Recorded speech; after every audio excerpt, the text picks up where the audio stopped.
Okay, we're good. Good to go? Yep. All right, we are on the record.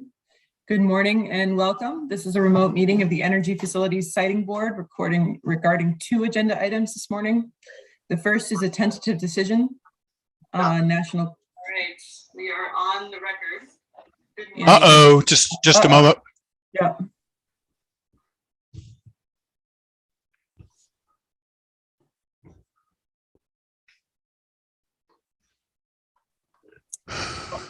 Pausing here for some technical difficulties for folks who are joining us.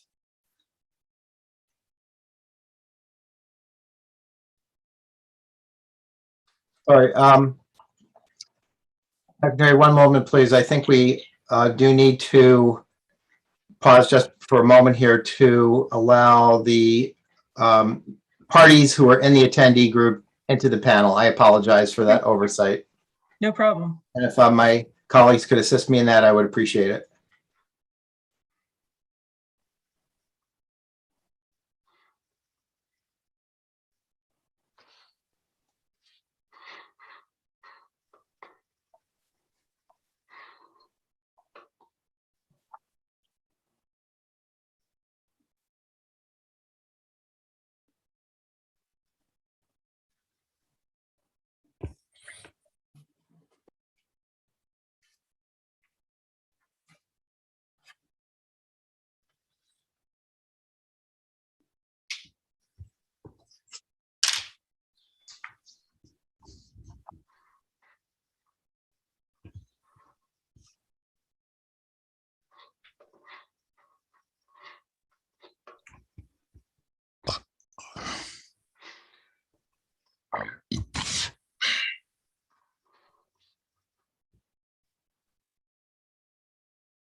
Mr. Hazel, do you see anybody in the attendee group right now who should be in the panel?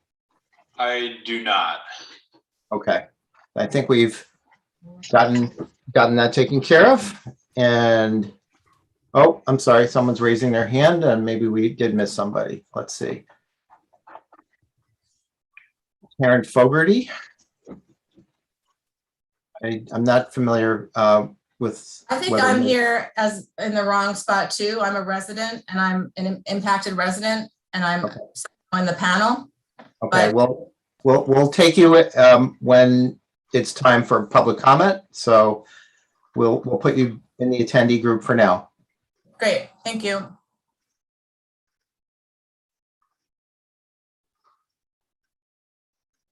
Mr. Green, there's another hand up from someone helping out for Jeff. National Grid. I wanted to see if you could add the one that says Spanish room as a panelist so I could get access. Yep. Thank you. Okay.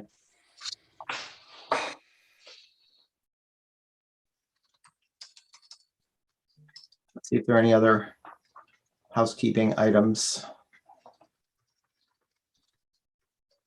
Andy, I've promoted a TN fan, so you can start the interpretation too. All right. Let me just see if I can move Van into where he belongs.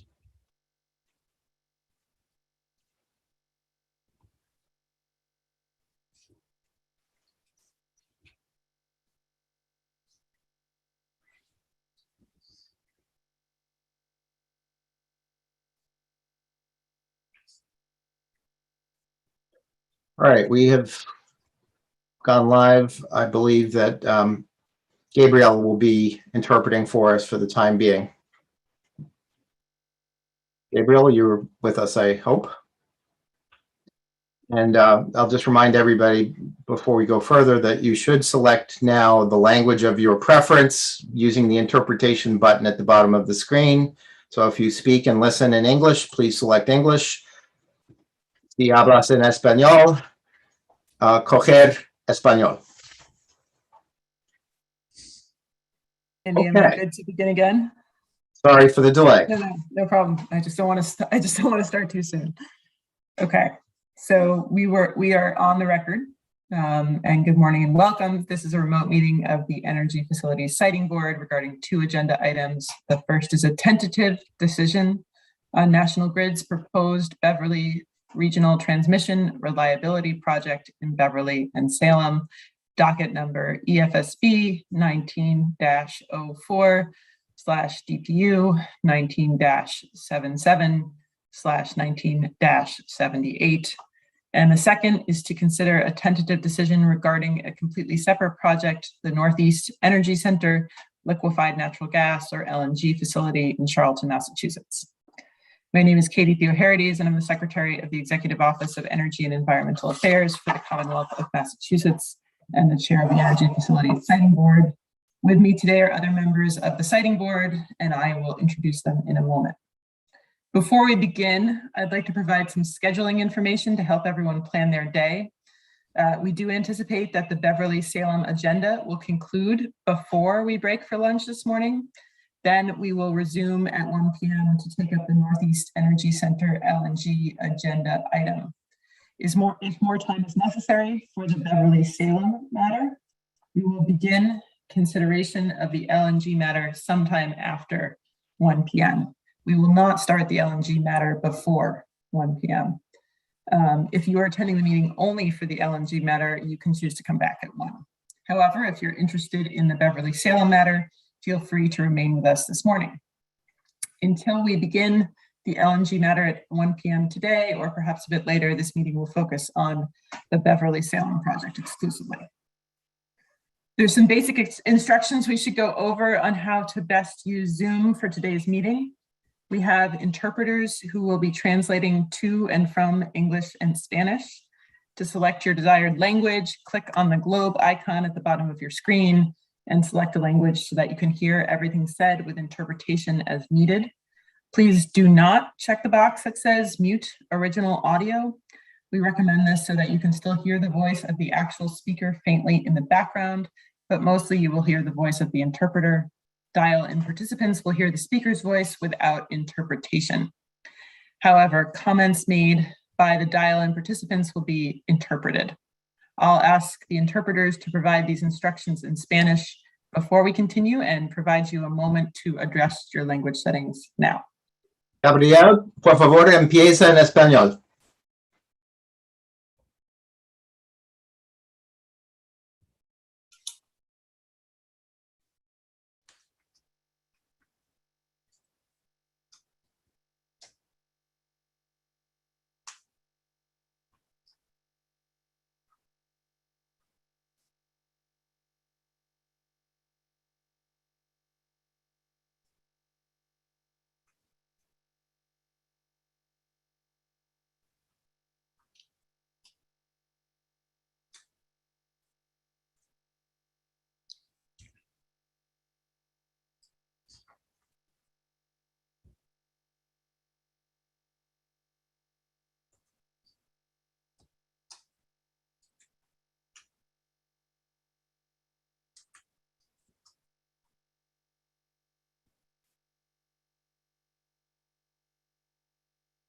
Thank you. Now I'll introduce the members of the Energy Facilities Siting Board who are here participating today in the meeting. We have Matthew Nelson, the Chair of the Department of Public Utilities, Cecile Frazier, Commissioner of the Department of Public Utilities, Patrick Woodcock, Commissioner of the Department of Energy Resources, Gary Moran, Deputy Commissioner and Designee for the Commissioner of the Department of Environmental Protection, Jonathan Costco, General Counsel and Designee for the Secretary of the Executive Office of Housing and Economic Development, and Brian Casey, our public member. Additionally, Andy Green, Director of the Siting Board, will be serving as meeting host along with other staff of the Siting Board.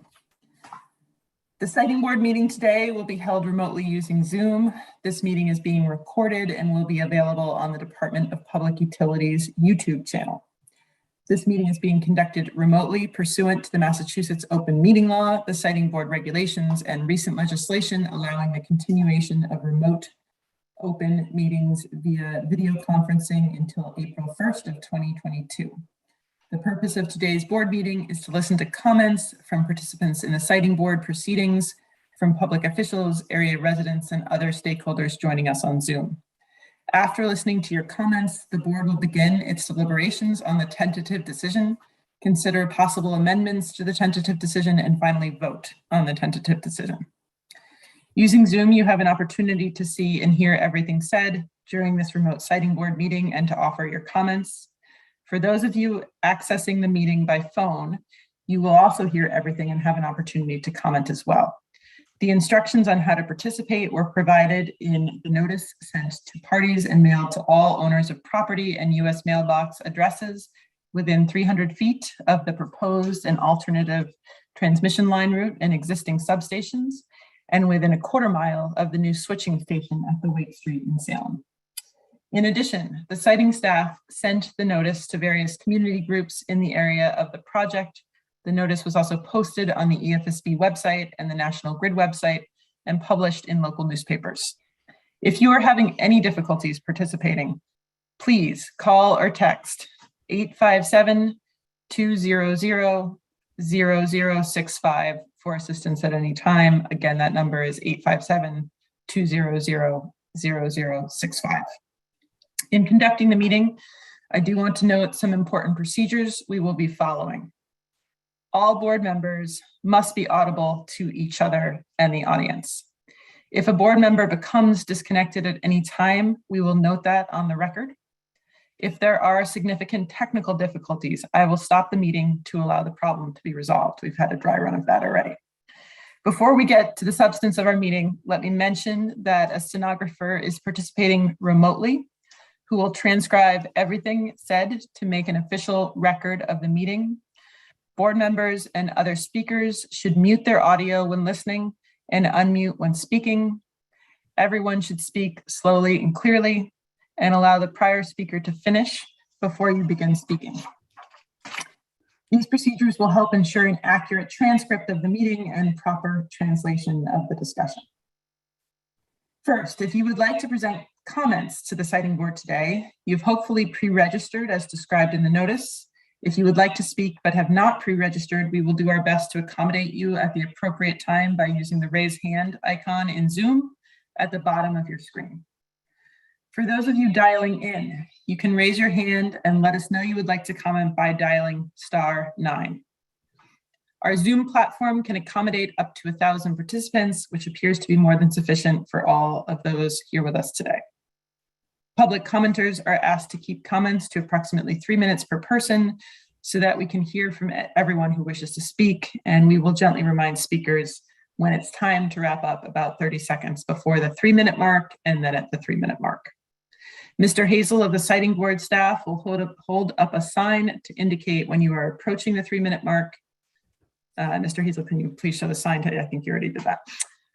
Thank you. Each public commenter will be provided only one opportunity to comment, so that way we may hear from everyone, and public officials who comment will have additional time as needed. The siting board will listen to presentations from its staff and parties in the proceeding, as well as comments from public officials and the community. Then the board will begin its deliberations and finally vote on the tentative decision. We'll take comments in the following order, just so everyone knows what to expect. First, we'll receive comments from public officials. Then, after a presentation on the tentative decision by the presiding officer, we'll turn to comments from the petitioner, New England Power Company, and then from interveners. Finally, we'll turn to comments from members of the public. I'll call on public commenters in the order they have pre-registered. And lastly, time permitting, I'll invite additional public commenters who use the raise hand feature on Zoom or *9 on your phone. So we're now ready to begin the substantive portion of the meeting. There are 2 items on the agenda today. The first is consideration of the tentative decision in the matter of EFSB 19-04, DPU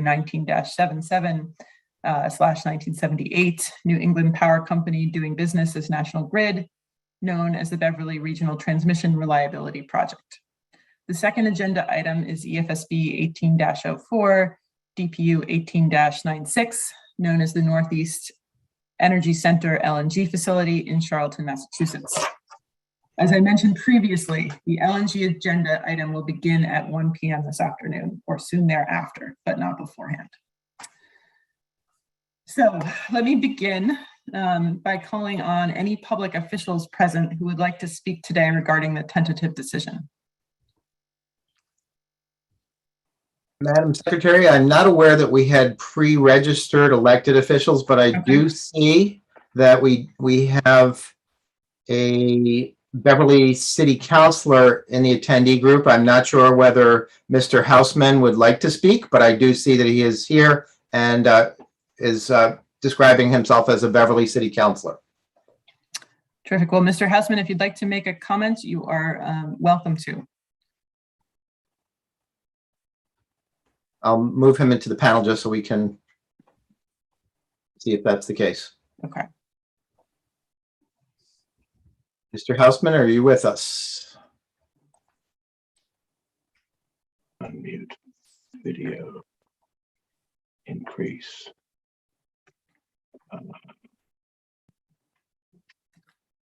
Can you hear me? We can hear you, yes. Okay, good. Can you see me? We can, thank you. Good, thank you. Yeah, I will be brief. I spoke with Darren Swim this morning by cell phone. He listed himself, has identified himself as a representative from National Grid to interface, to act as liaison with the city of Beverly on this project. I expressed to him what I'm about to express to you, which is twice National Grid has had meetings in my ward. I'm Ward 4 City Councilor in Beverly. Has had meetings or reached out with notices, which I gather are notices prescribed by law to abutters regarding this project, but has not notified me, even though this is my ward. I don't live close enough to be an abutter. And you know, the project is listed as a reliability project, but I have not found National Grid to be reliable in providing even the most basic communication to me. I have only this morning heard from constituents about this meeting, about which I had no notice. And I have to say, I'm very unhappy at the communication that National Grid has provided about this project. It frankly undermines the credibility that National Grid has in making any representation to the public about the project and its ramifications.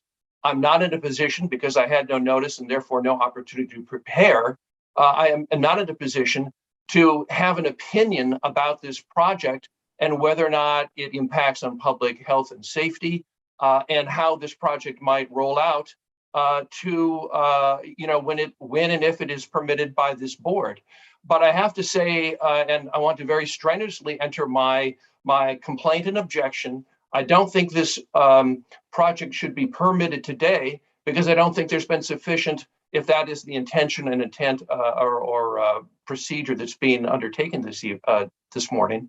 I don't believe that should occur because there hasn't been what I would consider to be appropriate outreach if elected officials in the city of Beverly are not aware and having an opportunity to adequately prepare for this project.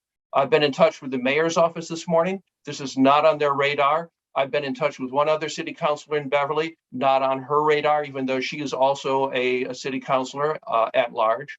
So again, I cannot really adequately take any kind of position about the merits of this proposal, but I can tell you that National Grid at the moment has zero credibility with me. Excuse me, that's someone else from the mayor's. Has zero credibility with me in terms of moving forward this project. And until they sort of rehabilitate their credibility, I would stand in objection to permitting this project at this time. And I guess I'll leave it at that. I think you get the gist of what I'm saying. The process has not been handled appropriately. When I spoke with Darren Swim, who again is liaison for National Grid on this, he said, well, maybe the notices were sent out by someone else, because I told him in the past, I do not want this to happen again, because it has happened again. on this project with National Grid. He assured me it would not happen, but this morning he said, well, maybe it was someone else, some other department at National Grid. That's not perhaps his fault, but it's also not an acceptable explanation. And it just doesn't cut it with me as a city councilor at this point in time. So I guess I'll end my comments at that point and just be very clear.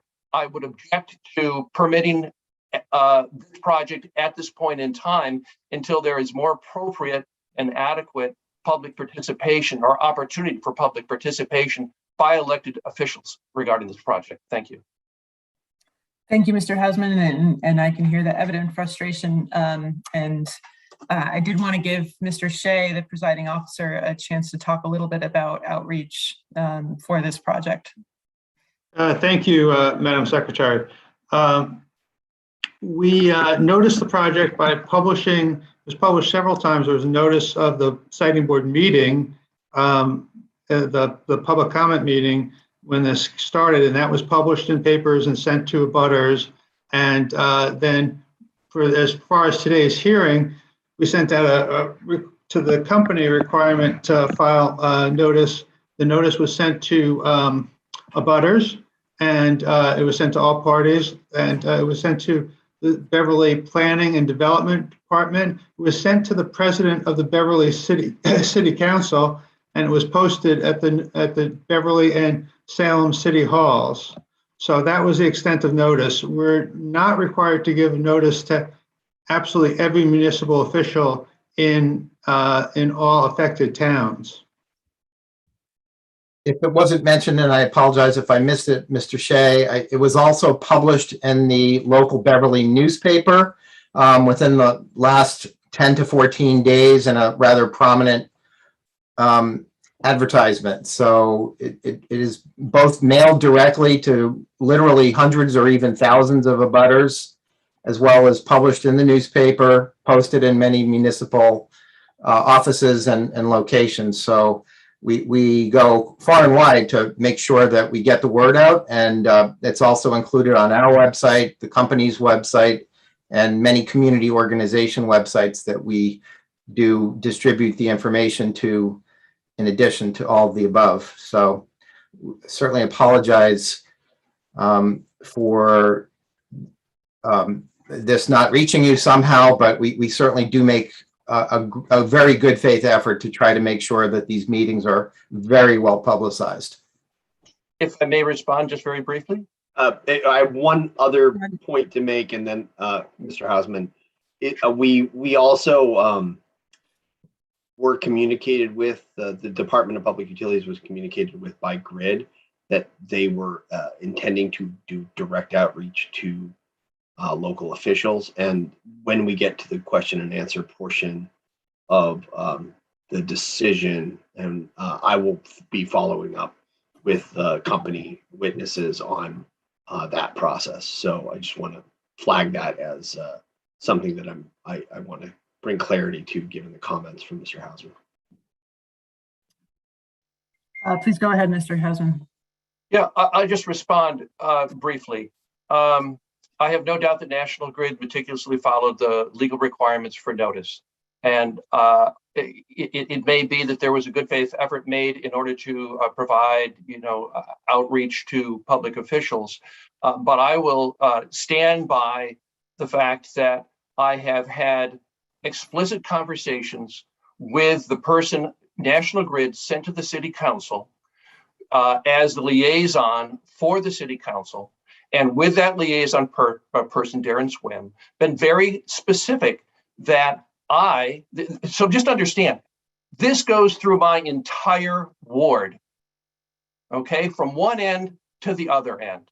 And I was very clear that, for example, National Grid actually held at the Civic Center in my ward a public meeting about which I was not given any notice, okay? And so it may be that other public officials have been notified according to the requirements, and maybe there was a good faith effort, but I cannot express how frustrating and frankly angry I am that as one of the two most affected city councilors in this city who has explicitly and on more than one occasion asked for notice to me, not sort of general notice. I read the newspaper every day and I did not see your notice. I'm not saying it wasn't there, but I'm saying that as an elected official, I have many balls that I have to juggle in the air to keep on top of events. And I do not think it's too much to ask for National Grid, specifically when I've had repeated conversations with the person appointed to liaison with us, to give me specific notice of a meeting that affects my constituents in my ward. So I'll just leave it at that. I just think it's not enough. It's just simply unacceptable. And frankly, when National Grid, if they have an opportunity, or excuse me, if they are required to come before the city council, the city of Beverly, to seek further permitting on this matter, I'm going to make sure that there is more that is done by way of public process before I will vote for any authorization for the project to permit, until National Grid rehabilitates their credibility with me and my constituents. Thank you for your time. Thank you, Mr. Hausman, and appreciate the input. And as Chair Nelson said, we will ask some questions of the company during that part of the process this morning. So are there any other state, local, or federal officials who would like to make public comments at this time? We have another city councilor with us, Julie Flowers, who's a Beverly City Councilor at Large. Ms. Flowers? Thank you. Thank you very much. I appreciate the opportunity to be able to speak. My colleague, Ward 4 Councilor Scott Hausman, just spoke to some of the concerns that I also came here today to share. I am a at-large councilor, which means I represent the entire city of Beverly, all wards. Ward 4 and Ward 2 are some of the affected wards in this project. And many of the concerns that Councilor Hausman raised are concerns I would echo. I think, as you were saying, I think it's just important to take into account that not notifying each councilor directly, particularly at a time when councilors in Beverly, for example, our meetings are still remote and we're not in and out of City Hall. So a posted notice in City Hall doesn't reach us the same way that it might, even pre-pandemic. And so I think, for me, feeling like I'm being caught a bit flat-footed, this is a project that we were introduced to before the pandemic, is something that would be coming down the line. And then I think it's been moving forward, but not necessarily back at our level or in front of us. And so being caught relatively flat-footed with constituents and their concerns is something that I don't feel good about. I don't feel good about not being able to adequately represent them. I think I'm echoing what Councilor Hausman saying in that regard, that they are, we are, each of us as city officials, elected to be the voices of people in our city. And so not receiving direct notice for each of us for this meeting puts us at a disadvantage and puts our constituents at a disadvantage. So, part of what I would like to ask you all to consider is delaying this process so that we can have more time for public process in a more adequate and full way, given what appear to be some oversights or defects in the process. I did also want to mention that, and I think some of the impacted residents may mention this too, but I know of at least one who couldn't be here today because of his work schedule and did ask me to really make sure to mention this on his behalf. But the environmental concerns and residents' ability to really understand, research, and sort through those environmental concerns of what it might mean to have this particular kind of power line so close to their homes, I think is of top priority for them.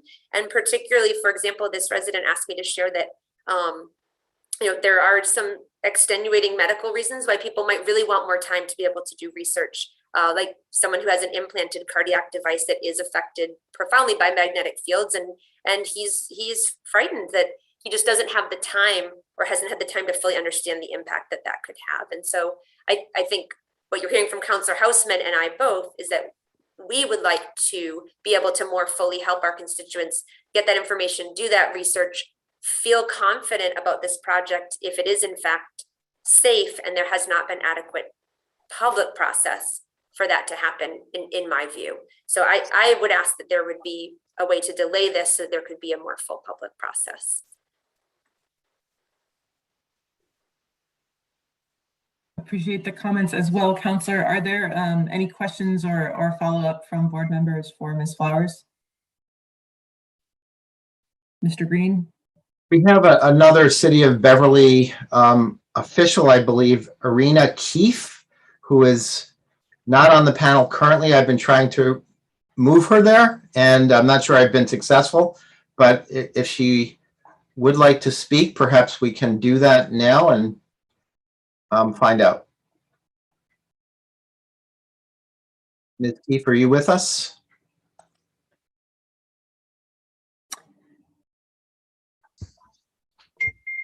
And Ms. Flowers, just as a comment back to you, we will certainly ask the hearing officers who are talking through the tentative decision today to address some of the concerns you raised in your comments. Thank you. And if it's okay for me just to add to that, I think part of my concern too is how projects like this are being evaluated, sometimes about efficacy for the company or cost benefit analysis. And as a city leader and a representative of people, I think my analysis or priorities might fall in a different order, and so would put health and wellness at the top of the list. And so I really want to make sure that there is time for us to evaluate and do those evaluations in that regard. Thank you. So Ms. Keefe?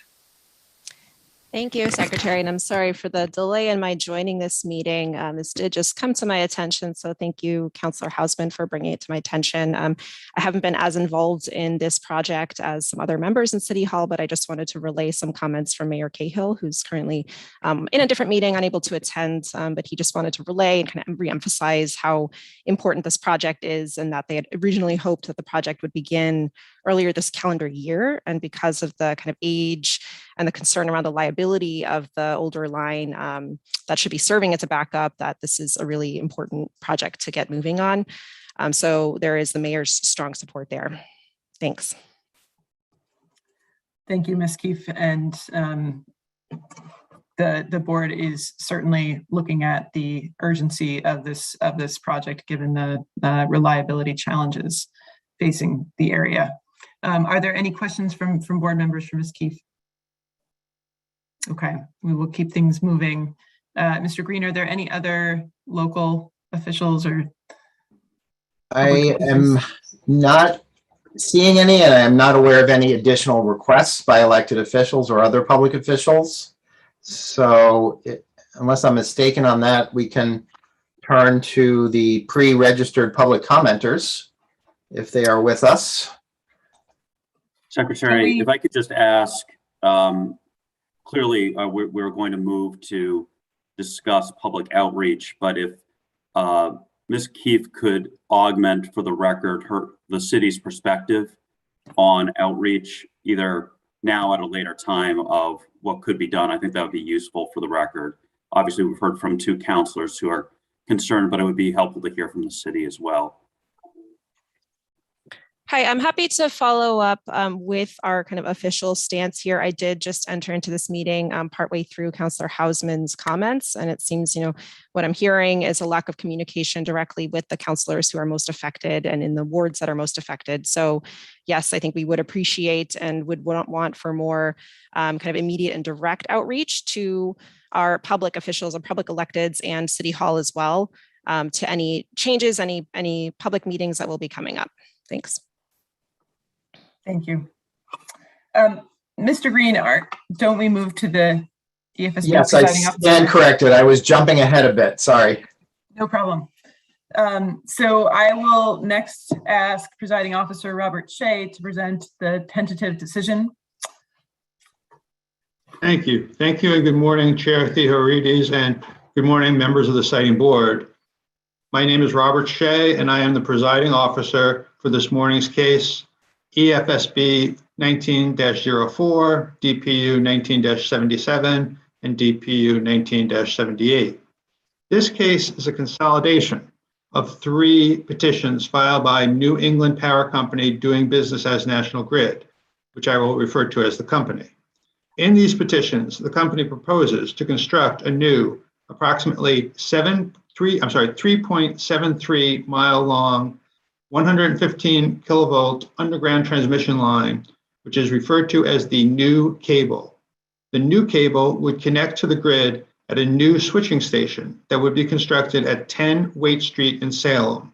It would run under the streets of Salem, under the Veterans Memorial Bridge, and under the streets of Beverly.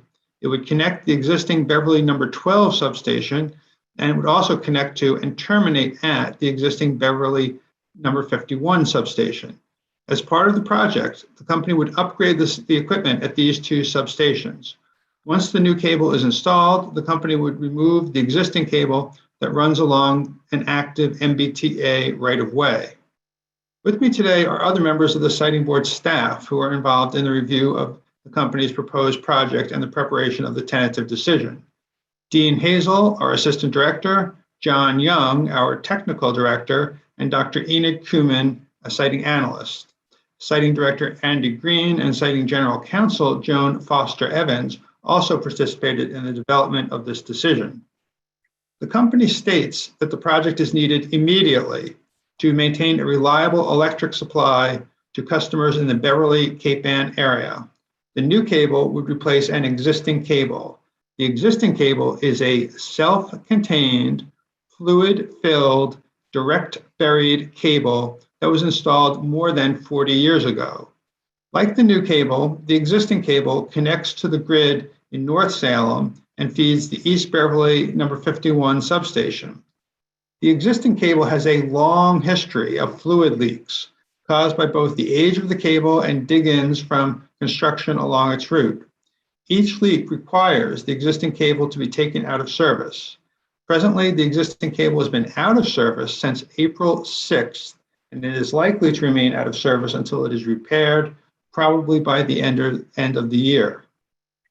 While the existing cable is out of service, the Cape Ann area is entirely reliant on one 115 kilovolt line.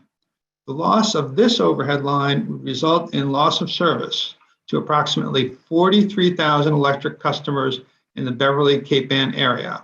About 6,000 of these customers could be served through the distribution lines, but the rest would remain without electricity until overhead repairs could be completed. The new cable, unlike the existing cable, would not be fluid filled. It would be insulated by plastic dielectric material. For most of its length, the new cable would be installed in a 6-inch diameter conduits, which would be enclosed in a concrete encased duct bank. The top of the duct bank would typically be 30 inches below the roadway surface. Consequently, the new cable would not be subject to fluid leaks, and it would be protected by concrete encased duct bank from dig-ins by construction. Once the new cable is installed, the company would remove the existing cable from its current location, which largely runs beneath an active MBTA commuter rail right-of-way. Almost all of the new cable would be buried beneath city streets. This change of routes would improve access to the line for maintenance. Presently, the company must coordinate with the MBTA to perform maintenance and repair work on the MBTA right-of-way.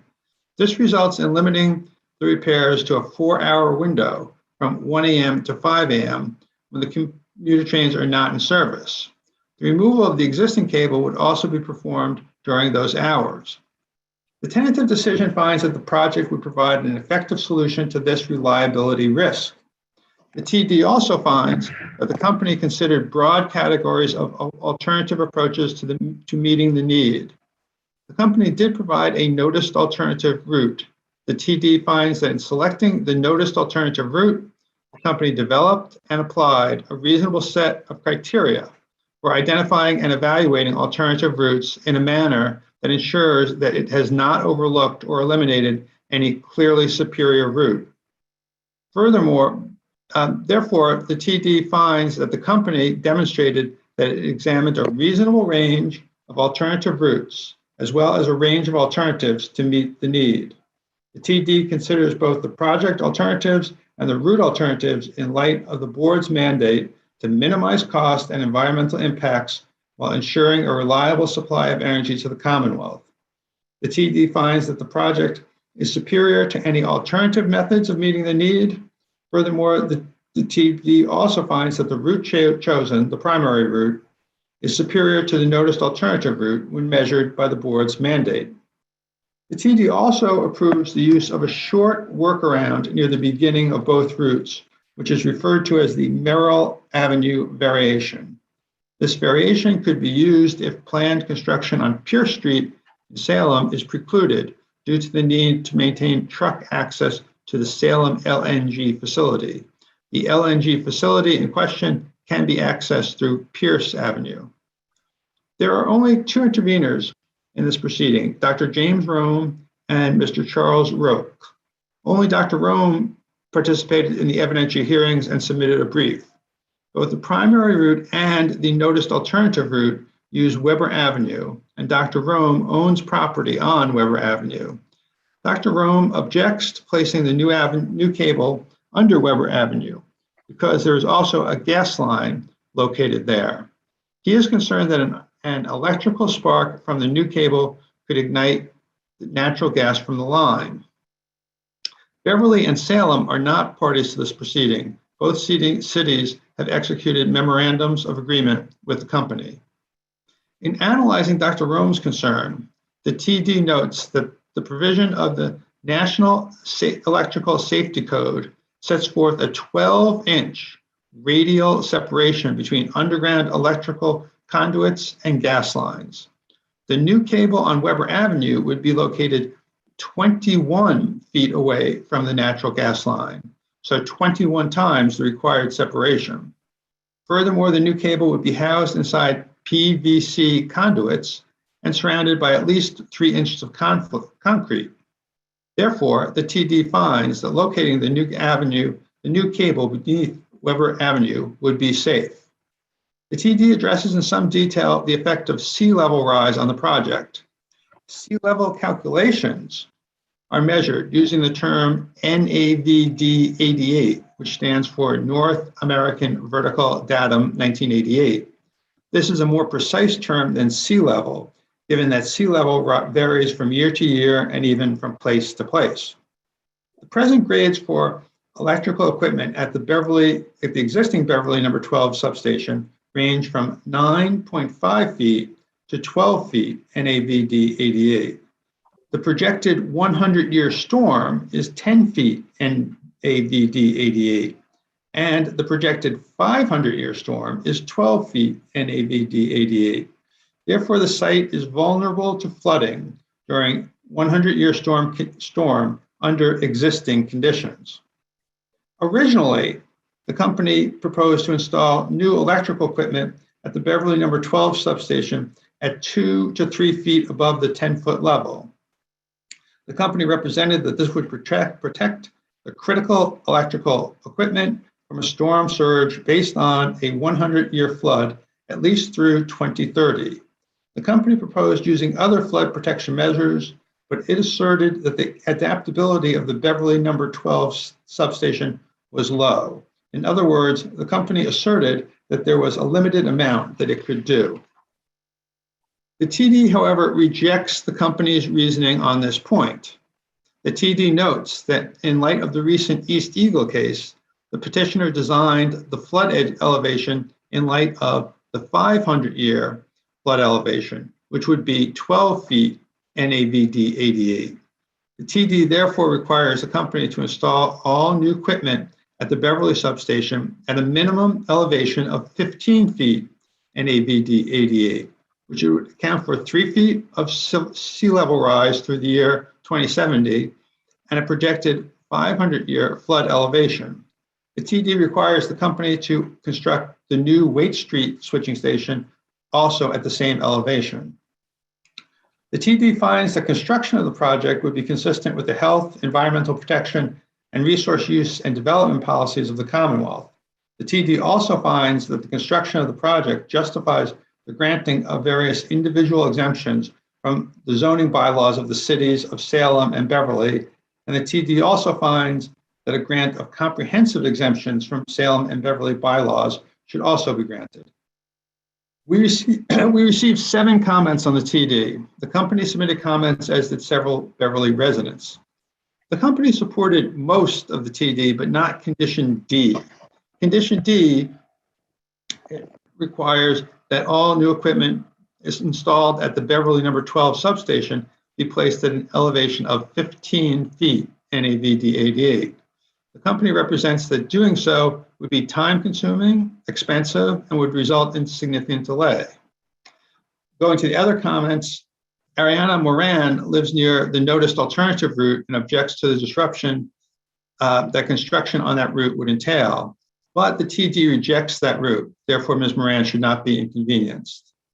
4 Beverly residents, Ms. Blythe, Mr. Robert Carbone, Mr. Matthew DeChico, and Mr. James Younger, submitted comments that are similar to each other. All of them questioned why the company cannot use the route of the existing cable. The defects of the existing cable route are described in detail in the TD. I will note that the existing cable is buried in the MBTA commuter right-of-way. Therefore, it can only be accessed when commuter trains are not running, which is from 1 a.m. to 5 a.m. Some of these residents had some substantive questions, but I would refer them to the TD for addressing those issues. And finally, Nathaniel and Meridian Yunt filed a comment. They believe that construction will tear up relatively new pavement on Hale Street in Beverly, and they asked the company to fully repave the street. Now I'd like to address bring the board's attention to some amendments to the tentative decision on the amendment sheet that have been provided to you. These amendments are generally to correct minor edits, including updates to the procedural section, and some clarifications to the zoning section.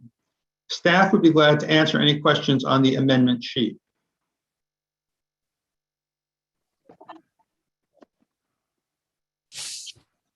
Are there any questions on the amendment sheet you'd like me to direct to staff?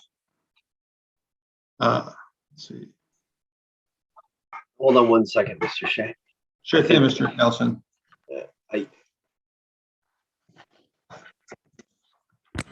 So I want to ask a little bit about the damage that was caused by the third party on the existing cable that you talked about being examined as part of the discussion here, and why that made the existing route problematic. Could you talk a little bit about that, and then I'll press you a little bit more on some of the details there. Okay, Mr. Hazel or Mr. Young, would you like to address that issue? Sure, I'd be happy to. And Mr. Young, feel free to supplement as you see fit. The existing cable is an underground line that runs along the MBTA right-of-way. That was noted by several of the commenters as being perhaps a better location for the new line.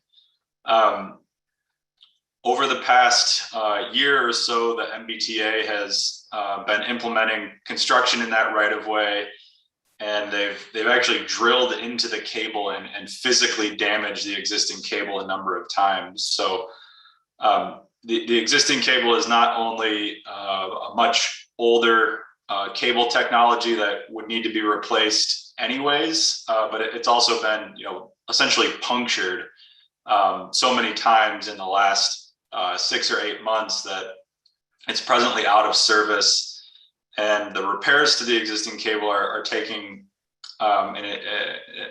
more time than the company finds is acceptable. So given the constraints for when the company can undergo construction in the T's right of way,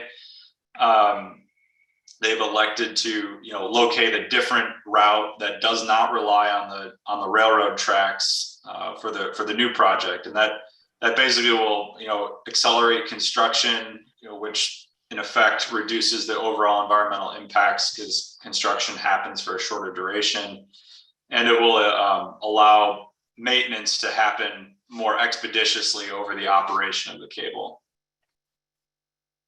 Matt, can I just ask a follow-on to that question really quickly? Yes. Mr. Hazel, how likely is it, if it was put back in the same location, that a new line would be punctured? as part of the go forward. The new line is installed in a concrete duct bank system. I think Mr. Shea briefly described that in his remarks, but basically the National Grid will install PVC conduits underground, and then those PVC conduits will be encased in at least 3 inches of concrete. So it's sort of a protective sheath around the housing that's actually carrying the cable, and the cable itself is pulled through those PVC conduits at a later point in time. So in this case and in previous cases, we tend to think that these duct bank systems that are made with concrete are more protective for transmission cables and make them more resilient to third-party damage. So, you know, the potential for the new cable to be re-punctured if it was put into the MBTA's right of way, you know, might be lower. But I think the real consideration here is Construction period. avoiding the time restriction at night. Okay, that makes sense. Thank you. Yeah, and I do know, Mr. Hazel, to the initial third-party damage that was done, there was an issue regarding access to the facility, right? That's a secured facility, the MBTA right away. Yeah, that's right. To work in the commuter rails right of way, you need to have flagmen who are trained by the MBTA in railroad safety, you know, watching each end of the construction work zone in the event that a train, you know, an unscheduled train comes down the right of way. So there's all sorts of additional complications to working in active railroad right of ways that are worth avoiding in the future. Yeah, and I'll probably have follow up with the company on that because I know that created some issue with the dig safe. Mr. Young, you have a comment? Yeah, the additional issue that's the decision that's in the decision is that there's not that much lateral space in the railroad right of way. There's the new way of building in a duct bank takes up more room than the old, you know, freely buried line. So it would have to be bigger. There's a bunch of other stuff in that right of way already, and there's restrictions about undermining the rail bed reasonably enough. So there's a lot of engineering difficulties in trying to put it in, and you would have to decide if you wanted to take the existing line out entirely rather than try to repair it temporarily before the whole new one is in.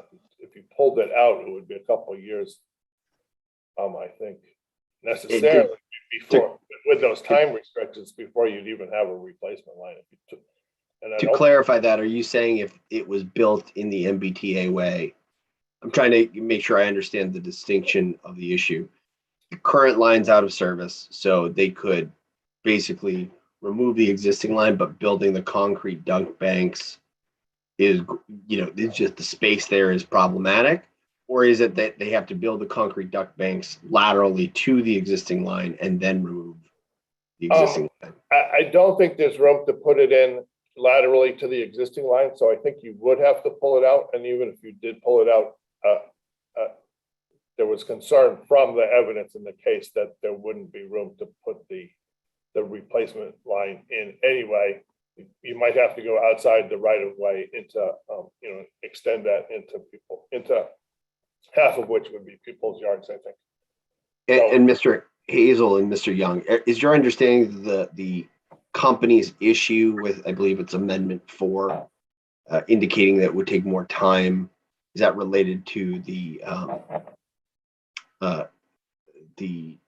that's related to the substation, it's not related to that's a substation. They have equipment there already, and in their comment letter, they indicated that it would be difficult to re-engineer to get new equipment in at a different height from the old one and make the connections properly. But that's just a comment letter. We haven't gone piece by piece on that. Okay. Do we think that there will be any concern for third-party damage or continued third-party damage with the current preferred selection route, Mr. Hazel? I mean, obviously, there's always a chance of it, but is it being minimized? compared to other alternatives?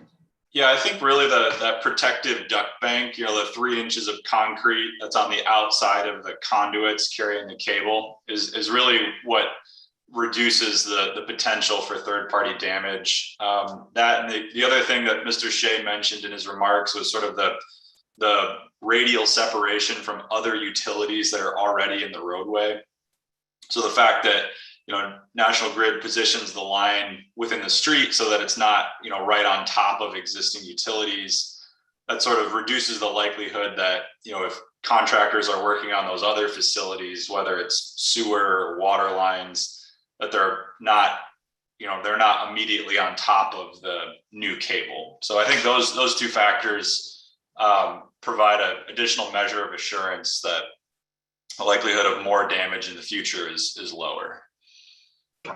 All right, I don't think I have any more questions for staff at this time. I'll have some questions. Okay. Mr. Shea, I have a couple of questions. Can you talk about environmental impacts and possible public health impacts in a little bit more detail, given that was a question from the city councilor? In particular, could you address any concerns from electromagnetism? Yes, Madam Secretary. I believe that it was Mr. Hazel may know more about that, and Ms. Cumin, Dr. Cumin also was the person who examined the EMF and environmental impact. So Mr. Hazel or Ms. Cumin, you may want to address this question. Yeah, I think the magnetic fields are something that the siting board staff always investigates for transmission lines. It's sort of part of our standard process to look into how high the resulting fields would be. And I think the first thing that's important to understand is that, generally speaking, underground lines have much lower magnetic fields compared to overhead lines. So the fact that this is being constructed, underground below city streets already, does a lot to take down the magnetic fields that you would otherwise have from a traditional overhead power line. The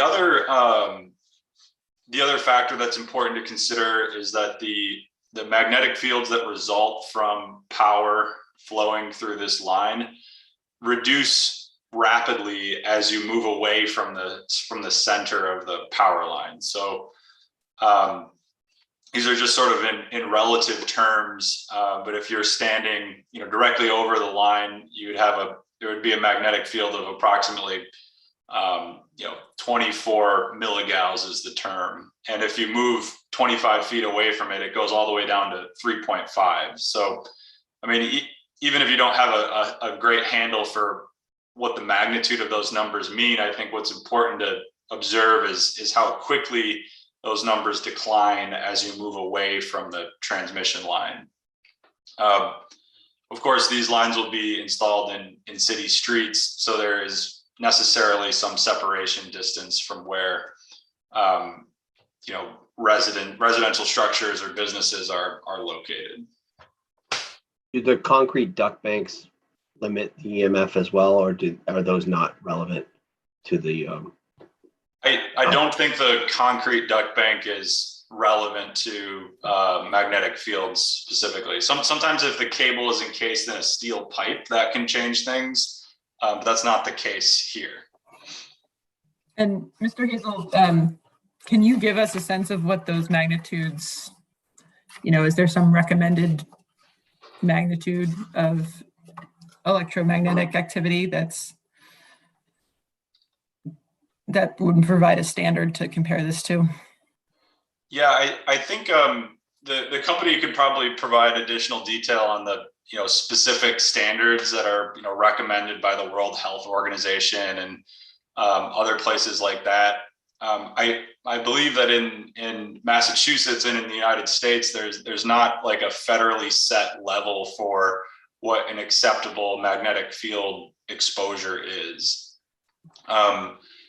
In other transmission cases reviewed by the siting board, we often see levels anywhere from 80 to 100 milligauss in past cases that the board has looked at. And these are, like I said, more down in the range of 25 to 50 as being sort of the average magnetic field exposure based on the line loading for this cable. Okay. On a different topic, and I'm not sure if this is for the staff or Mr. Shea, you mentioned that without this project, certain customers would remain without electricity for perhaps a significant period of time. Do you have a sense of what a power outage like that would look like in terms of duration and what it would take to fix it if this project was not constructed? Yes, Madam Secretary. There are right now. There's only an overhead line serving serving Beverly and the Cape Ann area. There's usually the overhead line and the existing cable, which provides redundancy, but the existing cable is out of commission right now. So if the overhead line went down, then about 43,000 people would be plunged into darkness without electricity.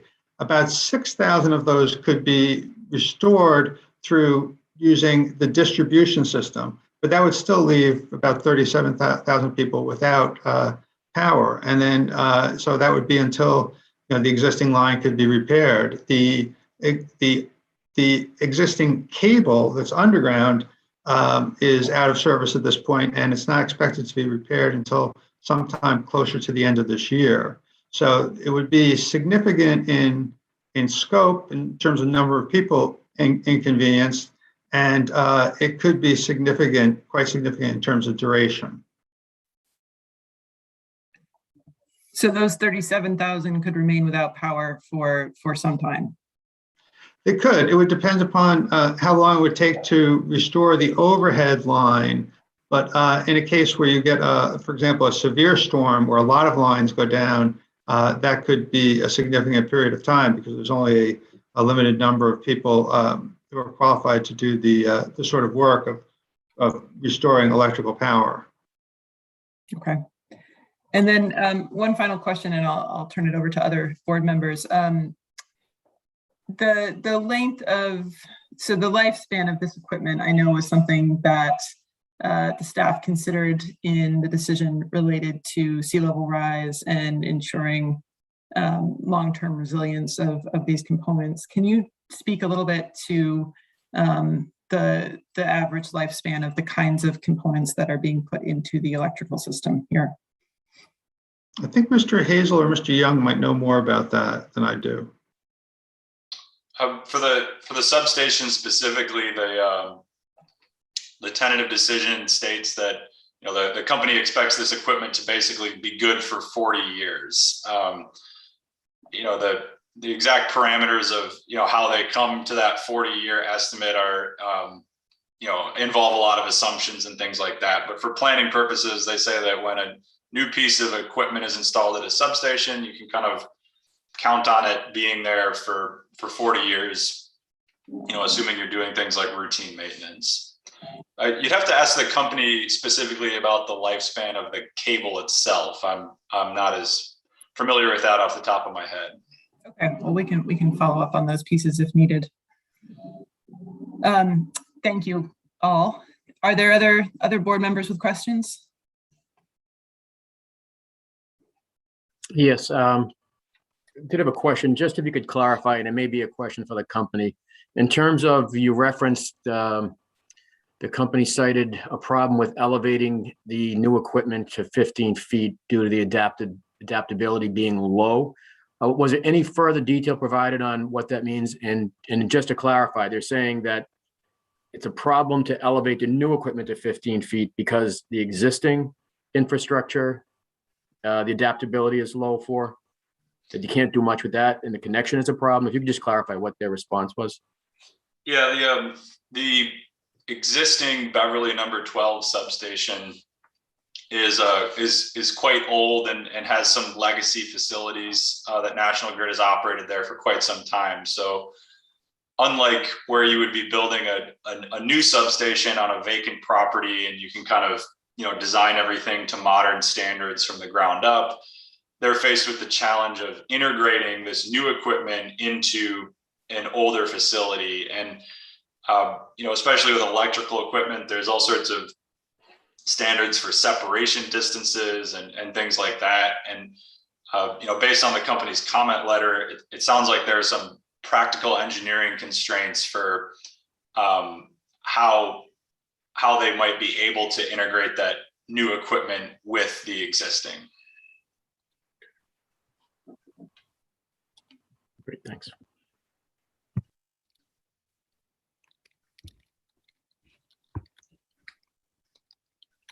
Other questions for the siting board staff? Okay. I'm sorry, I did have. Yes, Mr. I'm Moran, sorry. go ahead. I did have No. one other question.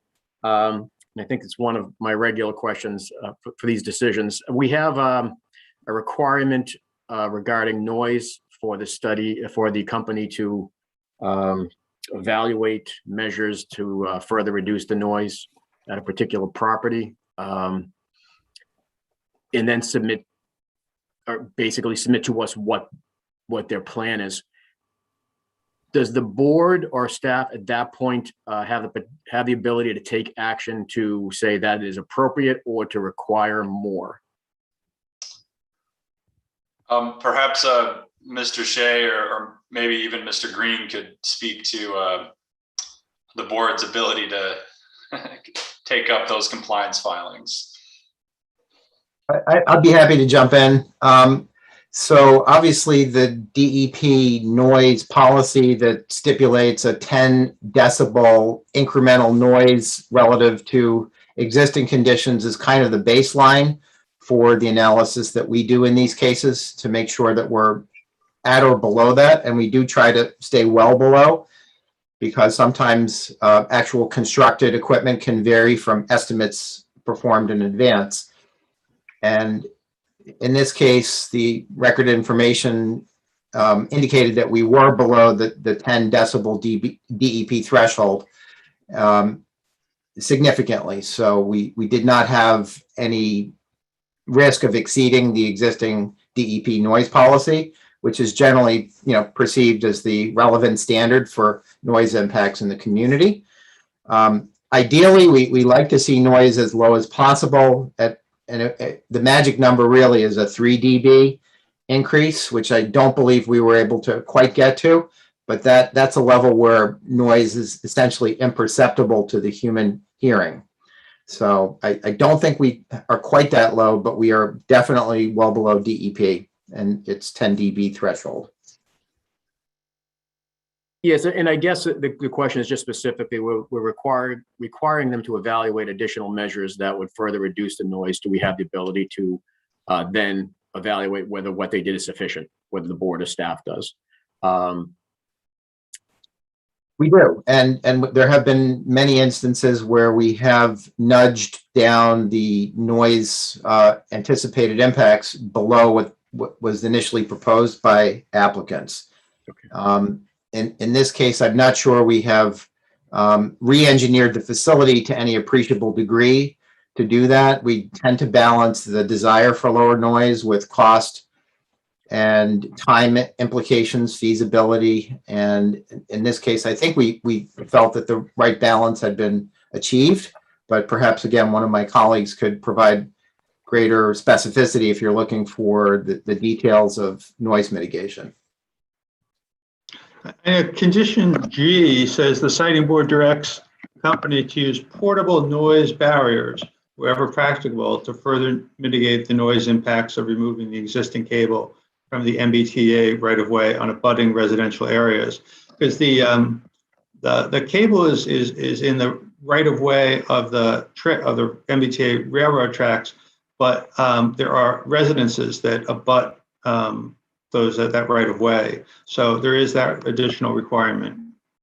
Yeah, and I'm sorry, I was referring specifically to condition J, which speaks to evaluating measures to reduce the operating noise levels at one property that was going to be impacted.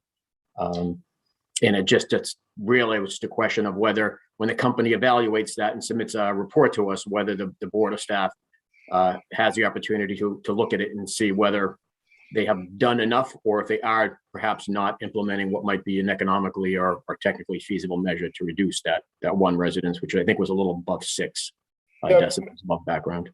Yeah, Mr. Moran, we typically will look at the response that they have and often ask follow-up questions to see if we can get to if we can get down to something that's agreeable. And then it is kind of a legal question about what the board's ability is if we're not satisfied with the answers to questions in a compliance case. Okay. All right, thanks.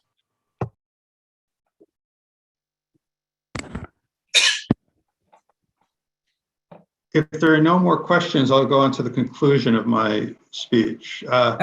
We didn't realize you hadn't gotten there yet. Go ahead. I apologize. I think I may have made a mistake. I asked about questions to the amendment sheet, and it ended up being questions about everything, which is fine. Yep. Just the only thing that we say is in the conclusion is that with the implementation of the conditions that we've included in the tentative decision, we believe that the company's project would, on balance, contribute to a reliable energy supply for the Commonwealth with a minimum impact on the environment at the lowest possible cost. And therefore, the staff recommends that the siting board approve and adopt the tentative decision before you. Thank you. Thank you, Mr. Shea. If there are no further questions from the board, I will move on to comments from the parties. Okay. Before we begin with comments by the parties, I would like to note that the siting board received timely written comments on the tentative decision from National Grid, as well as several Beverly residents that were neither interveners nor limited participants. All comments received have been posted online and are accessible to the public in the siting board's electronic file room, and the presiding officer did reference them in his testimony just now. So I will turn first to National Grid for comments on the tentative decision. I note that National Grid is represented in this matter by Catherine Cuthen, and I would ask if counsel for the company wishes to make any comments on the tentative decision. Ms. Cuthen? Yes, good morning and thank you. Good morning, Madam Chair, siting board members and staff. My name is Catherine Cuthen. I, along with Mark Riley and Cheryl Blaine, appear on behalf of New England Power Company, doing business as National Grid. I thank you for the opportunity to express our support for the approval of the Beverly to Salem reliability project in the tentative decision. I also extend our appreciation to the staff for its efforts throughout the proceeding. National Grid strongly supports the tentative decision's approval of the project, which is based on a thorough analysis of the issues, substantial record evidence, consistency with the siting board's broad authority, and longstanding precedent. The tentative decision provides a well-reasoned analysis of the record and addresses each aspect of the siting board's statutory mandate with factual findings that are appropriate and well supported. My comments today address the issue raised in the company's comment letter and addressed this morning. Condition D of the tentative decision directs National Grid to install new equipment at the Beverly No. 12 substation and equipment at the Waite Street switching station at a minimum elevation of 15 feet NAV D88, that is 3 feet above the 500-year flood elevation. The goal of Condition D is to protect the new assets from the effects of climate change to 2070 for the life of the equipment. As mentioned before, the company anticipates the equipment life to be approximately 40 years. As an initial matter, the company fully shares this goal. The current design for the new Waite Street switching station complies with Condition D because it places all critical electrical equipment at a minimum elevation of 15 feet NAV D88. The company plans to achieve the same level of resiliency for Beverly No. 12 substation, but in a two-step process that does not involve installing the new equipment at elevation 15 feet. That is because it would be difficult and perhaps impossible to redesign around the existing equipment at the substation to put all new critical electrical equipment at an elevation of 15 feet while complying with safety standards and the constraints of the existing substation. Complying with condition D at Beverly number 12 is not a simple matter because the new equipment at Beverly number 12 must be integrated with existing equipment at the site. The substation design presented in the company's application and described in the tentative decision is predicated on this integration. Raising the elevation of the new equipment therefore may require changes to or relocation of existing equipment and structures. For example, the company's current substation design calls for certain new equipment to be installed within the existing substation control house, which has a building floor at approximately 10 feet. Some of this equipment would be installed within existing control and relay panels, which are below 15 feet, NAV D88. Other new equipment intended to be installed on the interior building walls would need to be elevated 5 feet above the building floor to meet the 15-foot requirement in condition D. This would place the upper portions of this equipment to heights of 8 or more feet. The company would need to determine whether it is possible to reconfigure the interior of the control house to elevate both the new and existing equipment to 15 feet, or whether a new control house would be needed. Similar challenges would be encountered when integrating new outdoor equipment with existing outdoor equipment. For example, raising the control cabinet for a new breaker to be installed as part of the project would likely violate electrical clearances with existing substation buswork. So to try to resolve these issues, the company would need to undertake a redesign review that would include, but not be limited to, evaluating the need for a new control house, evaluating all new existing foundations, designing several access platforms, and designing a non-standard layout for equipment in order to interconnect new and existing equipment without violating electrical clearances. This review and redesign process would take approximately 2 years. Considering the significant challenges of installing the new indoor and outdoor equipment at elevation 15 feet, the final site layout may vary significantly from what has been presented to the EFSB and approved in the tentative decision, and might include replacement of existing equipment intended to remain in service for the duration of its asset life, as well as expansion of the substation fence line. Moreover, it is not even certain at this time if the 13.2 kV substation yard could be redesigned to accommodate installation of the new transformer and related equipment and upgrades at an elevation of 15 feet within the substation yard or even within the substation site at all. If it cannot be accommodated, this would put in jeopardy the important reliability benefits provided by the second high voltage source and additional transformer capacity at Beverly 12, which are found to be necessary in section 3C of the tentative decision. It would also jeopardize planned Mass Electric Company distribution upgrades that are dependent on the second 115 13.2 kV transformer at Beverly number 12. In addition to the construction delay and uncertainty, permit modifications and or new permit applications might be required pending a final redesign. At this point, the company assumes that a new layout would likely require an amended order of conditions from the Beverly Conservation Commission and a notice of project change filed with MEPA. In addition, a new Chapter 91 license might be required, which could add 18 months to the permitting schedule. Moreover, increasing equipment elevations at Beverly number 12 substation may increase visual impacts and change the sound dynamics, resulting in a need for additional mitigation.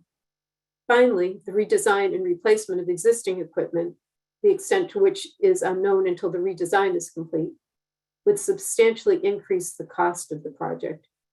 At a preliminary level of cost estimation, the company projects costs for the Beverly 12 redesign in the $4.5 to $5.5 million range, which includes the estimated cost to perform the engineering redesign, as well as the anticipated costs of the newly designed work, materials, labor, and interest charges.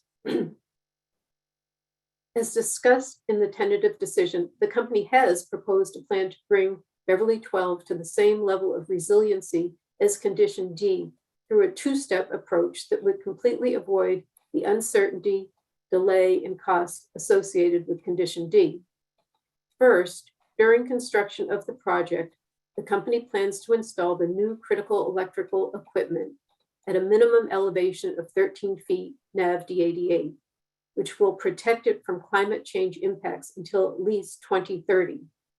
This will allow the project in its entirety to move forward without delay. The second step is the company's planned implementation of comprehensive climate resiliency measures that will protect the entire substation at Beverly 12, that is, both existing and new equipment, by installing measures such as levees, a flood wall, a rained bulkhead, and/or a retaining wall around the perimeter of the entire station. These measures, which will be implemented before 2030, are planned to completely protect the substation beyond the year 2070, thus achieving the goal of condition D. Since the close of evidentiary hearings, the company has significantly advanced its investigation of these climate adaptation measures and will detail its plans in its compliance filings pursuant to conditions E and F. Importantly, complying with condition D as written in the tentative decision would not negate the need to install these protection measures along the perimeter of the entire substation, because existing equipment still would require such measures in order to be resilient to climate change to 2070. Thus, the substantial cost associated with complying with condition D would be redundant, because elevating the new structures to 15 NAV D88 is simply not necessary if perimeter protection measures for the entire substation will be undertaken by 2030. The company's two-step plan guarantees that the entire project can be constructed in a timely manner so that all the reliability of the project will be realized. As mentioned earlier, until the project is complete, reliable service to approximately 43,000 electrical customers in Beverly and on Cape Ann is at risk. I'd also add that the factors I've raised concerning applying condition D to Beverly 12, such as the reliability risk of delay to the project, the additional cost to customers, and associated environmental impacts, are exactly the consideration the board needs to weigh under Section 69J. The company believes that the record in this case fully supports a conclusion that the proposed two-step approach to climate resiliency at Beverly 12 represents an appropriate balance among cost, reliability, and environmental impact. In contrast, the record in this case is not well developed with respect to the impact of a redesign of Beverly number 12 substation to meet condition D.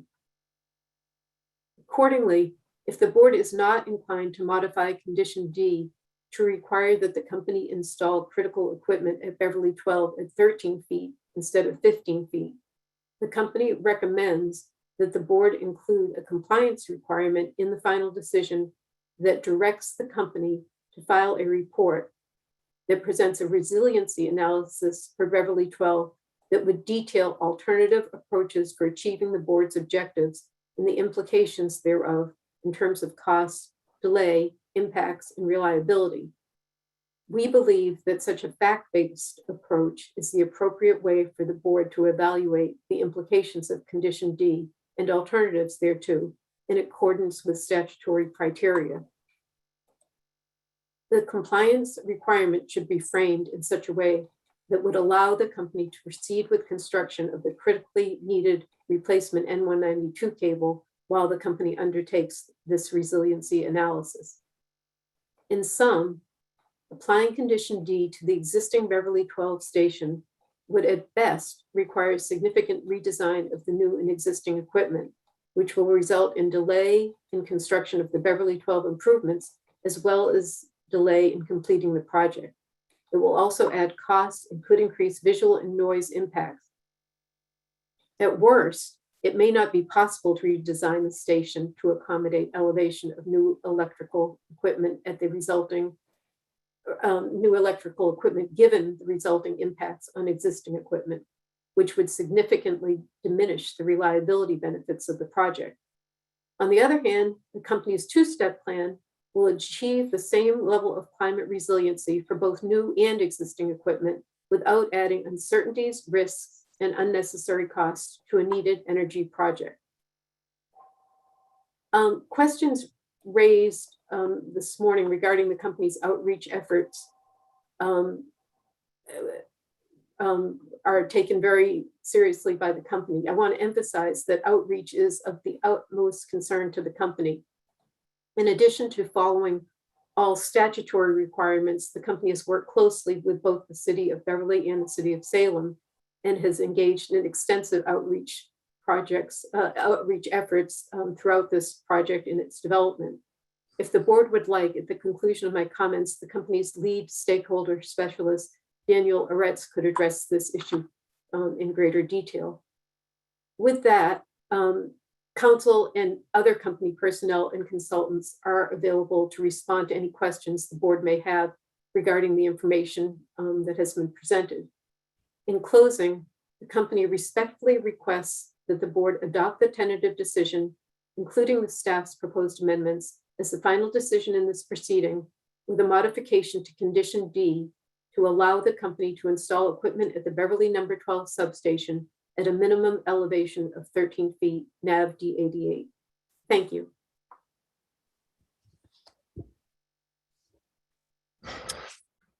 Thank you, Ms. Cuthan. We are going to take a 5-minute break and reconvene for questions of the company at 11:35. So folks are welcome to step away from their desks. Please mute and turn off your video if you'd like, and then rejoin at 11:35, and we are off the record.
All right, hopefully folks are reassembling. We shall start again in just a minute.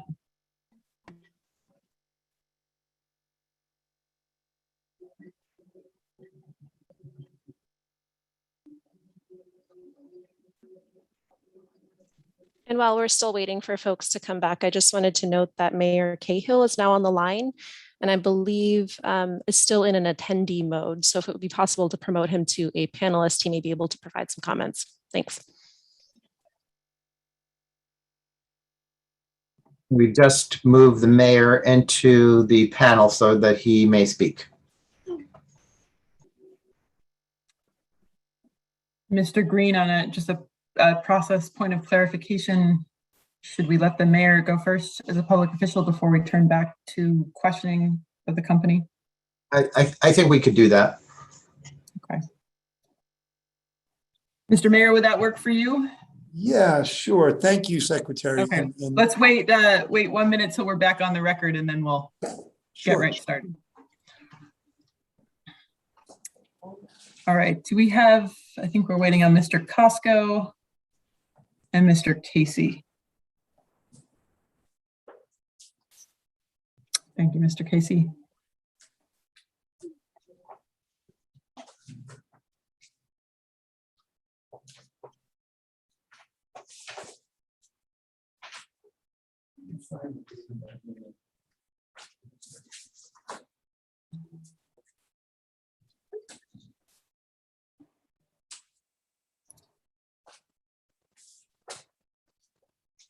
Mr. Green, do you have a way to check in with Mr. Costco and see if he's...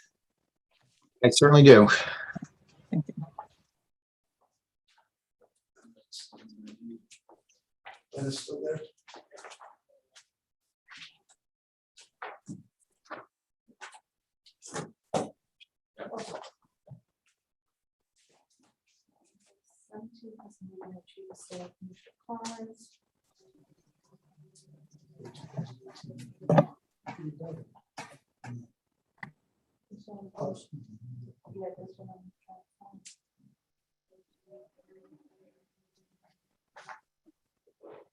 There he is. Hey, Jonathan. I wonder if Right. We will go back on the record. And we do have a new public official who has joined us, Mayor Cahill from the city of Beverly. And we will allow him to submit comments before going back to speaking with the company. So Mr. Cahill, Mayor Cahill. Thank you, Secretary. It's good to see everybody. So we are working right now at trying to find some old information here. I understand some of the grid team is going to share some of the history of public outreach on this, but I just want to, on the concerns that my colleagues in local government, the councilors have raised, Grid was required to and did, and we worked with them ahead of time and really pushed hard to get the word out in many different ways to both direct abutters and well beyond that on this proposed line to make sure that there was public awareness and understanding of the process. And so there was a meeting held. We're trying to find it in our records. It's been a couple of years, public meeting about the project. Also, as we all know, there's pretty broad outreach on this hearing. I'm not a direct abutter to the project, but I know that I received as a kind of indirect neighbor to the proposed line notice of the hearing as well. So in terms of the public process, I think it has been robust at various points in time along the way here. We obviously have real concerns with any delay. This project is one that has been on the books for a while. We had initially been told that in a best case, the necessary approvals would be in place and the project could start this past construction season. As I think everybody is aware, we have two lines that serve the city of Beverly and all points north up through Gloucester and Rockport. One of those lines is the one that's meant to be replaced. That line has also gone down. It is not in service. So there is literally no redundancy for electric service to anything north of the Beverly Salem bridge when that line comes off the rail bridge. So given that line is down and Grid has been trying to get that restored, but there is not, I don't believe that we're close to that restoration. We have one line that is servicing the whole region for electrical service. It is an overhead line. It is, as you know, with overhead lines, vulnerable to all the things that come with extreme weather. And I know that the team at Grid, every time there's a forecast of a storm, they're bringing assets to the region and parking them there and worried about losing power to the city of Beverly and points north. So we know that the project itself is about two construction season project at best. We had hoped that there'd be meaningful work done this calendar year. We've been aware that, that this process has been necessary to undertake and conclude. So I just express a hope that you folks will be able to go ahead and take those actions and move the approvals forward so we can get started. Thank you. Thank you, Mr. Mayor. And before we let you go, are there any questions from the board for the mayor? I see Mr. Woodcock. Just to maybe answer the mayor's question, Andy, can you respond on the public hearing date? I believe it was in 2019. I don't have the specific date, but it was a pre-pandemic public comment hearing that was held. And so this project has been under review for some time, and what's really shifted, as has been described, is the urgency now with the outage of the existing underground cable in the MBTA right-of-way due to its age, obsolete design, and the unfortunate damage that's been inflicted by MBTA contractors inadvertently, but still multiple occasions with a very extended repair schedule now that the mayor has been alluding to. So the urgency is paramount at this point. I could just provide just a quick additional piece of information. The public comment hearing was in December of 2019. Commissioner Woodcock, evidentiary hearings happened in June of 2020. So that's that schedule. I'll stop there. I did want to think in discussions with the company, given the unique circumstances, if there could be steps for additional public engagement, balancing the urgency of this. I do think it, this has become more of an acute issue, but December 2019 is a lifetime ago, and thinking about how the community might be able to be informed about the project. But I'll pause there and see if there are any questions for the mayor. I would also just, I'd echo that. I mean, if you folks can make your necessary approvals, we are in full agreement that this is a conversation that, as many ways and as many times as you try to inform, people have busy lives. And so I think, we are fully intending here locally to make sure that we kind of revisit, re-engage that whole dialogue with people as the work is going to begin.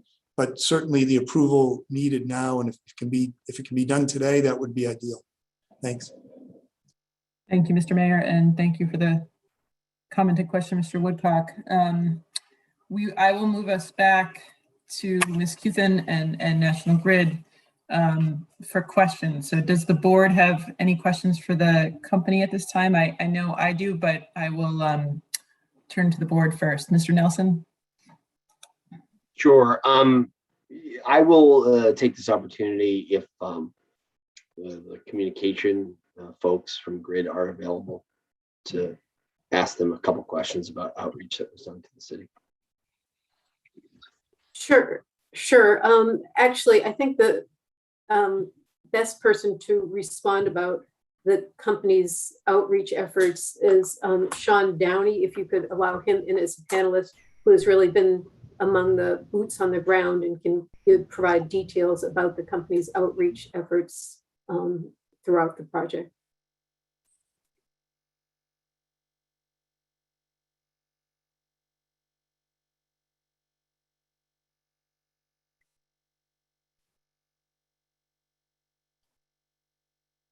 Hi, Mr. Downey. Can you hear me okay? Yes, I can. Great. So obviously we've heard from the the Beverly City councilors that there was lack of communication from their perspective around the notification of this meeting. We've heard from the mayor's office, who seems that they were aware of this meeting and kept in the loop. I'm wondering if you could speak a little bit about what communication the company did to the city council. Sure. So one thing I'll note here is our team on this project is led by Darren Swim, as referenced by Councilor Houseman, who is with his son today at a medical procedure. So I am going to do my best to pinch hit and cover. Darren and our team on the ground, along with officials from National Grid, have engaged, as I think the mayor mentioned, with the mayor's office, the president of the city council, and we have had several interactions with members of the city council, in particular Councilor Houseman and Councilor Flowers. Most recently, we endeavored to respond to Councilor Flowers' outreach, and I know that we had a phone call or two that was set up that was not able to happen, I think, on the councilor's end. So we will very much take the chance to hear the message that we've received today and jump quickly to make sure that we are circling back with both councilors to make sure that we're doing our best to over communicate as it relates to the project and the outreach program. Was there direct communication with the city councilors? I got a view of the overarching message, but I didn't hear whether or not there was direct correspondence with either of the councilors. Yes, there was. There was back and forth with Councilor Flowers, and Councilor Houseman has been in touch with Darren Swim from our team. I believe the last conversation was 2 or 3 weeks ago, and again this morning. Okay, and were they made aware of the incidents that occurred, to the third-party damage that was done to the existing cable? I cannot speak to that. I do not know the answer to that question. Okay.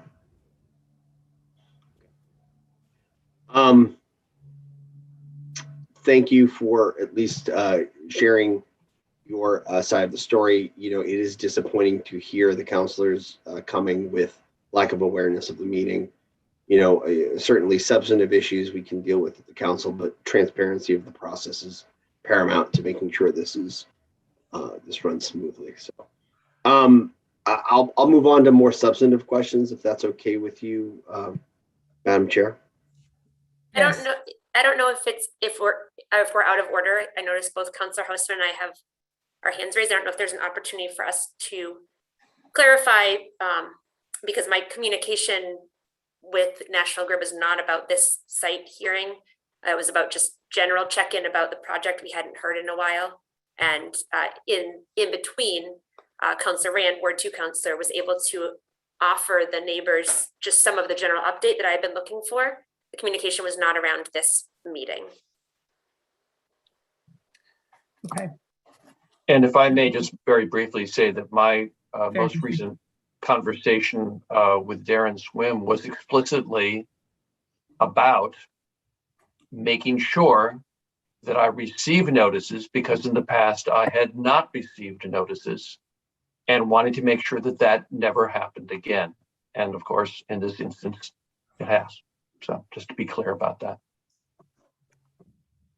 Can I offer just a brief comment, please, just to sort of supplement what we've heard and the concern? I think from the perspective of the siting board staff, we really try to reach out broadly on multiple occasions to make sure that board meetings and other points along the way in the evidentiary process are well understood and known to the public.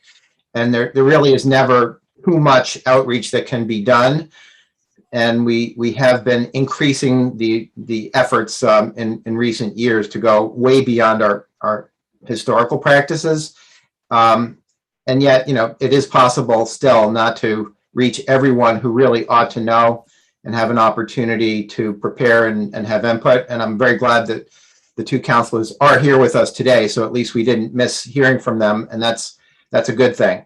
I will say that we have a docket open right now at the Siting Board on enhancing our outreach to the public, and the kind of questions and concerns that we're hearing today are very much at the core of why we open this investigation, to see what best practices we can deploy to make our process better and to really, again, reach every conceivable individual or group who would have an interest in our board meetings and other case milestones, to involve them and give them a chance to participate. So it is an ongoing objective, and we hope to make improvements as we go forward in that docket. Thank you, Mr. Green. Thank you, Mr. Hausman. Mr. Downey, you have another point? Yeah, I thought it might be a good opportunity to describe for the board and the public, some of the outreach efforts that have been underway, if appropriate. I certainly defer. I'd be happy to spend a minute or two talking about some of the outreach that's been done. Yes, I think we do have a pretty good general sense. So if you have, if you have more specifics, I think that would be helpful. Sure. So, to date, we've completed several rounds of door-to-door canvassing throughout the project route. In fact, today we have team members knocking on doors as part of our fourth overall pass of the route. Just last week alone, we knocked on more than 250 doors on and around Wellman Street. We have had, an informational meeting with the City Council, which I think has been referenced, and certainly, as previously noted, the public meeting pre-pandemic. The website, I think, is always a great thing to reference: Beverly Regional Transmission Reliability Project.com. And that comes with it an email, which is info at that same address, and a dedicated project hotline at 833-238-4743. As we get into the project, one of the things that National Grid likes to do is send weekly email updates to stakeholders whose email addresses we collect while canvassing and through other meetings. One of the things we will certainly do is make sure that members of the City Council and other community leadership have that information very regularly. The goal here is always to be knocking on doors ahead of construction and making sure that stakeholders know everything that's happening ahead of time to make sure we're doing our work as quickly and as openly communicative as possible. The goal here is to make sure that everybody knows what to expect from our work every step of the way. And that project, that work, as I mentioned, is underway right now as we speak, with doors being knocked. So just thought I'd provide that additional context. Okay, thank you, Mr. Downey. And I think, there are some themes we are hearing here, including assuring that all public officials involved are, directly notified, and that the pandemic in and of itself and the gap between some of these public notifications may come into play. Ms. Aretz from National Grid. Hi, yes, I just also wanted to step in and make the commitment that we will regularly update the city councilors with project updates as we're moving along through this process, as well through the construction. And we're happy to come in and do any kind of a presentation to kind of bring everyone up to speed on both the project and the outreach plan for their constituents. Thank you. I know Mr. Nelson had additional questions. Mr. Nelson, are they related to this public comment, or should we go to other board members who have questions on this item? I'm happy to move to other board members. Okay. And my questions are related to other areas. Okay. But we can. Mr. Woodcock, then? Yeah, I was just going to ask to the company, what is the current schedule for start of construction for this project?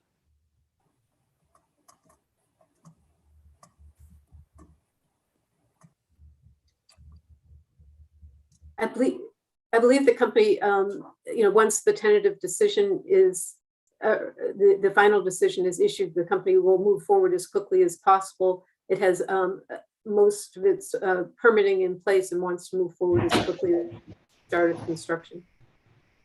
Is there a community engagement? It sounds as though there is engagement door to door and an offer for meeting with the counselors. Are there additional steps the company would take prior to construction? We have. Go ahead. I'm sorry. So we are doing the door to door. We are doing, like I said, we are offering to present to the city councilors. We are happy to do a virtual kind of construction open house. Again, with the COVID constrictions, normally we would have done this in person. But to make people more comfortable and have this accessible to everyone, we're more than happy to do a presentation on what to expect during construction, answer any questions that are either pre-submitted or asked live during the Zoom meeting. And then we would be able to also post that Zoom webinar on the website so that people can go back to it or visit it, because they couldn't attend the Zoom seminar as well. And we also will be including in an animation on what to expect during construction on the website. So that is part of your current plan? Yes. Okay. Yes. Thank you. And just to clarify, because I heard the mayor indicate there was hope that there would be construction this year, but it seems as though that's uncertain at this point. I can jump in. This is Timothy O'Leary, project manager for the project going forward. And we do, once the order of conditions are met from this tentative decision, we'll be doing construction this calendar year, correct? Thank you. You're welcome. Okay. Thank you. Ms. Flowers, I will note, we don't usually do back and forth like this once the public comment has been made. I think we've definitely heard your concerns loud and clear. And I think if there are ways of working with the company on the go forward to ensure there's additional public outreach, that will be a key item of concern to this board going forward. Thank you. So Mr. Nelson, I am going to turn back to you for questions so you can finish your line of questioning. Thank you. And others may have similar lines, so feel free to jump in as we go through. So I want to start off by talking about the sea level rise to the Beverly 12 substation and the response you have to the tentative decision. Can we go through the timeline for how you're going to implement comprehensive flood resiliency measures in absence of adopting, if we were to not, or to change the current tentative decision and go with the company's option? I want to get an understanding about what the company's precautionary measures are going to be, given the fact that there could be flooding at the site. Yes. So the company has underway an investigation of different methods to address climate resiliency at the substation going forward. And it has, at this point, various proposals that it's considering that would provide protection for the entire substation, various perimeter protection methodologies. And the company this process is currently underway. The company has not finalized its decision as to which approach or approaches to take, but it plans to do so in a timely manner, such that it would have it in place prior to 2030. And in compliance with conditions E and F of the decision, would be reporting back to the siting board on these measures. Okay, and what timeline would you be reporting back on, estimated, that you, to the best of your knowledge?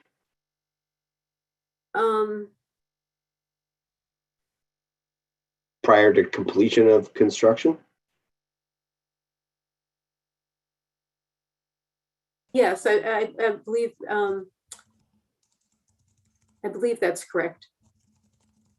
One of the concerns, and perhaps you can go into this a bit more, Ms. Keeson, that I have with perimeter resiliency measures is that they are likely to require additional permits outside of what's already been, what's already on the docket here with the work. I don't know about the sort of regulatory certainty around some of these perimeter resiliency measures, or the potential for perimeter resiliency solutions to impact adjacent properties. And so I think those are largely my concerns. I understand, I believe, the urgency with which this project needs to be completed, and some of the electrical engineering challenges at the substation itself. And I think we can talk about some of those in further questioning, but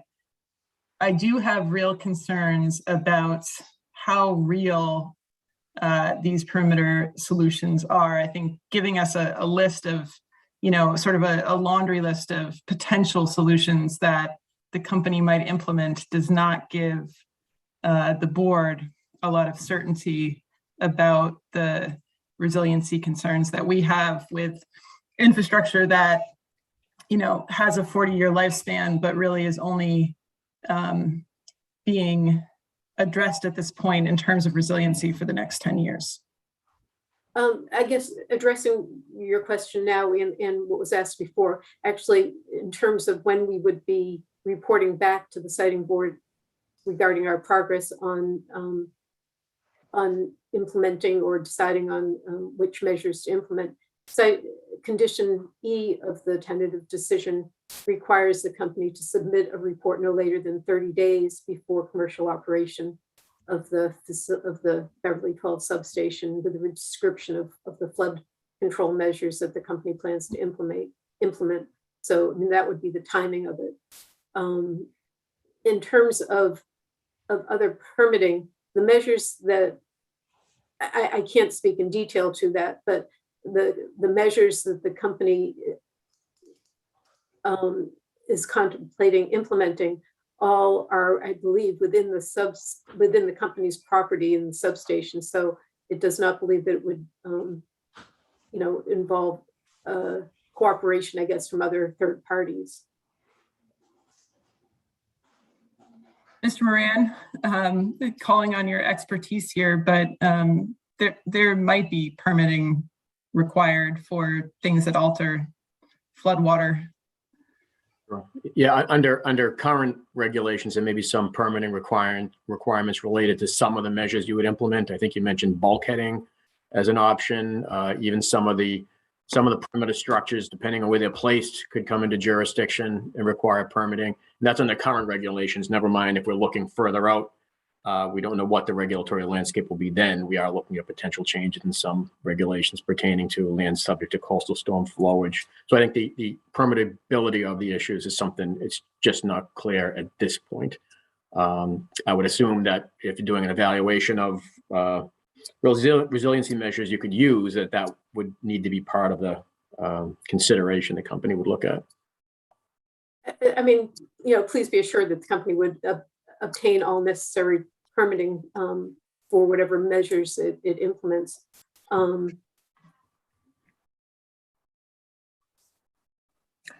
terms, all right, I would just note that this line of questioning is not giving me a lot of comfort about the go forward and perimeter resiliency measures that might be put into place should the board decide to amend the height, the elevation requirements. And so perhaps this is something that the board could take up as a item of discussion as we move forward. Could I ask the company's ecological services lead from BSC Group, who has been involved in the investigation of the various resiliency measures, be allowed to address some of these measures in greater detail than I am able to? That would be helpful. Yep. Thank you, Kathy. Lee Curtis, Vice President of Ecological Services at BSC Group, the environmental consultant for National Grid. Under the environmental umbrella, I have been working closely with our climate resilience specialists on this matter. While I can't give you specifics about the options, because there are literally dozens that we're exploring for the entire site at this point, we are using the Massachusetts Coast Flood Risk Model to determine our design flood elevations through various time horizons. We've also mapped the site-specific flood pathways. When we originally came into this project, we are considering we may have regional solutions that do involve other parties, other abutters, potentially even the city.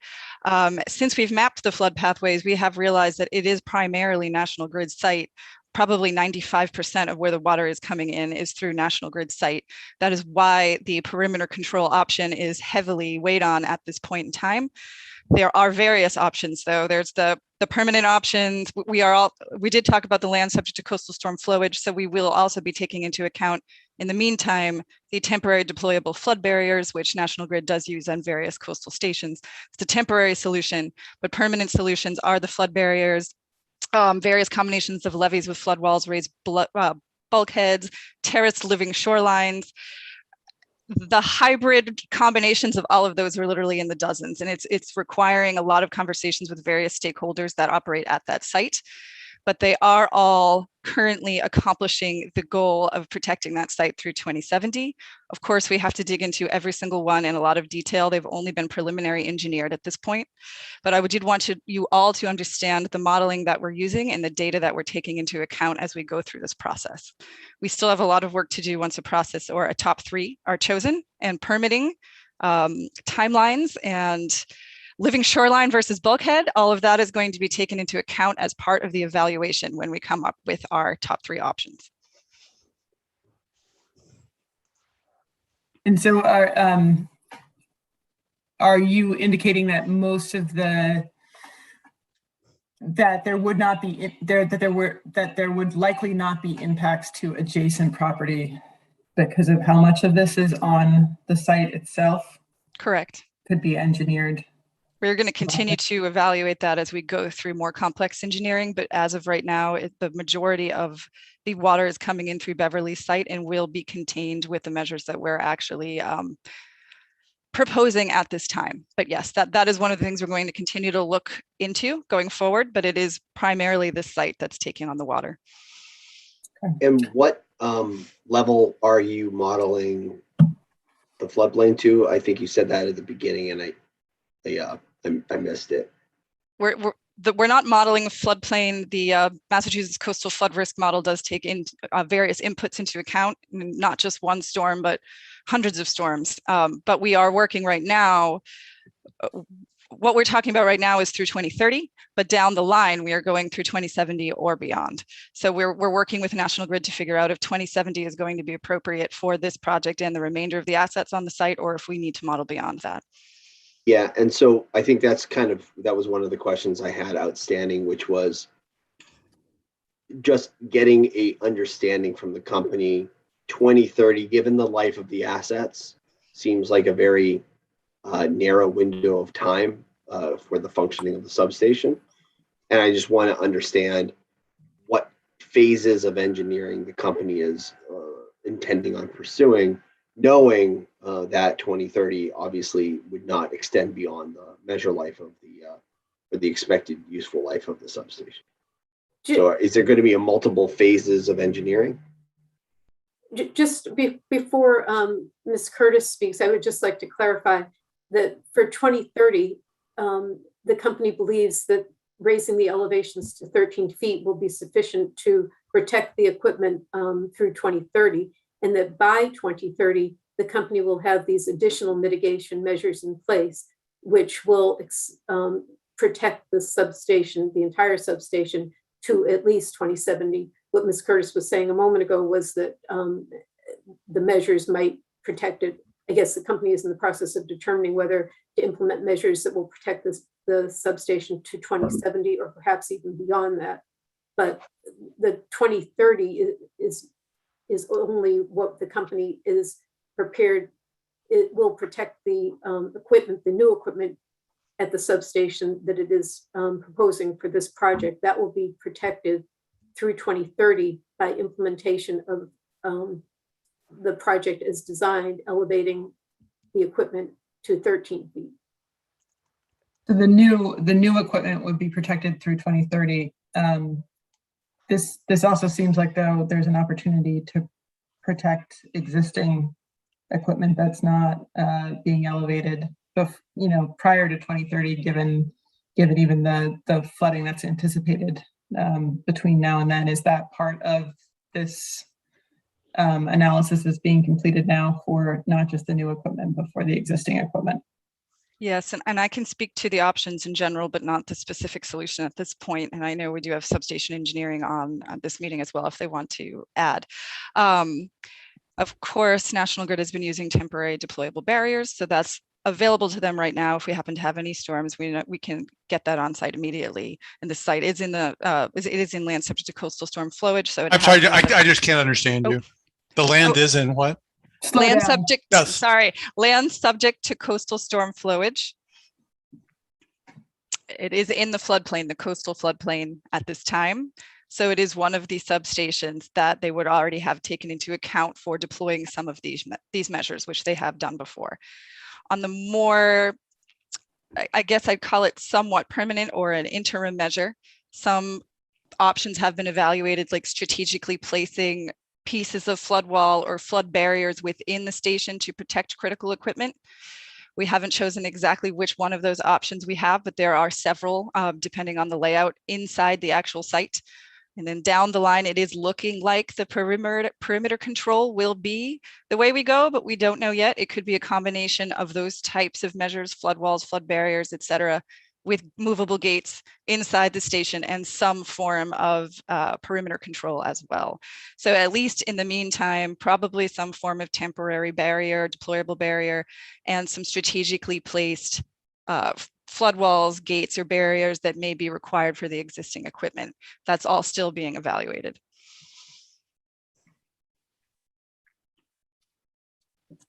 Okay. And I think one of my concerns here too is that if money is spent on perimeter solutions that are not considered through that whole time period, that may be good money after bad if it's not designed for the overall flood risk and lifespans of the asset. Mr. Nelson, did you have additional questions? I think they've given me a good concept of what if we went with their proposal, the elements that they would be pursuing, right? I don't think we have anything concrete today, but I think the only remaining question that I have here is with regards to just making sure I clearly understand what we're deciding between, because I think the construction timeline is 18 months under the company's proposal without the elevated flood plain that was included in the tentative decision, the equipment being elevated. And I just want to know from the company's perspective, they had to get an indication that could extend the construction timeline 2 years. And I want to have them talk a little bit about, is that 2 years on top of the 18 months? And what is the range around 2 years? Is 2 years the maximum? And it could be as short as 6 months. I need a better sense of what we're choosing between, because we do think, I think that there is certainly an impetus, as we heard from the mayor, for the project to be completed. But I just want to understand what that extended time is and what the basis for that is. Sure. There would, even if we complied with condition D as written, the company would still be able to complete the project, not the project, but the N192 replacement cable at the proposed in-service state, and there would not be a delay, that the construction of that could remain on schedule. The start of construction at Beverly number 12, however, would be delayed at least 6 months based on the anticipated approximately 2-year delay time, or time in which it will take to do the significant engineering redesign that would be required. In addition, the build out of the 115 13.2 kV yard at the substation could be delayed at least 2 years, considering the significant amount of re-engineering that would need to be done and redesign. And so now you delineated between the line and the substation. But I think it's important for me to ask, if the substation construction isn't completed, would the line be in service and provide that backup reliability to the overhead line that currently exists? The line would be in service, but I think that the project manager, Tim O'Leary, could probably speak better on this topic. Thank you, Kathy. So one of the things that we need to do is we need to complete a little bit more analysis around the design, the implications, some of the cost estimates on all future work at this site. But as Kathy alluded to, we would need at least that 6-month time frame to really dive in and try to re-engineer not just the new equipment, but how its effect on the existing equipment around minimum approaches and other items, and then build out from that point forward, doing 2 years at a minimum.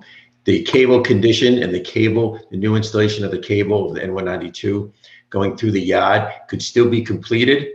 However, it wouldn't be tied into that Beverly 12 substation. We would have to do that at a later time frame.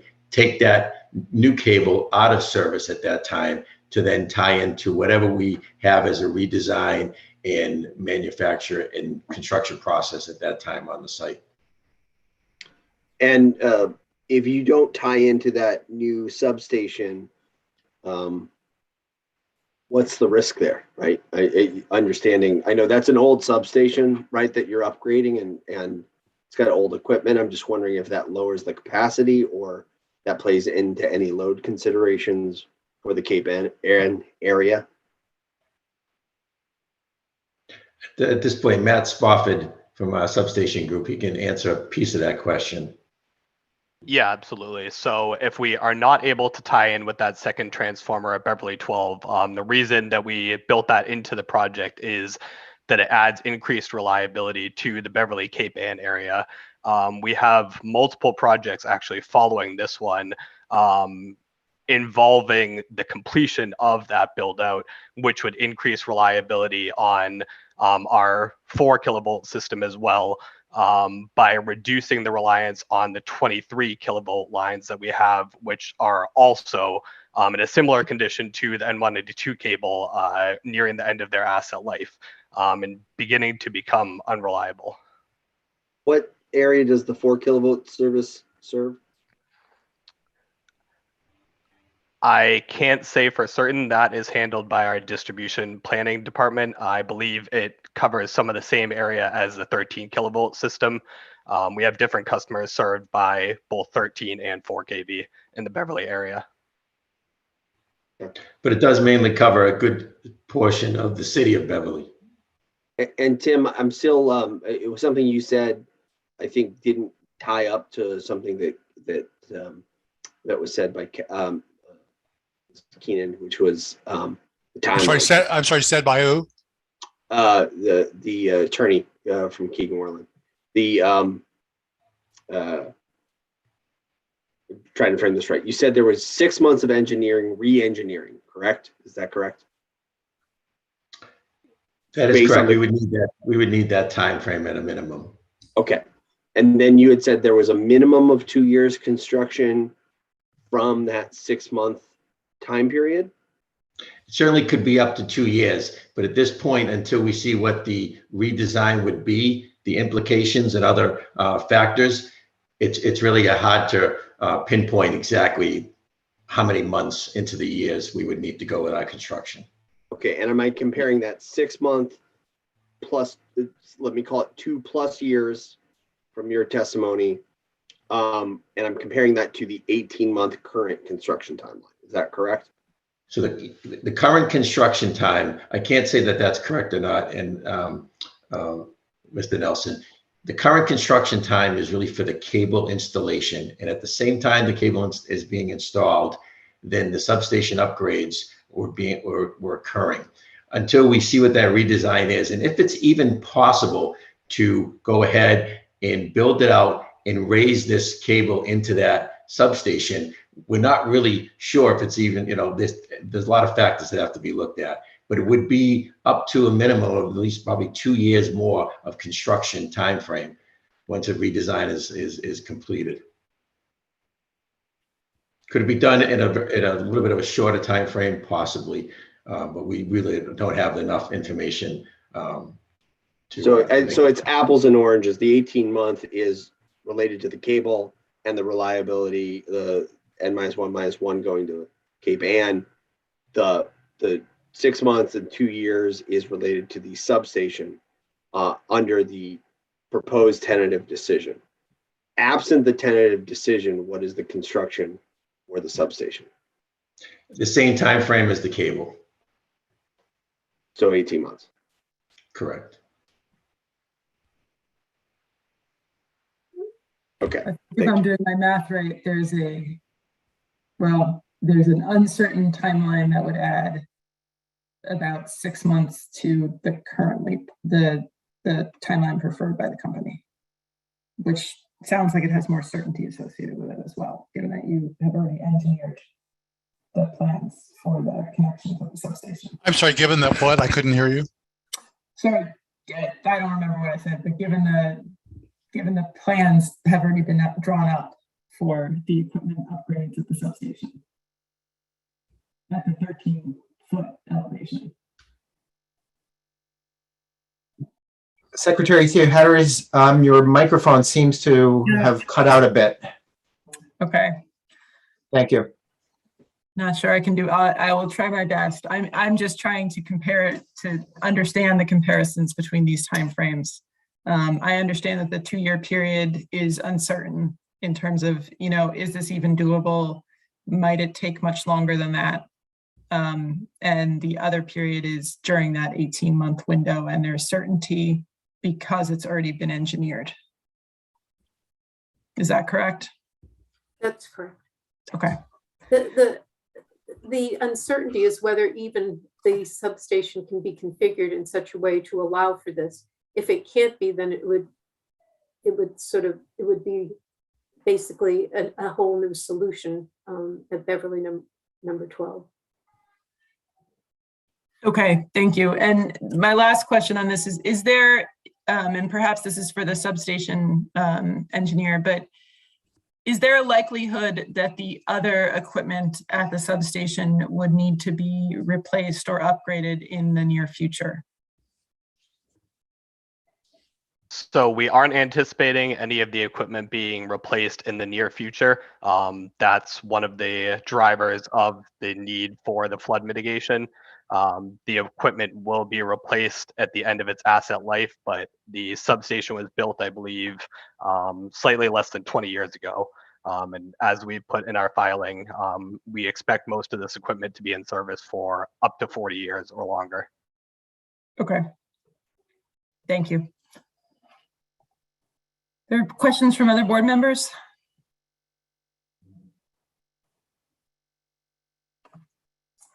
Okay. I believe now we will. Excuse me, Madam Chair, I had a quick question, if I may. For the company, how much load growth would be accommodated by the project in combination with the existing transmission and distribution lines? I think you may have touched on it, but I'm not sure if I'm clear on that. The project is essentially an asset replacement project because of the condition of the existing cable. It's not intended to, it's not premised on load growth in the area, which is, I believe, relatively stable at this point.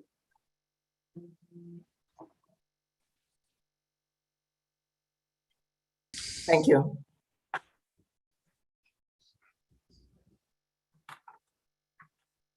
But the project will enable the company to serve more flexibility to serve its customers in the Beverly and Cape Ann area by enabling it to transfer to the existing East Beverly station as well. Thank you, Attorney Cusin. And thank you, Madam Chair. Thank you, Commissioner. I don't think I see other questions from board members. Mr. Green, I am going to ask if we should continue to proceed to the interveners or if we should break for lunch, and I'll let you make that call. Thank you. That's an awesome question. I would recommend that we take public comment. My phone has been lighting up all morning with folks who are eager to speak. Yes. So Okay. maybe we can continue and then assess the lunch break time. Okay. No, that works for me as well. So thank you, Ms. Keithan. There are 2 pro se interveners in this proceeding who may wish to comment today. And I believe we will start with Dr. James Rome, if he's here. Mr. Green, do we know if he's here? I have not seen Dr. Rome. I did see Mr. Rolk earlier, so perhaps we can turn it to him if he's here. Thank you, Madam Secretary. I have no comment at this time. Thank you, Mr. Roque. All right. So we have 3 pre-registered speakers that we can turn to next if you would like to proceed. Yes, please. The first registered speaker is Beth Almeida of Beverly, if she is with us. I believe she is.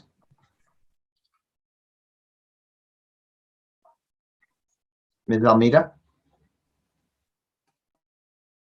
You are muted, Ms. Almeida.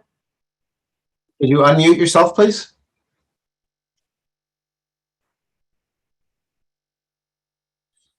Okay. We hear you. We can hear you now. Thank you. Okay. Thank you, Madam Chair and members of the board. Good morning. My name is Beth Almeida. I reside at 7 Endicott Street in Beverly with my husband and 2 young children. We have strong objections to the proposed route for this new line, and we appreciate the opportunity to share our concerns.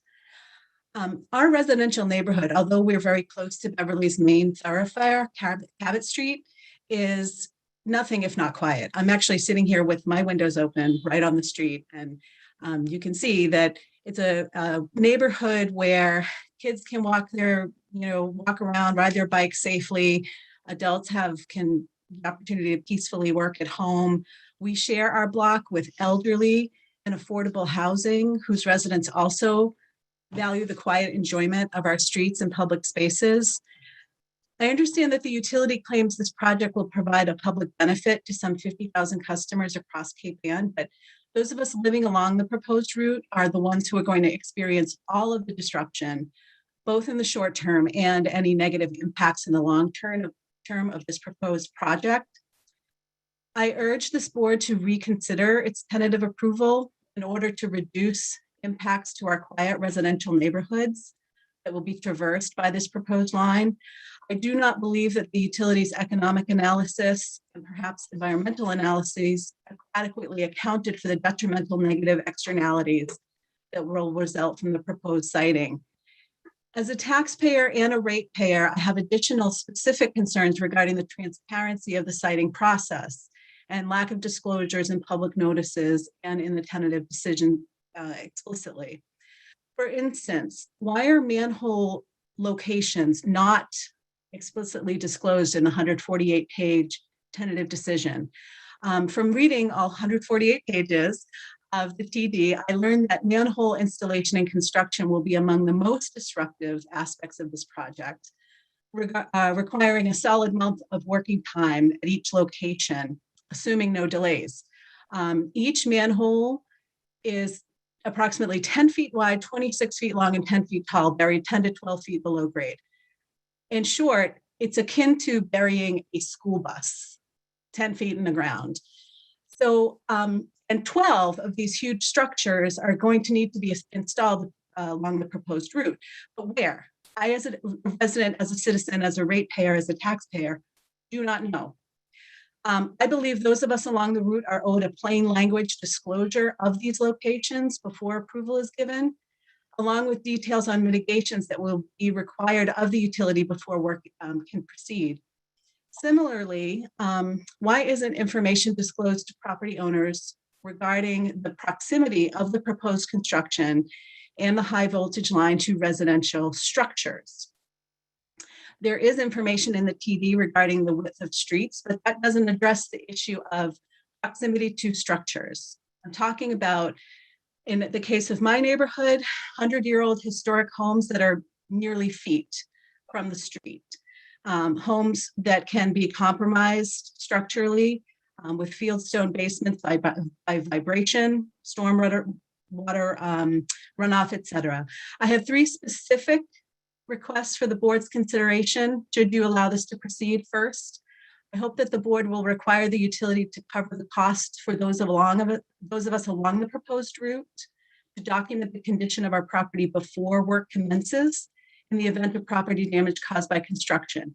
I believe this basic gesture would be a show of good faith on the part of the utility. Second, I request that the board require the utility to provide those of us along the route with a list of requirements that this board and other regulators have set for construction.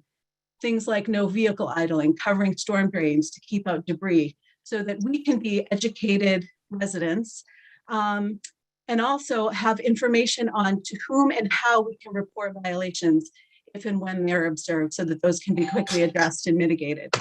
And third, I would like the board to consider, considering that the route was determined as part of an iterative process, to consider an amendment along the proposed route, avoiding Thorndike and Endicott streets in favor of rerouting the line for 1 block along Cabot and then directly onto Hale Street. This minor modification would not materially lengthen the proposed route. I believe that any additional cost would be a rounding error in terms of the overall $80 million cost of the project.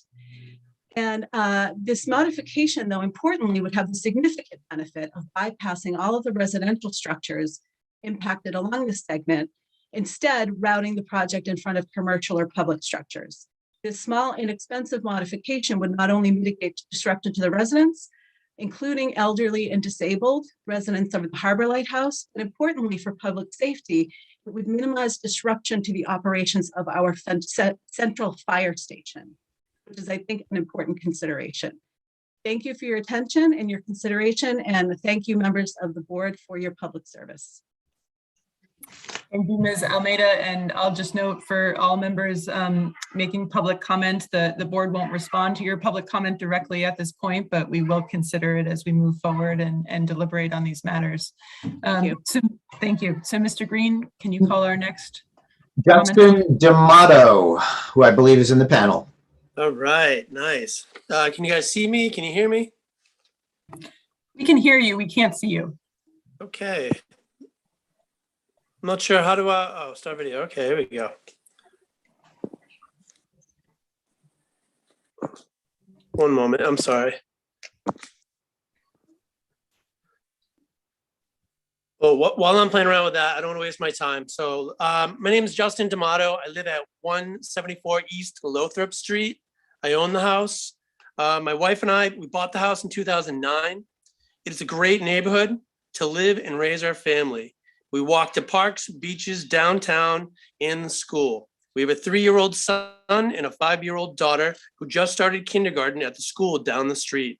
My wife and I both work in Beverly and are preparing to invest heavily on home improvements with plans to live at this location for decades to come. We are concerned about the proximity of the high voltage cable in relation to our home. There have been studies suggesting exposure to the type of electromagnetic fields high voltage power lines generate and links to childhood leukemia and tumors.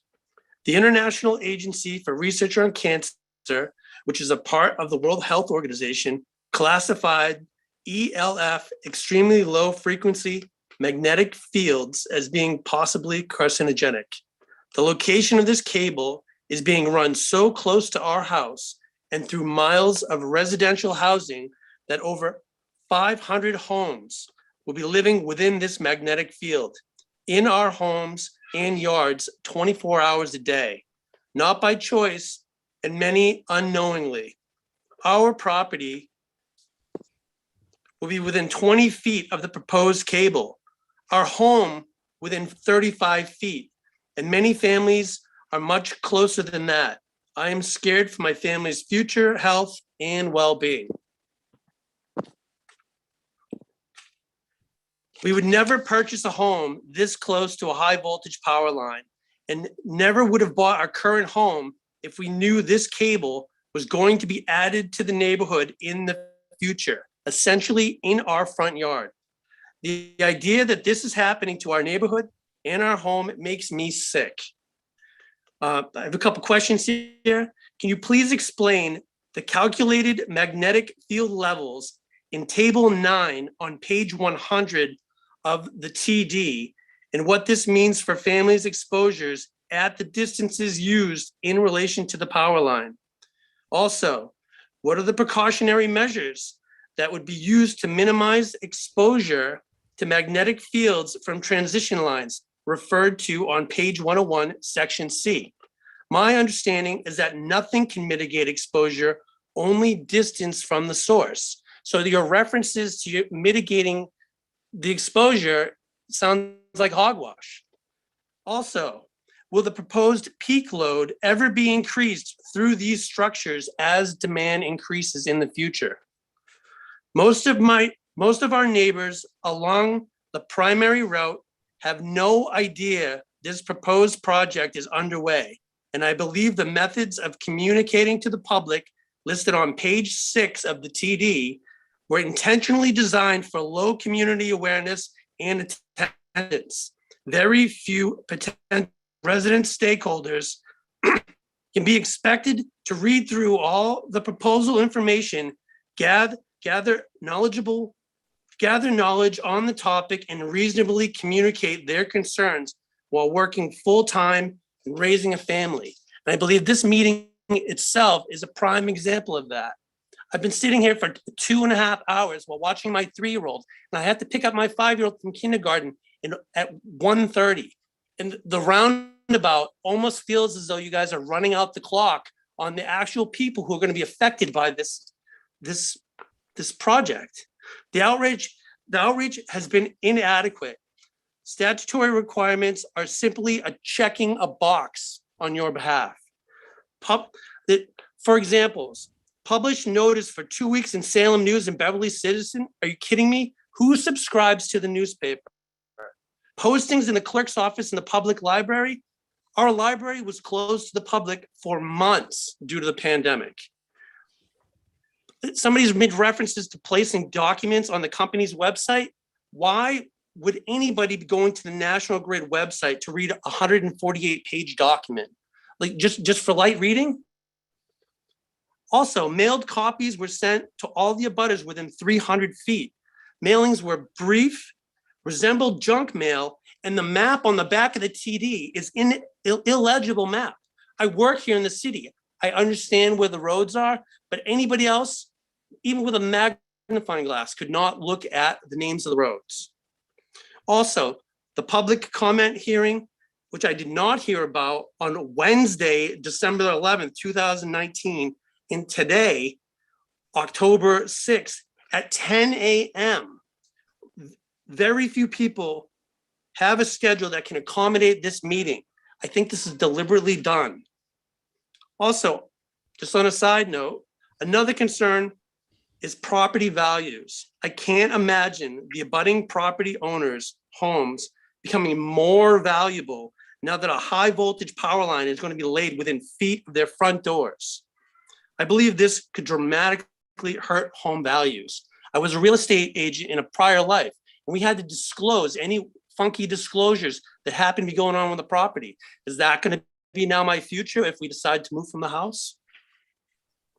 After reviewing the 148-page Mass Siting Board tentative decision document, it appears that the two proposed routes are essentially equal in every route scoring criteria.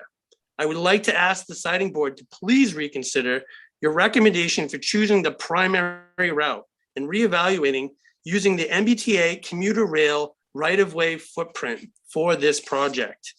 National Grid initial route recommendation will not be accepted by me or my neighbors. We will not let this go. Also, I've Thank you, seen it. Mr. D'Amato. I do need you to wrap up at this point. We have gone I well need over like the 3-minute 45 mark. seconds. I've seen it repeatedly over and over. The lowest possible cost is not the best solution.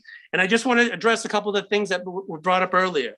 Mr. Downey said that staff were knocking on doors now, way too late. Also, the concern for power outages with that, we have a large National Grid yard headquartered on River Street. Power outages can be quickly addressed. Mr. Hazel's reference to a safe, acceptable milligas exposure was a non-answer earlier today. He had no reference to any of it. Also, third-party damage to the line that was on the right-of-way. Apparently, none of you have been to Beverly in the last 4 years because half of the roads are open right now to ongoing construction.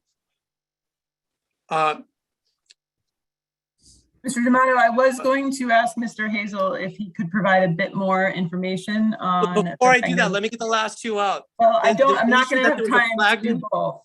There was a flagman issue. They were like, oh, well, this would be such a huge hoop to jump through if we were to use the right of way. That's a joke.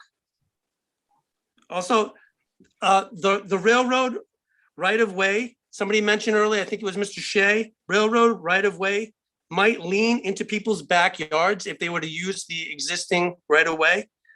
This new cable is going to be placed in my front yard. Big difference. Thank you for your time and consideration. Thank you. Mr. Hazel, I don't know if you have any additional information you'd like to add on the magnetic fields. Yeah, magnetic fields is always an important consideration for our projects.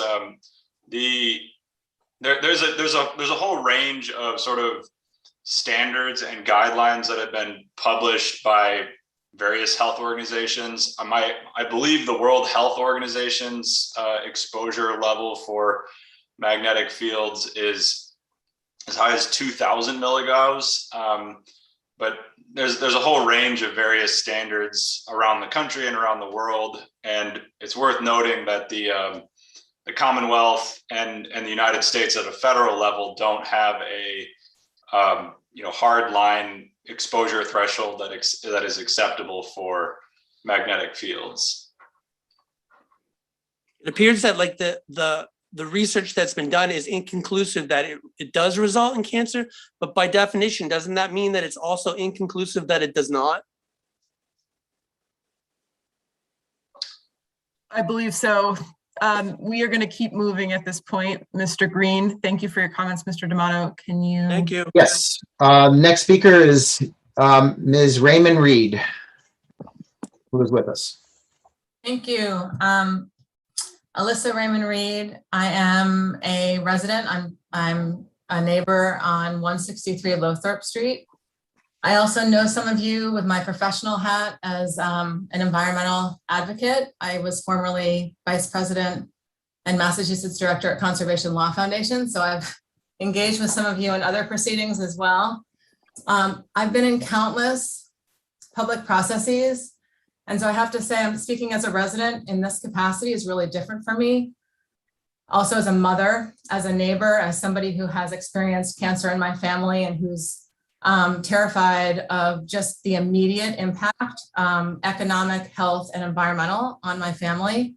So I'm speaking in a really personal way today. And I hope that I know there's time limits to each of the residents and public comments right now. I think there's an unlevel playing field in those time limits. We've had a lot of time to hear from members of the company who are representing a very specific trajectory. And I think it would be really helpful to hear, given the process concerns that have been raised, as much time as is needed from the residents that are showing up today, many of whom are showing up last minute and like me during their work days and canceling things to come.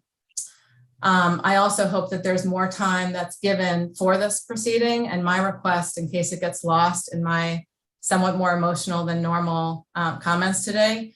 I don't want my request to be lost. And my request is that this whole process be delayed and that we be given more time to inform ourselves as residents, to speak with our public officials who have the responsibility to represent us and to collect more information from residents, and more time to disseminate information in the neighborhoods that are highly impacted.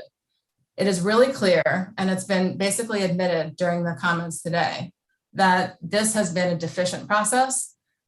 In the many public processes that I've attended, both as a representative or a lawyer for many members of the public or for impacted communities, I really haven't seen a public process as deficient as this one.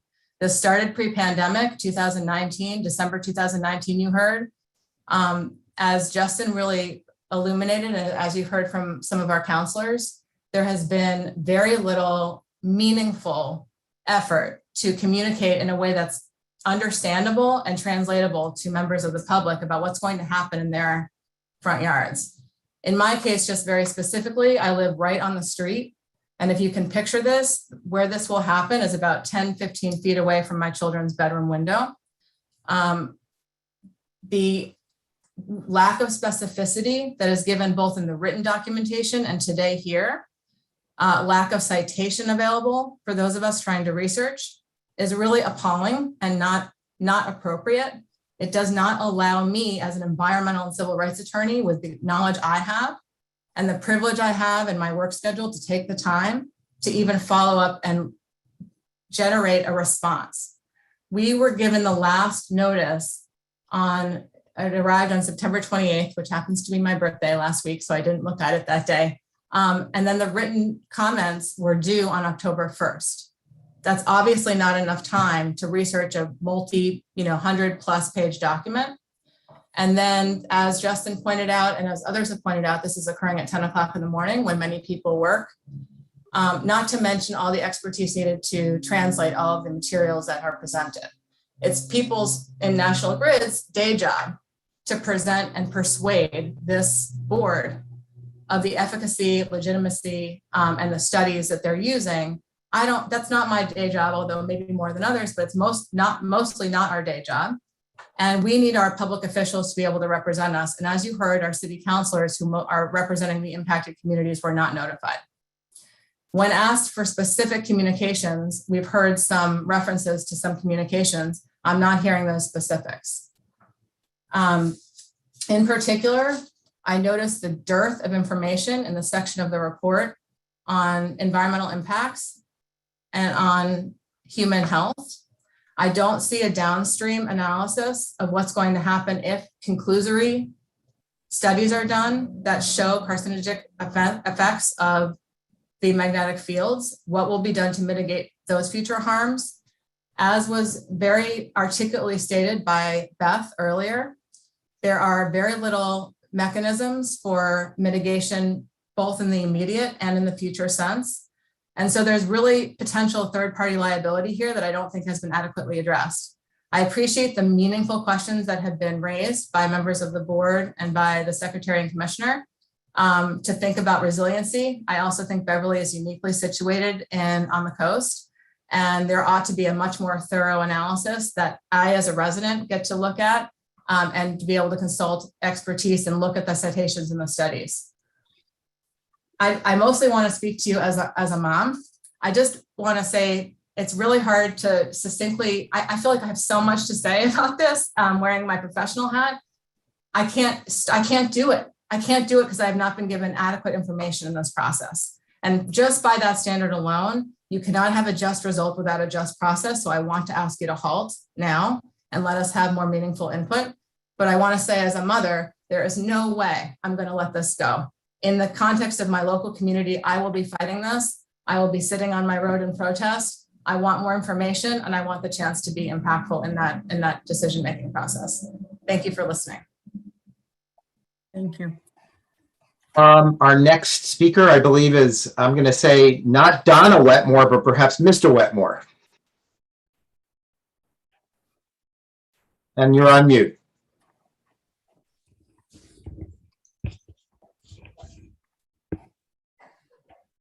Okay. Yep, I'm not Mr. Wetmore. I'm actually William Mylander, My wife and I are sharing a computer, so. Could you spell your name for the stenographer, please? Sure, it's Mailander, Mylander. I had just some comments, just to get it all out on the line here. I'm opposed to running this thing through the streets. I think we should go on the rail right of way. And just a couple comments on the comments that were made about how painful it is to do maintenance on the railway. Well, if you put a new line in there, and it's going to be good for 50, 60 years, hopefully you're not going to be needing to do too much maintenance over the next 20, 30 years, which is probably as long as I'm going to be around anyway. So a new maintenance hassle of maintaining the new line on the railway, I don't see that as a valid concern. Second is, if you run it through the streets, they dig up streets every other year. If you go down Carl Lane right now, you'll see scars all over the place. You look on Boyle Street, there's scars all over the place. So the risk of digging up and damaging the line, I think, is more risky on the streets than it is on the rail line. Once you get it buried on the rail line, you're not going to be in there doing gas lines and power lines and sewer lines and every other reason that they dig up the streets. So I don't see that as a valid concern either. And then the last comment is you're going to be in the railway taking out the existing line anyways. So you're going to be working with the MBTA to get in there and do maintenance anyway. So as long as you're in there, if you schedule everything appropriately, you can probably minimize the impact of adding the new line while you take out the old line. So I don't see that as a major issue. Plus, as a lot of people are bringing up, running a high power line around all these residences, it seems to me to be not a great option when you can run it through the rail line right away where nobody's living there. So those are my comments. And now here's Donna Wetmore. Hi, I just have a couple of comments. One of them is as far as knocking on doors of residencies, we have Station 51 in our backyard. No one has knocked on our door. No one has contacted us until we got this letter, as we say, on the 28th, a few days ago, with very little time to research. I understand we need to upgrade. We definitely need to do that. I think this is the wrong way to do it. It's going through not the most congested neighborhood in Beverly, but a pretty tight neighborhood with small streets. Our street doesn't even have sidewalks. The kids are already at danger just walking around here. So I think this is a poor decision. Also, already before the project has even started, they are doing staging apparently at the substation 51. And we've been awakened at 2 o'clock in the morning to voices out there talking quite loudly, to backing up trucks. So they haven't even started the project and it's impacting our sleep. So if this is going to require 24 hours a day work and disturbances, we need to know this. And we need to have a contact person to help to mitigate the impact on this whole neighborhood's lives. We shouldn't be awakened in the middle of the night on a regular basis before a project even started. So if it goes through, I am also on board with trying to use the railway because I think that's far less impact and far more stable an area. And if things have to be repaired, I think it's a lot less of an issue for big neighborhoods. But whatever happens, there needs to be a contact person for residents to find out what's going on and to find out why things are happening in the middle of the night and why we're being disturbed. I don't even know who to contact for that kind of thing. So yeah, your outreach has not been adequate. And I hope that you can figure something out to do this a little better, because you're going to have a lot more residents who probably didn't even look at this letter yet that are complaining. Thank you for your time. Thank you. And just as a point of clarification, Ms. Cuthan, I would ask, is there a central contact for National Grid? Yes, yes, the company has a contact person. It also has a toll-free 800 number, I believe, and a dedicated with a dedicated number. For Perhaps outreach. later. Okay, perhaps later in the proceeding, Mr. Green, we could put that information up into the chat window. Can we move to our next commenter, please?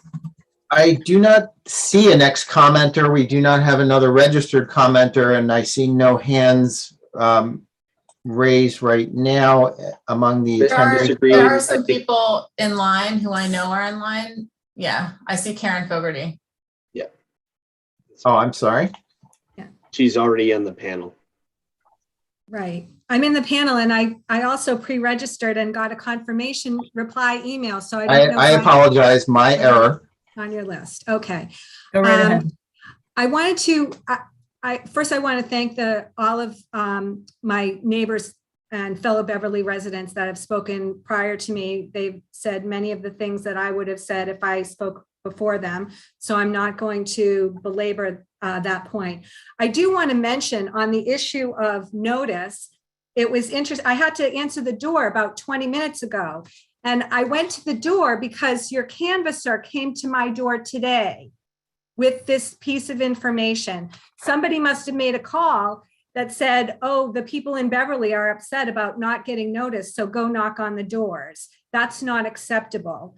With respect to the issue of process, I don't know whether any of you are shocked to be hearing from us right now.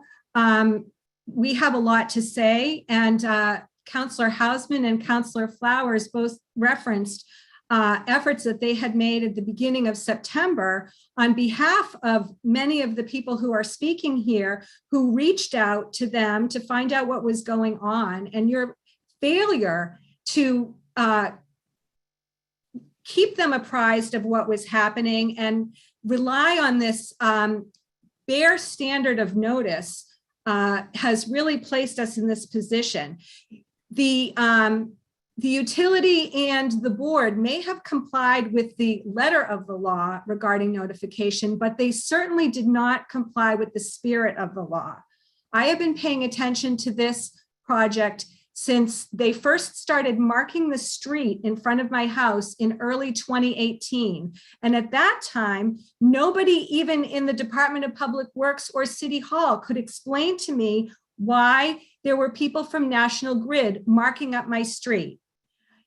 In the fall of 2019, when this process was going on, it was explained to me, I can't say who the person was that explained it to me, but it was in conjunction with this process that the cable that was being laid not 15 feet from my front door was just a replacement of a cable that had deteriorated.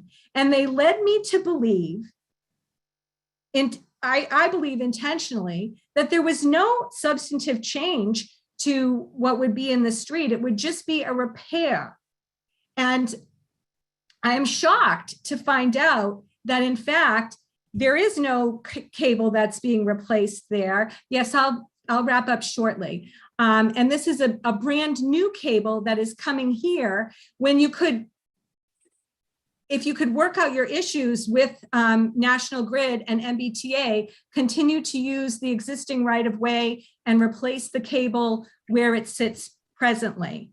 I am not satisfied with the explanations about mitigation and safety for electromagnetic fields. I believe that if some of you members of the site committee came and saw how close our homes are to where National Grid proposes to lay this cable, you would be shocked. It is not acceptable. It is not an acceptable risk for you to ask us to assume, because larger entities like National Grid and the MBTA don't want to play nice together and figure out a way that they can work that cable out on the existing footprint. Thank you.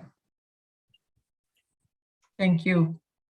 I see one last hand raised, and that's Matt DeChico. We'll move you into the panel right now.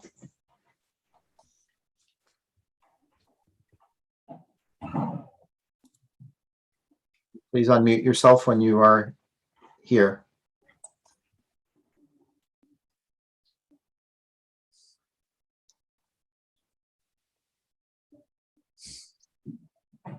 Mr. DeChico?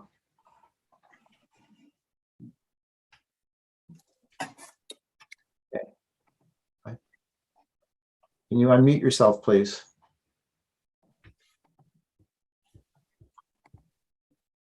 Hello. All right, there we go. We can hear you. Sorry. Thank you. It's taking a second. I'm sorry. No worries. Hi, my name is Matthew DeChico. I'm also a resident of 178 East Lothrop Street. And again, I'd just like to reconfirm, as I'm looking out my window, as I've just gotten home for lunch, there's a National Grid person across the street knocking on the door. The canvassing, the communication, and as well as like Ms. Fogarty related earlier, we were not led to believe that this was going to be a high tension cable line running 115 kV line running down the middle of our street. That's never been communicated before until we got this notice on September 28th. The communications prior to that, I've lived in this house for 6 years. The most I heard about this again was around the same time when there was somebody in front of my house marking out gas lines, which I assume was from my neighbor who got a new gas service. The fact that you're coming to me, I've been sitting watching this on a cell phone while I'm trying to work for the last 2 hours while you're doing this in the middle of the day. The communications are deplorable at best from National Grid. Outright, our city councilors obviously were not contacted properly. The neighborhood hasn't been contacted properly. I also happen to work for the housing authority, so I see the disaster going on down at Essex Street. You already have a quarter of a mile of the old cable dug up to try and repair it. I see no reason why National Grid cannot work with the MBTA to remain in the existing footprint and follow the same path to make this change to go, as smooth as possible. Instead, what I do see is you all finger pointing at whose fault it was for somebody driving a pole through a line that's full of a ton of contaminants. I'd also like to know what kind of line you're going to run down my street. Is it going to have the same kind of contaminants and PCBs in it, aside from a medical field, a magnetic field? That line's highly contaminated, which is why Clean Harbors is down there cleaning stuff up. None of this stuff, I didn't even know about the 148-page report until Justin actually mentioned it, because none of this has been communicated to us. Like Justin said, I don't have time to be sitting around reading a 148-page report while I'm trying to work every day and know nothing about it other than I got a notice in the mail a few days ago. I don't want to keep hopping on stuff everybody's done. So I appreciate the board's time, but at this time, I'd ask you guys to delay your decision till the public has a lot more input on any of this and able to communicate with our counselors and move forward after that. Thank you. Thank you. Mr. Green, I see an additional hand in the participant list. Diane. All right, we'll take Diane's comment and perhaps maybe we can break for lunch after that. Okay.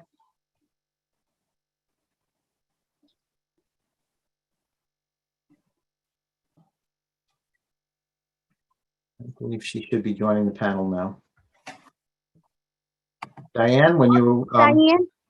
Yes, I'm trying to figure out where the pipeline is going. The map that was sent said it could be a half mile from my home, but this map is clear as mud. Is there another place you can get a better idea of where the street names are in comparison to where these lines are coming in? I went to the town and asked them what they could tell where it was, and they couldn't. And someone from the board staff just want to quickly walk through the proposed route. Please. Sure, I'd be happy to. Diane, forgive me, I don't know your last name, but if you could explain where your address is, I might, or if you'd be comfortable stating where your house is, I might be able to explain where the line is in relation to it. 34 number 10 Schoolhouse Road. It is between Route 20 and 169 in Charlton. Oh, I'm sorry. We have a separate proceeding later in the afternoon for that case. we're still discussing a transmission line out on Cape Ann at the moment. Oh, so they told me the meeting was at for 1. So this We running- expected to, that was the schedule we put out this morning. We're never sure how long different cases will run. So that was our best estimate, but we are likely to reconvene sometime this afternoon on the case in Charlton. I can't say when at this point because I don't know how long our discussions and questioning will take on this project. So we how can am I to find out when this is? So Can Andy, you- is there a way you can get in touch with Diane when we start the LNG proceeding in Charlton? I don't have contact information, but for everyone in Charlton who is awaiting the that case, I think they need to stay tuned and return sometime after our lunch break to see how quickly we get through the rest of this case before we take up the next matter. So Okay, so you're going on lunch for about an hour? Check 30 back in an minutes. hour? 30, I think 30 minutes, Dan. Okay. And Mr. Green, could I add, Thank you. our phone number is going to be on the screen later. So if you want to reach out to that would help too. Yeah, you can call or text us at the number that Mr. Wong just mentioned. We'll be displaying on the screen during the break, and we'd be happy to update you. That would probably be the easiest way to provide the information in real time. All right, thank you. Thank you. All right, I believe we have taken all of the public comment on this project. So we are going to take about 30 minutes and reconvene at 1:40. Please be back promptly if you can. Yes, one remaining question, Alyssa? I just have a quick question. Can you just outline, if you don't mind, kind of what's going to happen next so that those of us that are joining and have time limits on, whether we should stay or how we can stay involved? Thank you so much. So we've moved through the comments from the parties, the explanation of the tentative decision from the siting board staff, and comments from members of the public. And so when the board reconvenes, we will be deliberating on the tentative decision, going through what we've heard from all of the parties who provided comments, including the public comments. And then we will be making a decision around this case. And then from there, depending on time, of course, we will move to the next case on our docket for today. Anything else, Mr. Green, to add to? I think you covered it completely. Okay. Good question, though. Thank you. All right. We will see you at 1:40.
Andy, I had to relog back in. I just want to make sure you can hear me. Okay. Yes, you're good. Thank you. I think we're good.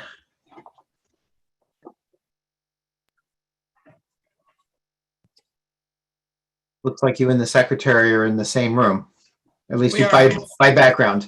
The blue logo room. I think the same person made our backgrounds and they did an excellent job. We're All still right. broadcasting to YouTube, and we are live.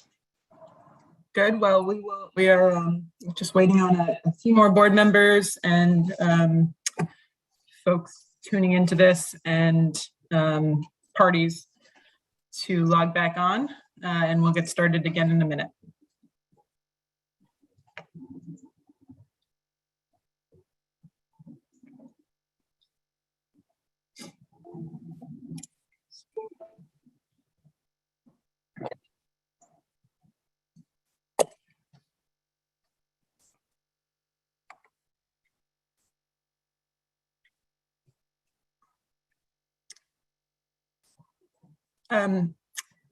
Mr. Green, I believe I see all of the board who's present today. Can you correct me because my boxes got all mixed up? Mr. Casey's here. Commissioner Woodcock. Yeah, Mr. Woodcock's here. Deputy Commissioner Moran. Our DPU commissioners. We have Okay. 7. We have 7. I think we are here. Okay. Well, I will put us back on the record then, and I will note for members of the public who are joining us today, we are still working on the first agenda item today, which is the Beverly Salem Regional Transmission Reliability Project. The board is about to move to deliberations on this project. For others who are joining for the Northeast Energy Center in Charlton, Massachusetts, we should be moving on to that later this afternoon. I will note for members of the public who wish to comment on that Northeast Energy Center project in Charlton, Massachusetts, we will take public comment on that item before moving to the presentation by the company and others, so that those of you who have planned your day around this may proceed with those public comments. So we'll do those first on the order for the next meeting. With that, I would like to move us into the deliberations of the tentative decision. After discussion by the board, we'll also consider amendments to the tentative decision, including the amendment list by staff, which are mostly technical in nature, as well as additional amendments from the board, as we'd like to address any of those items. And so I think we can start with an open discussion and then move into motions and amendments. Chair Nelson, I see your hand up. Just getting in queue order. There's 2 items for deliberation I would like to discuss. The first one is, we've heard a number of concerns raised around communication, and so that's an item. And the second one is around the engineering and potential flooding of the substation along with the construction. I'll open by saying where my head's at. I think the communication, certainly there has been a, my review of the record has been that we've met the needed communication required by the law. As Mr. Green noted earlier, we have undergone a process through EFSB and DPU to expand access and to improve communication and to expand upon the laws, right? To consistently improve the way the public is communicated with and their ability to access and understand the information here. I'm certainly not happy with some of the things that I've heard the public say around the communication with the with National Grid, and there seems to be some confusion around exactly what and how certain information was communicated to both community members and also the members of the board. I don't have a specific amendment to propose. I just want to open that topic up to see if anyone has anything else they want to say on it before we move to the flooding.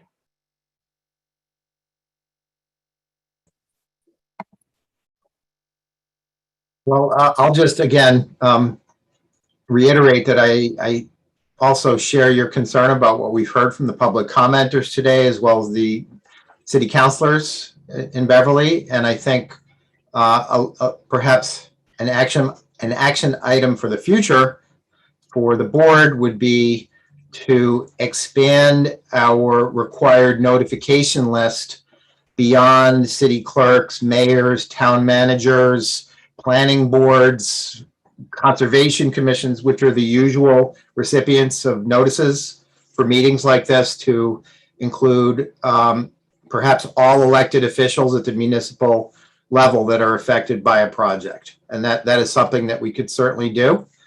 And perhaps that would have resolved some of the concerns that we heard today. And I do thank the members of the public for their time and comments on the case today. Likewise, and I think Chair Nelson and Andy, something we've heard public feedback on, and that I think will be part of the proceeding we have around public engagement is times of day that work. Right, we've heard positive and negative about evening hours impacting school and children and childcare and that kind of thing, and likewise, obviously, concern around holding these hearings during daytime hours. And so I think that's something we continue to take additional information on. Mr. Woodcock, I see your hand up. I wanted to raise at the appropriate time whether as a requirement for a siting board approval that there be a pre-construction communication plan that is submitted that may allow input from the city.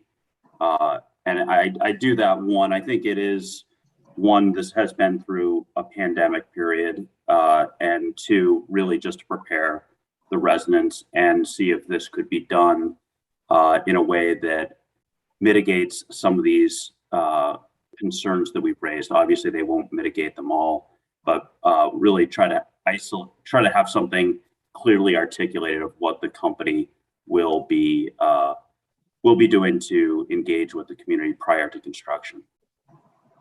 What would that, can you talk a little bit more about what that might look like operationally? Could we propose an amendment to that effect in any decision? Yeah, I think we could, but I think that doesn't address all the concerns that we've said, but I think it would at least prepare the residents for what will be a part of the plan. I think there was a commitment that we heard from Danielle earlier that there would be an effort to explain the construction and operations, answer any questions. I think a public hearing on this to just explain the project. There's some confusion that still exists for the public, may be necessary, and that it just be entered into the record prior to construction. And Commissioner Woodcock, when you say public hearing, just for the record, are you talking about like a community meeting versus a okay, yeah, okay, thank you. If I can just jump in on this point, Commissioner Woodcock, it is almost universal that every applicant seeking EFSB approval will hold public open house meetings with the members of the community, and they typically will provide some form of mailed or broadcast notice to invite members of the public to come and informally hear about the project, have a chance to meet with officials of the company or their team and ask questions. But that is not a supervised or, a process with a siting board oversight. It's often prior to the application, so we don't even have a sort of triggering filing to have oversight. But I think what you're describing is sort of taking that a step further, or 2 steps perhaps, to institutionalize that as some kind of formal expectation of how the public is communicated with and what information they receive and their opportunities to be heard before the filing.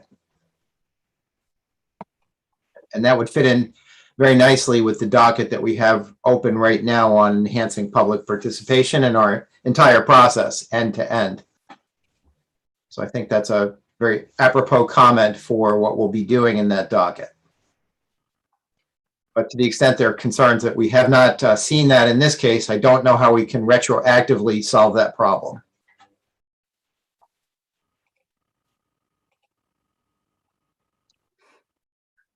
Andy, just so I understood that last point, retroactively solve that problem. Do you not think that we could have a condition that they submit, say, a month prior to construction, a public communications plan of how they would engage with the public to communicate and inform the public of what will be occurring?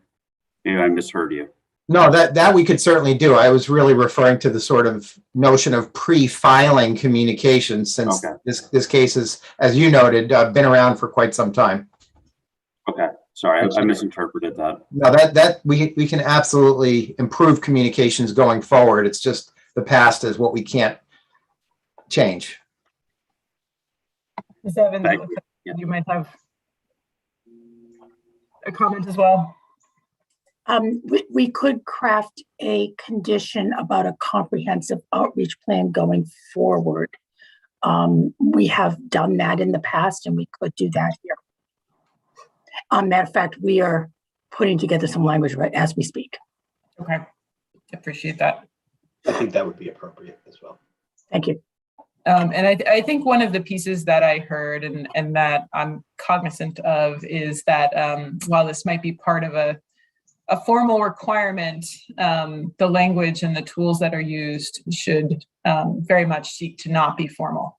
Obviously to be concise and accurate and all of the rest, but I do think we have a real need for the information to be easily digestible by the public, for the maps that are used to be easy to read, for people to understand the different types of infrastructure that are going in, and not have to look at, sort of electrical grid lingo as the only basis of the information they're receiving. So I don't know if this could be in the condition, but I would strongly urge the company to find tools to communicate with the public that are readily understandable. Sometimes we use the term plain language. Perhaps if we include that in that would work. Perhaps if we include that in a proposed condition, that would get at your thoughts. Yeah, I am sensitive to the fact that these are long, complicated documents to read, and interpretation beyond just language translation is something that I believe would be helpful here.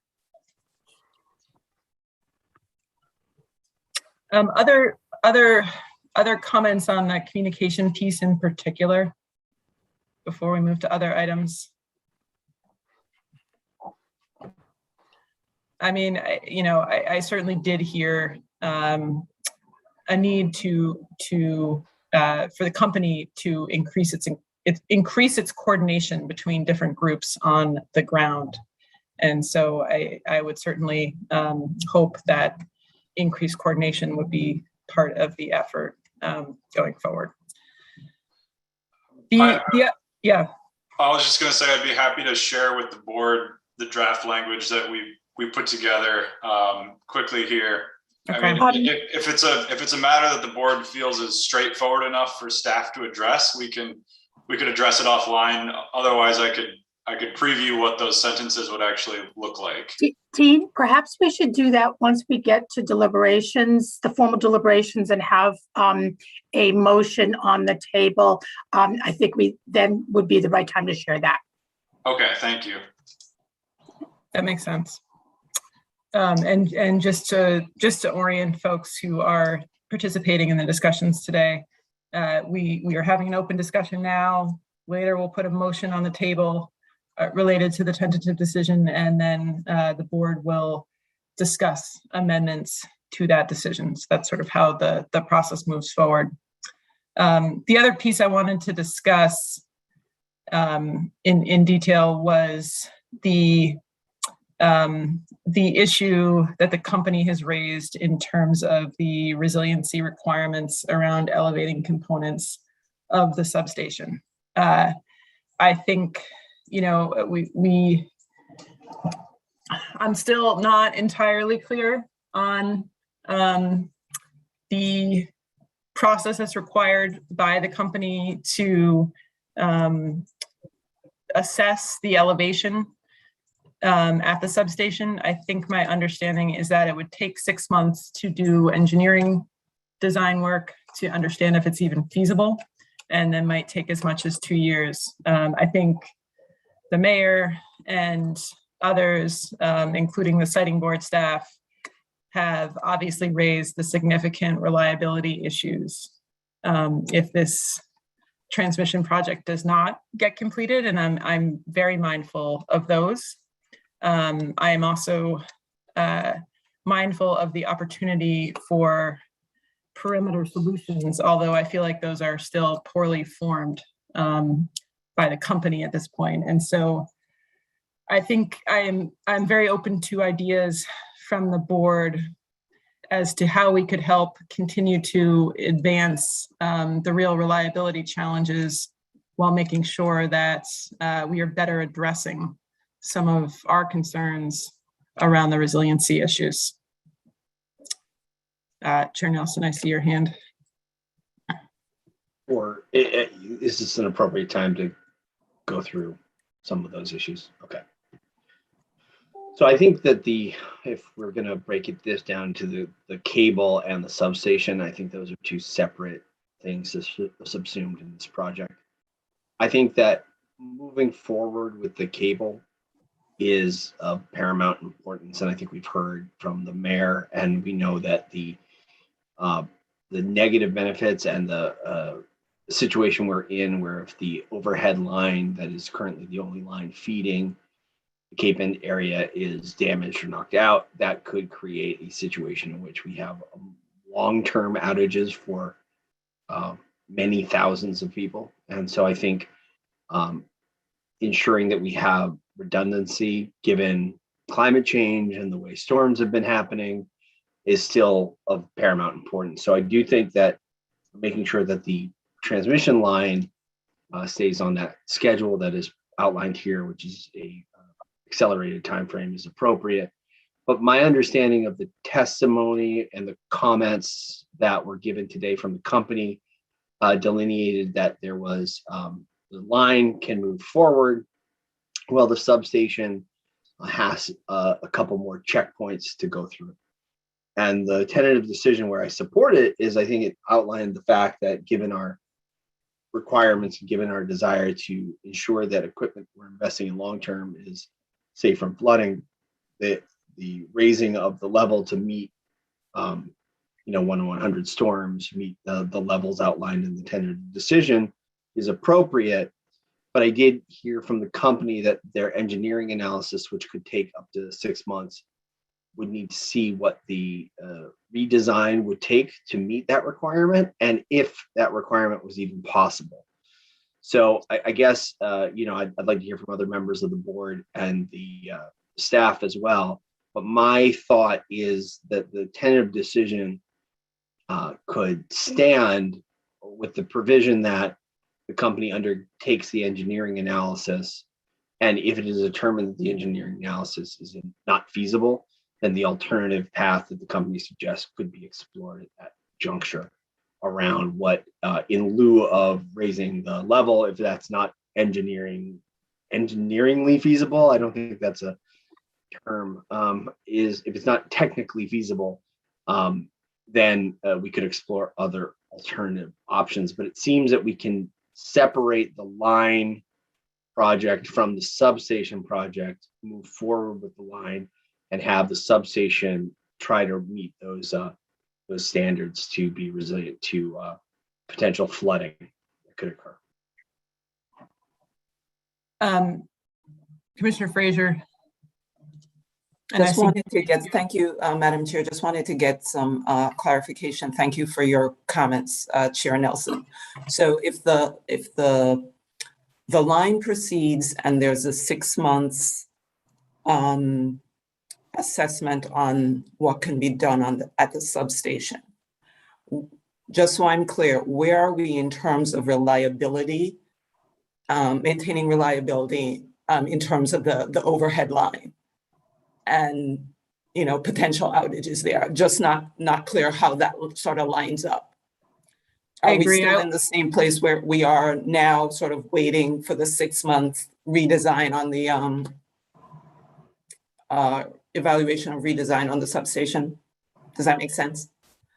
I think that's the right question to be asking, Commissioner and Chair. I don't know if you feel like you have the answer from the company or if we should actually ask the company on this. I think that the way Commissioner Frazier described it, it was my understanding from the company's statement. I would be happy for the company to confirm or refute our understanding of that so that we can have clarity for our. And I think we need very clear clarity here. Yes. On this point. So I will pause, Mr. Moran, and go to Ms. Cuthen for a moment to address this specific question and then come back to you. I think for the real clarity that we're seeking, I think it would be best to ask if the project manager could address this directly. Sure. That's Mr. O'Leary? Yes. Okay. Mr. O'Leary, could you?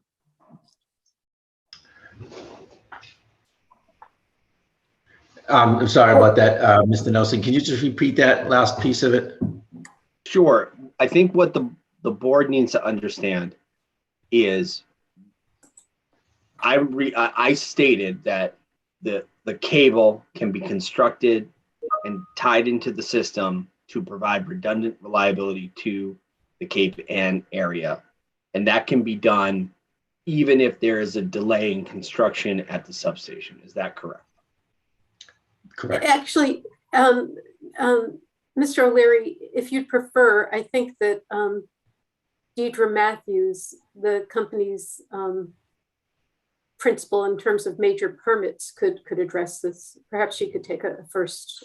I'd just like to note that Mr. O'Leary said correct. So I would like you all to be on the same page in your answers.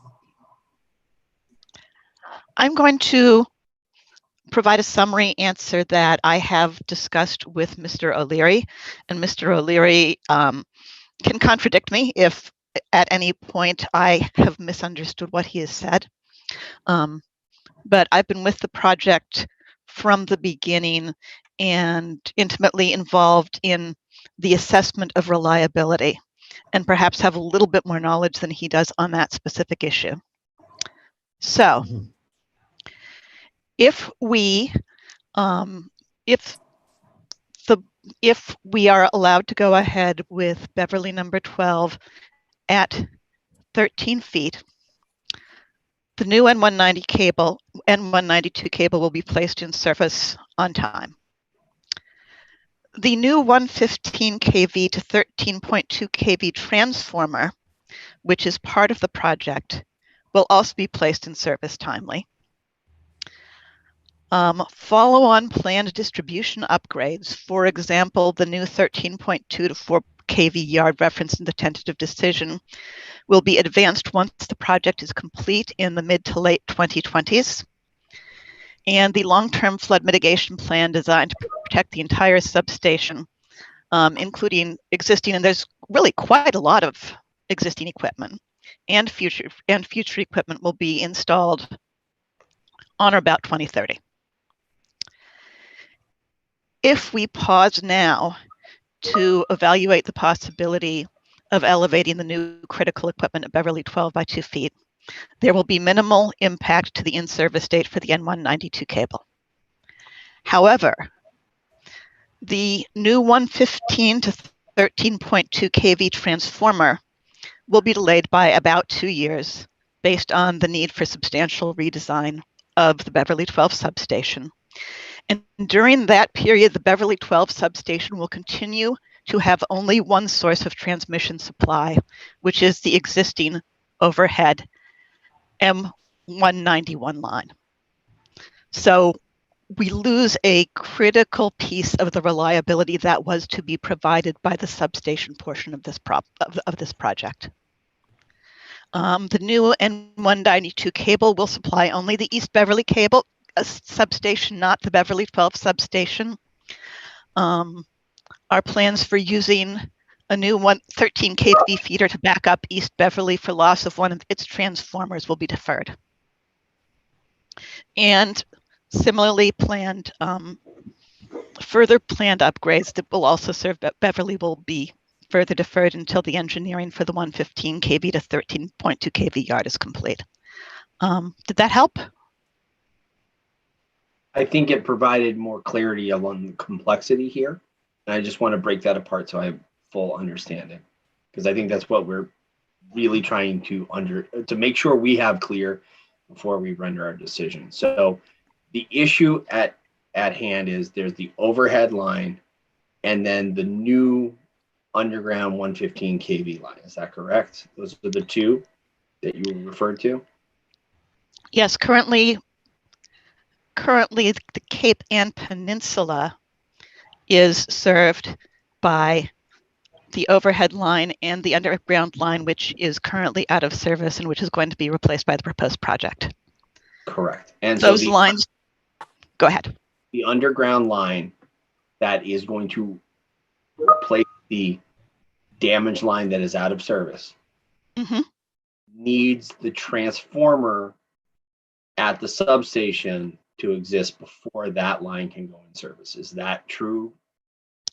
No, the new line can be, the new cable can be in service without the upgrades without the new transformer at Beverly 12. However, it will provide only limited reliability benefit. It will serve only our East Beverly substation and will not serve our Beverly 12 substation until we have that transformer. Okay. And go ahead, Andy. I'm sorry, I was just going to explore one possible approach here that might reconcile what we're talking about, which might be, as a possible way forward, that the cable, the underground cable in this project, if the board were to vote to approve the project, could proceed immediately. And with regard to the Beverly number 12 substation, where there's clearly a reliability benefit of attaching this new cable to it and additional transformers there, but there's a concern about flooding risk, both for existing and new equipment. And if there were a pause on the substation connection and work to allow the company to refine, clarify, and provide further detail to the board in terms of what actual mitigation measures would be undertaken, when, with certainty, to allay the concerns about flood risk, that the board could allow the cable to move forward and defer the final judgment on the substation connection and design at Beverly number 12 for a brief period of time for this issue to get further developed and for the board to take a second look at that and feel comfortable that we have a design that provides adequate protection against current and future flooding risk. But that's just me winging it here, and I'm interested to hear, frankly, whether the company and its engineering staff think that that is a feasible technical approach, or whether this sounds interesting but doesn't actually provide a practical solution. And that's the direction I was headed, Andy. So I think. And likewise, and I think one of the things that the company stated earlier around a analysis to understand the different options, the feasibility, cost, and resilience benefits provided, I would assume that analysis would want to take into account whether or not elevation would actually end up being more cost effective over the long term than some of these other perimeter applications are. And so I would, if I was looking for an analysis, would want all of that as part of it, but with the similar goal of not delaying the critical cable project, because I wholeheartedly agree that reliability project needs to move forward on a fast track. Mr. Moran, I do want to add your voice in here before we go back to the company. Well, I actually think I was seeking some of the same clarification that Ms. Fraser asked for, but as far as the approach of going ahead with the cable while waiting for this analysis before a final decision on the substation would be beneficial. It does seem we're trying to evaluate technical and economic feasibility issues without the level of detail we need before us.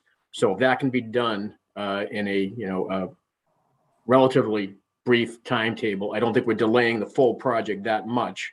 We'll be able to make the decision whether it is worth what the potential impacts might be to elevate everything, or if we find out it's not feasible and that the reliability benefits will be delayed too long. We at least can consider that with all the detail. So I do think that's a good approach.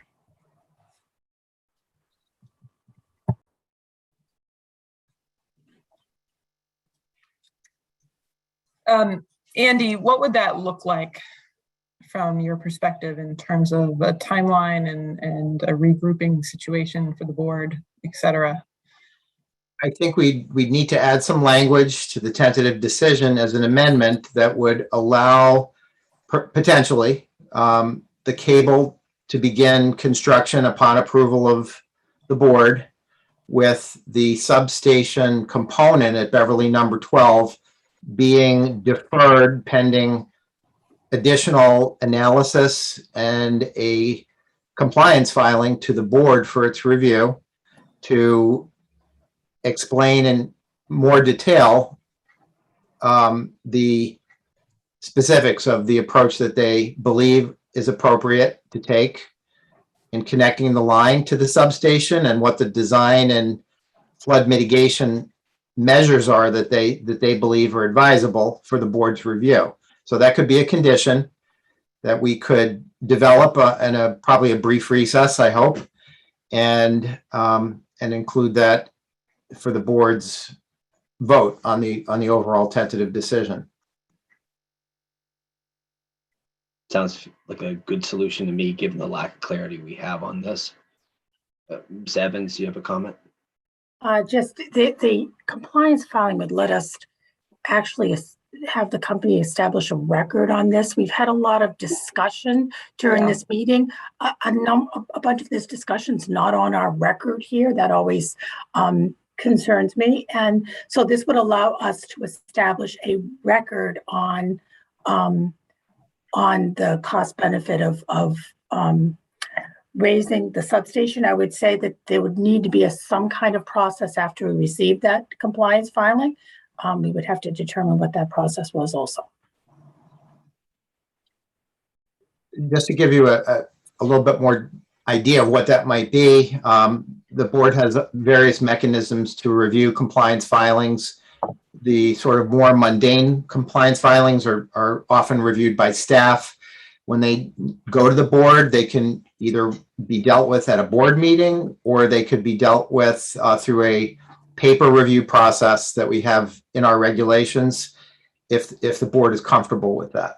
So it can be done quite efficiently, but that really depends on what the information is that is filed and the comfort factor. Well, I am a fan of efficiency here, given the urgency of the project. However, I'm not sure we'd be able to evaluate if we could decide in a written way until we see the material presented.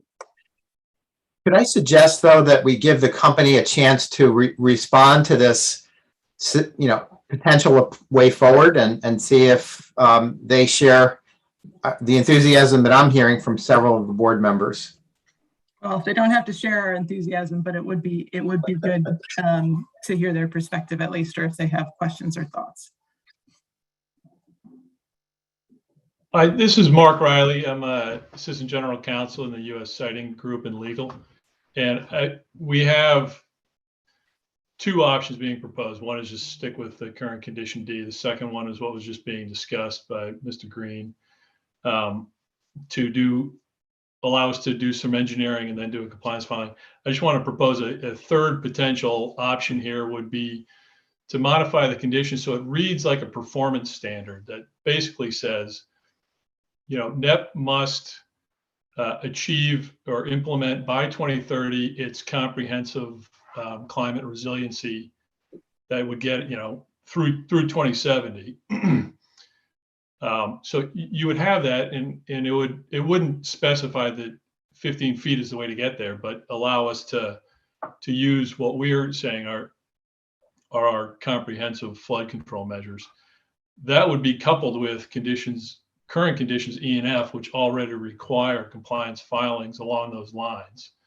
So your interest in getting us to resiliency through 2070 is achieved. And would be explaining how we'd get there through conditions E and F without any modification.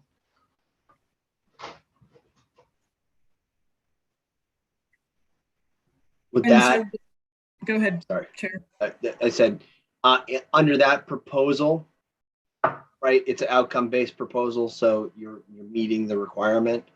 Would it compromise the timeline of the implementation of the underground line? No, I don't believe it would. Nor would it nor would it compromise any other benefits. I think it would allow us to move forward with the project in its entirety, including what Dieter Matthews is explaining. We can move forward with installation of the transformer, et cetera. But we would still be held to this goal of 2070 resiliency. And we would, again, through conditions E and F, have to explain periodically how we're getting there. I guess what I'm not certain of here is if we proceeded on that pathway, how we would know that ratepayers were getting the most cost-effective resiliency solutions overall, right? Because we're not seeing the analysis of options up front of the 2070 plan. And if you're doing things that are good within the 2030 range, that you then have to go and replace full bore to make it to 2070. You know, I'm just not confident that we have that information as a board at this point. And so, you know, I get the outcomes-based idea here, but I'm not sure it's outcomes at any, you know, I'm not sure if we understand how the cost would go into the analysis for the outcomes. Well, we could include costs as a component of our compliance filings under conditions E and F. And the compliance filing would arrive prior to construction, correct? Well, E says we have to submit a report no later than 30 days prior to commercial operation, describing the flood control measures. And then F is a recurring 5-year report of, you know, that reviews basically the current state of the science, I think, and reports on any additional flood mitigation measures that are needed. And Ms. Evans, just procedurally, if we receive that information and maybe we even back up that date a little bit, the board would have, or the siting staff would have the opportunity to potentially open an investigation if we didn't like what we saw. We always have, obviously, authority to enforce our conditions. So if we felt that the condition was not being adequately satisfied, we would have the opportunity to say something. Okay. So we could maybe make that even explicit in the condition. Yeah, that's kind of what I'm thinking. I'm thinking if we could, because 30 days prior to construction is probably not enough time to make a determination on whether or not we are or are not going to ask for more process. So maybe 90 days for this particular subset of the compliance filing. Is it So construction E or is- operation? E is currently operation. So if you wanted something before commencing construction of the substation itself, we would have to put that in. I think that really gets to the heart of the issue here, because I think condition E is really a sort of approve first and get further information about flood mitigation, really on the eve of commercial operation, which is well after the facility has been designed and built. And if there is, as the secretary was describing, a sort of reconsideration of what's best for ratepayers or flood mitigation, that's way after the fact and beyond the point where we could do something dramatically different. So to me, it seems that if we're really trying to have a sort of holistic analysis of what the best flood mitigation measure is and a performance standard, as Mr. Riley was describing, that's probably something that needs to be segregated from the line construction approval, dealt with upfront as soon as possible to not delay the project, and to make a judgment as to whether Grid has put forward the most sensible mitigation approach for that substation before they put a shovel in the ground. Yeah, Perhaps that is, go ahead, Ms. Evans, but that is where I was going exactly, Mr. Green, with this.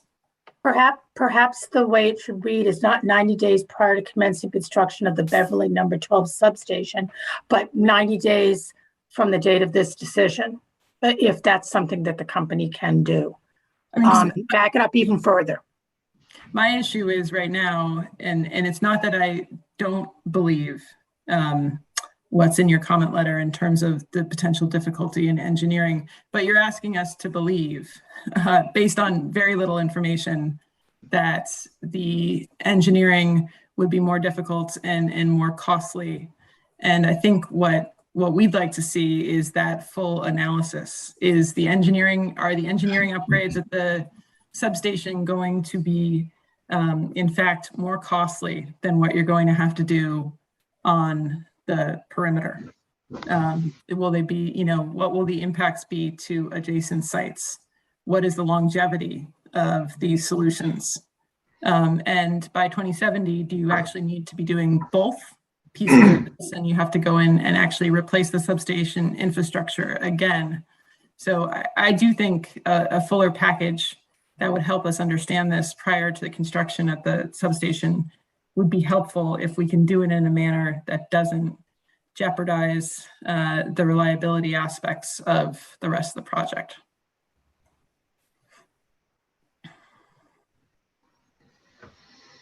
And I guess, to the company, and perhaps this question is for you, Mark, it seems like you have pieces in place that could work under a pretty quick timeline to get this level of analysis completed. But I would like a reality check on what a requirement like this might do to a timeline, from a timeline perspective. I think we heard earlier from Lee Curtis at BSC about all of the options analyses that are underway, and I think it's unlikely, to be honest, that we would get the full analysis that you just described within 90 days. Do you have an idea what time frame would be required? Not off the top of my head. I mean, I'd defer to Lee. I mean, this was this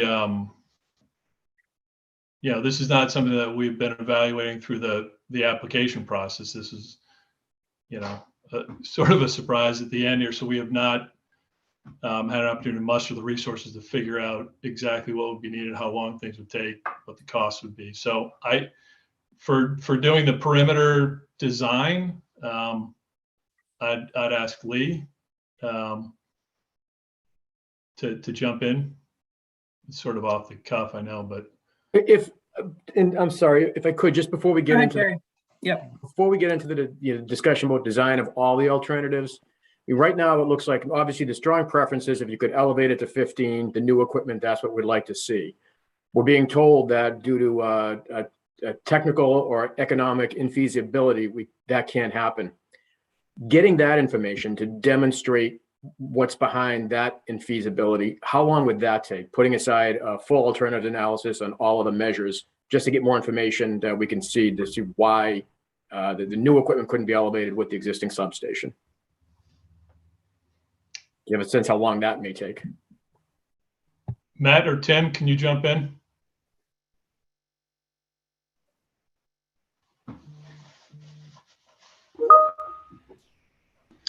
Yes, so we had stated before that the redesign of the substation would be approximately 6 months. That would give us a much better handle on what could be done and if it could be done and what feasibility and what timeline.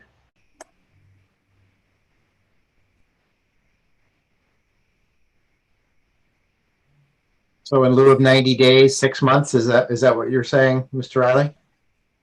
I'm sorry, wrong person. Yeah, that'd be our position, about 6 months. Yep.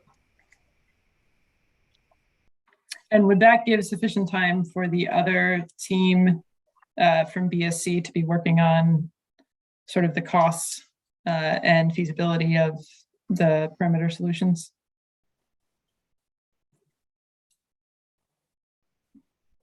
Six months is definitely feasible for design and engineering. The coordination and communication with the National Grid on options and lines of approval, that's an unknown for me right now, but for engineering and design for sure. And I think what I'm less clear on is, could the projects could the project be separated so work could commence on a good portion of the project and not hold up the overall time frame significantly if there was this 6-month analysis included in the project?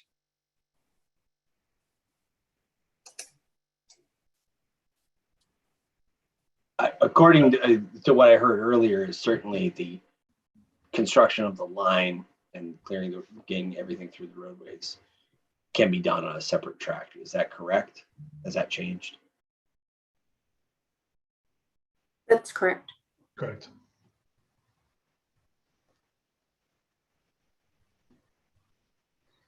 So just to play this out one more step, if I may. Please do. If the study were completed in the 6-month time frame and the board conducted an expeditious review and was satisfied with the recommendation, let's say within a few months, is it possible that the project would still be completed in total in the intended time frame? Are we actually delaying the overall completion of the project in its entirety with that slight deviation in our approach? Is that what just for clarification, so that's assuming that the report in 6 months says, sort of substantiates what the company is saying now, that to implement elevations at 15 feet would be have significant costs and delay and other risk factors. And so the company, assuming that what came out of that report was that the company proceeded as proposed with the 13-foot elevation and the additional flood mitigation to occur before 2030. Is that what you're asking? Yeah, that's right. That's right. In other words, the perimeter modifications to protect against flooding, not by necessarily going to 15-foot elevation, but all the other measures that the company has indicated it would like to pursue to protect the entire substation and not just the new equipment. So yes, so back to my question, do we wind up completing the project in roughly the equivalent time frame, or have we delayed the completion of the whole project? This may be a question for the substation engineer, Matt, but one thing that pops to mind is that I don't know that we would proceed with procurement until we knew which way we were going. So there may be delays in that regard. I can jump in here. I think if we were to proceed this way, and we did get approval to, let's say, 6 months from now, we submit a report that says, yes, we will be basically we need to construct to the site as we've laid out with the perimeter flood mitigation. And maybe 3 months after that, we get approval to move forward. I think that we could tie in the N192 cable to East Beverly on schedule, but I would expect some delay in tying in the new transformer at Beverly 12, just based on that at least 9-month delay in starting construction at the site. So we would need to take an outage on the new cable after it was installed to make that tie-in. Is that a brief outage or a lengthy outage? I am not certain. I believe we had discussed this at one point and it was on the order of 2 weeks to a month. Yeah, approximately 2 to 4 weeks. So that's the window of time that we essentially be in the situation we're in today with one cable. And we Correct. might actually have the underground cable back in service by then, that the one that's currently being repaired. So it might not even be as much exposure as we have right now. Is that right? See, Mr. Correct. At O'Leary that time, shaking his head. that's a couple of years away. So Mr. Leary, I couldn't hear what you just said. Oh, that would be correct, because the situation we'd be tying in at a later time frame would be on top of the 9-month delay. So it would be probably at least 6 to 9 months after the original schedule. So we would be in a different situation.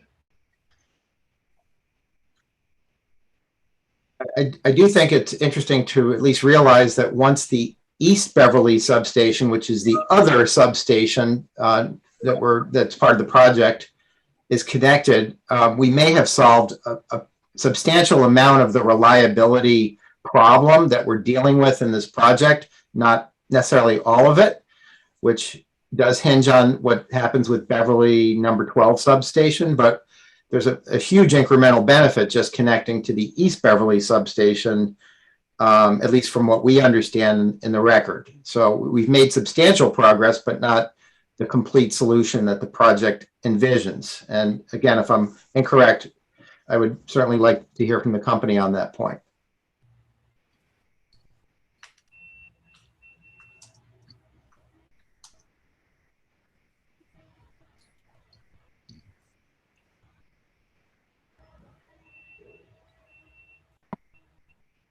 Well, I'm not hearing too much. I would find it helpful for the record. I think that is consistent with what I've heard from the company as well. But I would like to be a little bit more precise of what substantial means in this context and what we're really talking about from the company of what this proposal does short of what the tentative decision as written would accomplish, just to be precise of what this amendment would do. But I do want to, that's consistent with what I've been hearing, but I would like some precision there. And Patrick, do you want that as part of board discussion, or do you want that from the company? I would like to hear that from the company. Okay.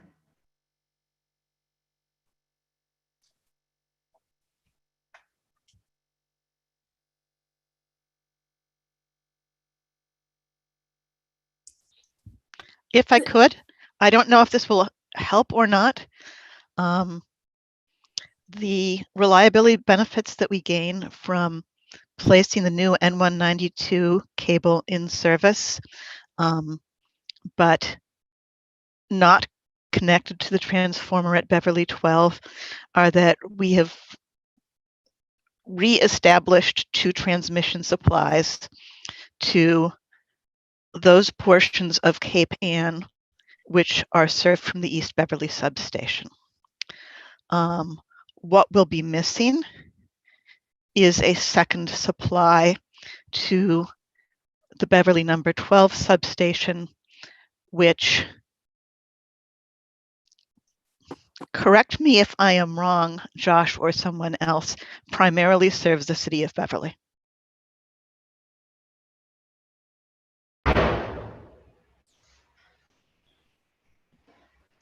Tim, am I correct about what Beverly 12 serves? Yes.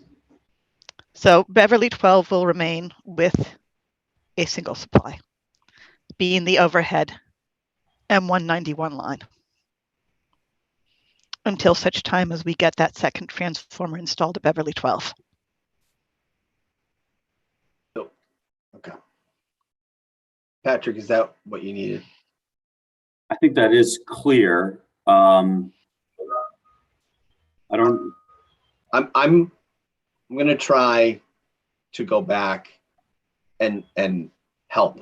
It might hurt, but I'm hoping I'm gonna help. To take a little bit of Occam's razor here. The board I am hearing, and characterizing where the board is, it's where I am, is very concerned about the flooding risk at the substation, right? I think that's clear. And we felt that in the tentative decision, it does a good job at providing a solution to prevent flooding, as we see flooding being a risk to this equipment. Mr. Riley had a proposal earlier that we're a little less comfortable with because there's lack of transparency around the method and cost associated with construction on the method of construction. But what his proposal does do is it says the company is obligated to meet a 2070 standard, right? And I think the concern I'm starting to bubble in my inside of me, concern I have is that we are, I think rightfully so, confused about all the different scenarios and how that will affect both the reliability of the site long term, but also the reliability short term that are going to be provided to the city of Beverly and also to Cape Ann. And so I am starting to lean more towards what Mr. Riley was saying, because it basically puts the company on the hook to make sure that the site is flood proof in a cost effective way, with the board saying our strong preference is to raise the equipment up, right? That's our preference. But it's under their obligation. So if something happens and the equipment floods or there is a issue at the substation, the company is the entity that is going to be taking the responsibility to ensure that that equipment is not put in that situation. So I'm almost going back to his proposal and saying that might be the best solution to get our reliability quickly, and not to try to, on the fly, put in an amendment that's going to, say, if this, then that, and then have another proceeding. But I want to see where other board members are, because I think my preference is the tentative decision, but I understand there's limitations there. And I think the end result I care about is that if there is if there's sea level rise or if there's a storm surge and that site is flooded, that the company understands the concern the board has expressed and ensures that that facility stays online to provide reliable power to the customers of the North Shore. So if we change condition E from 30 days prior to commercial operation to 90 days prior to construction, just that simple time shift in terms of when the analysis would be provided, would that address some of your concerns, Chair Nelson? I think it would address my concerns, because I think if the company was really doing something egregious in that filing, there could be intervention from either siting board staff or the board. And the company would also, have a window of opportunity to make their case and file something with us that we could see that was clear around what their solution to the flood plans was. But it is a shorter window that we could, that's a risk on the company. And I'd be curious to see what they think about that solution.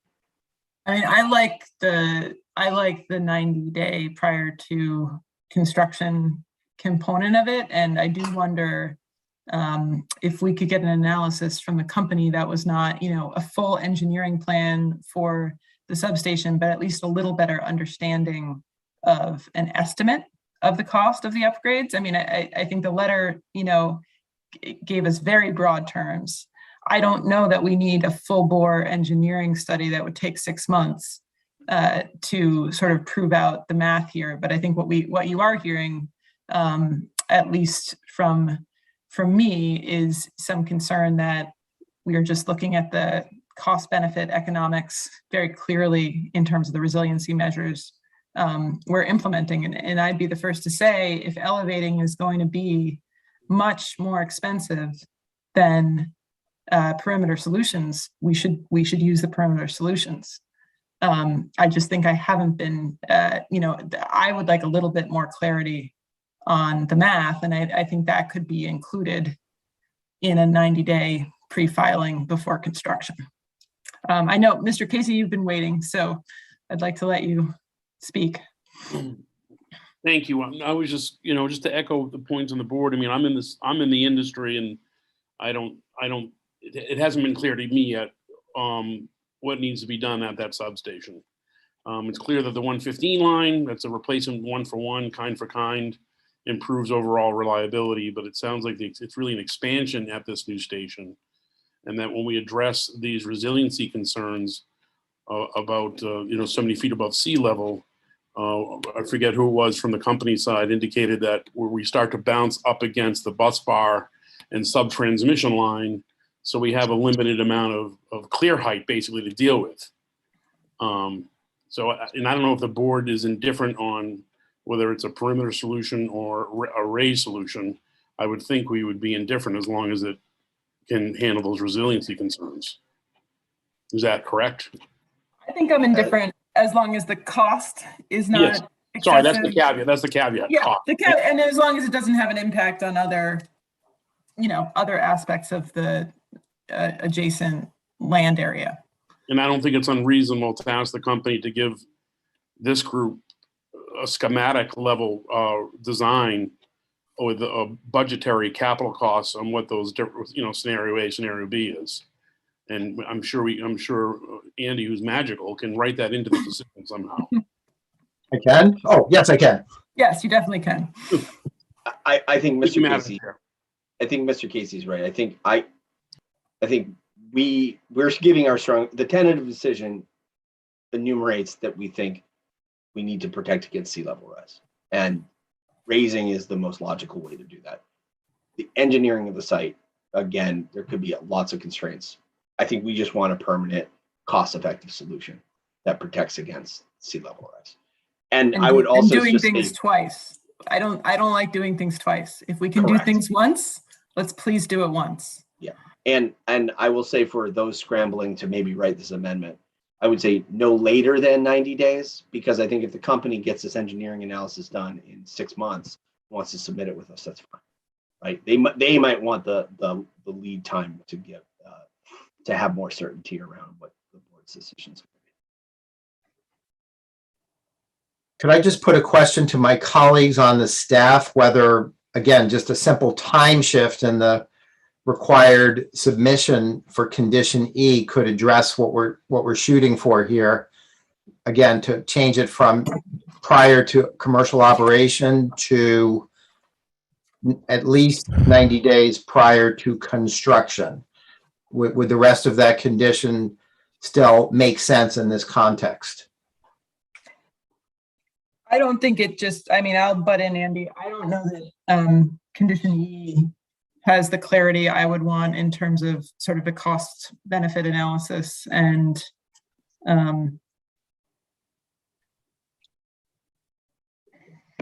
condition E also doesn't have the engineering analysis about raising the height of the substation. So we would probably want to have two pieces. We're talking about, I believe, two different pieces of information that would appear no later than 90 days prior to commencing construction.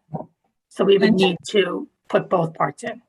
And just to be clear, I don't think we should put something in that says an engineering analysis. If there's a way to say, rough numbers or, something that does not take 6 months, I feel like we should be able to get enough information on the cost estimate for the substation that would give the board comfort that this was, that was not the way to proceed. if that's I what the think company is asserting. Mr. Casey described it as a schematic analysis, or it could be a feasibility level analysis rather than a full engineering design. I think we could use the right word there. Correct. And then that really gives it a binary decision, right?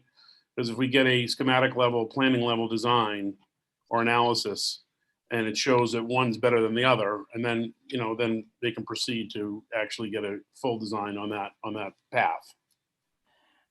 We'd have to work out something. There's a number of places in the decision as it reads now that refer to elevation of 15 feet NAVD 88. So we'd have to, it was like at least 3 or 4 places. So we'd have to figure out a way of addressing that so that the decision wouldn't be ambiguous. I would suggest we insert, whenever we mention the 15 feet, or equivalent flood mitigation. Flood mitigation.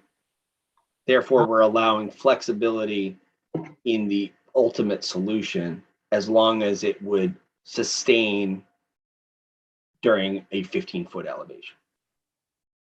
Thank you.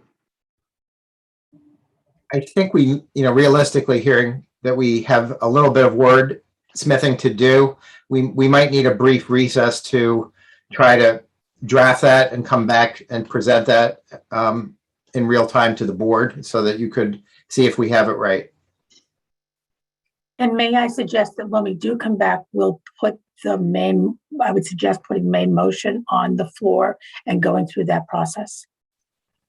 Yes, I agree. Mr. Green, what do you suggest as a break time?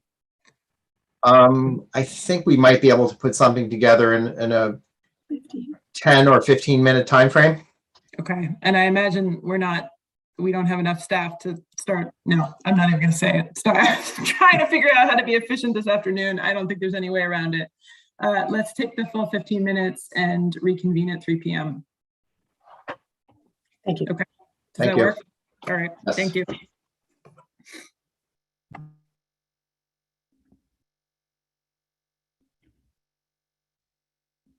Oh, and I'm sorry, Alan, we're off the record if you need that from me.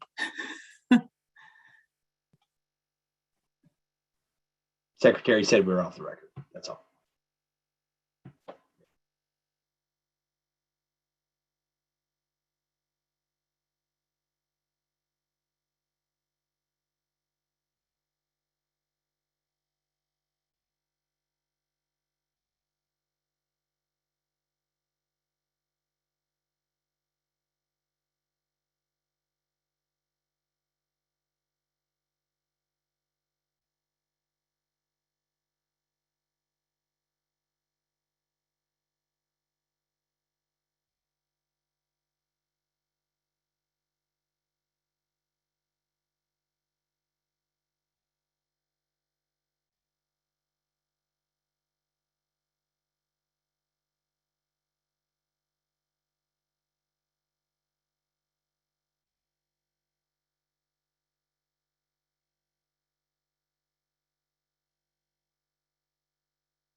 Sorry, we're a little bit late back.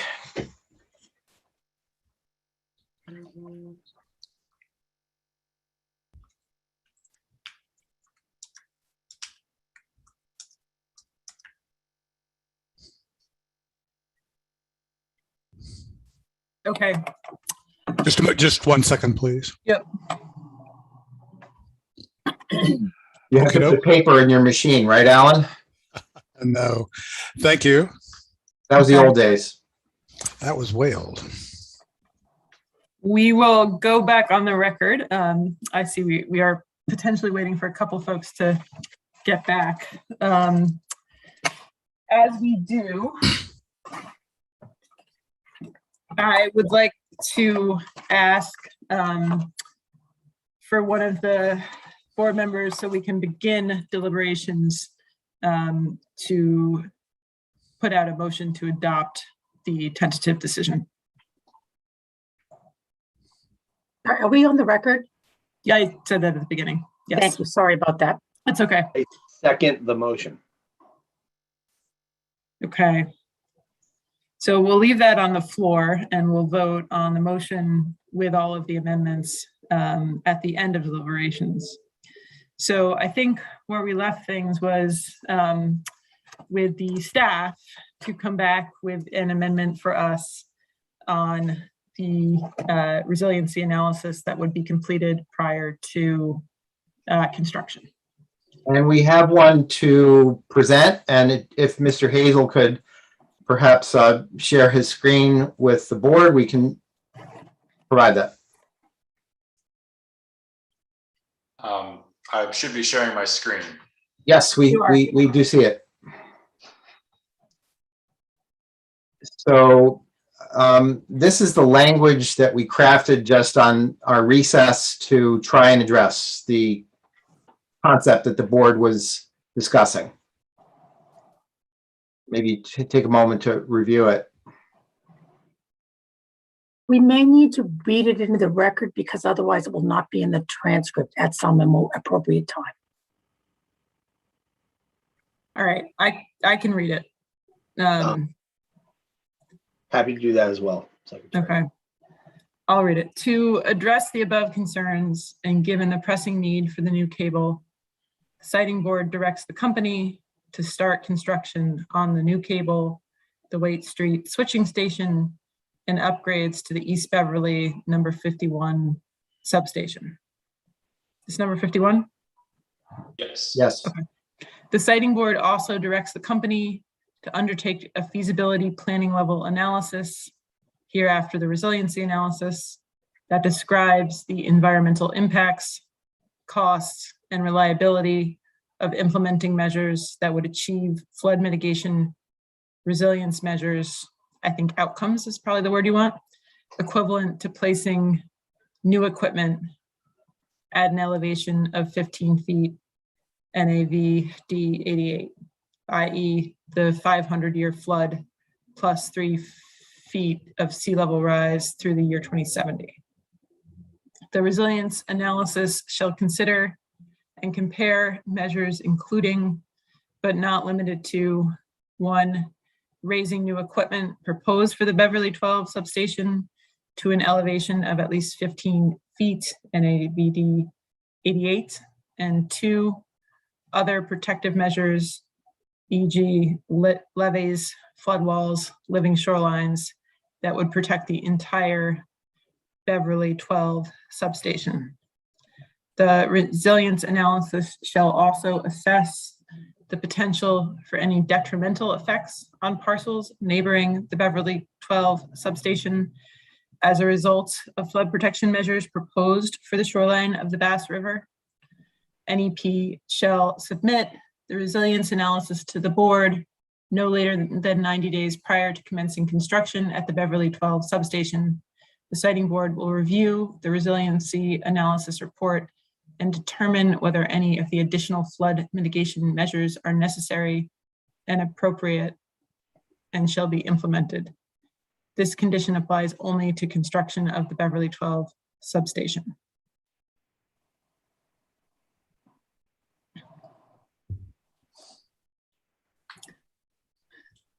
Can you go back up a bit a moment? I think I'll take this, at least my comments, in two pieces. All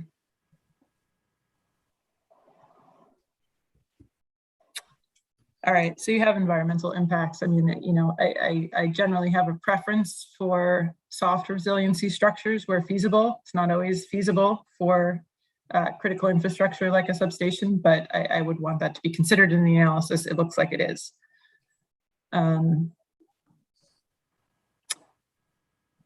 Further down, and I'll defer to other board members here, but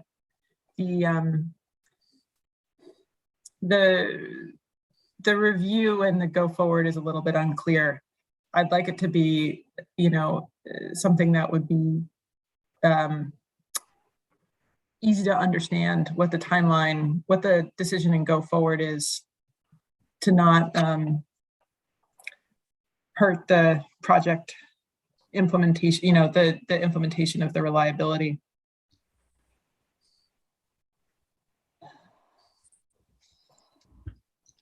We could put a mechanism in that if I'm not sure we would want to do this, but something to the effect that if the company does not hear from the siting board 45 days after the report's filed, it may commence construction of Beverly number 12. I'm not sure we want to do that, but that is one mechanism we could use.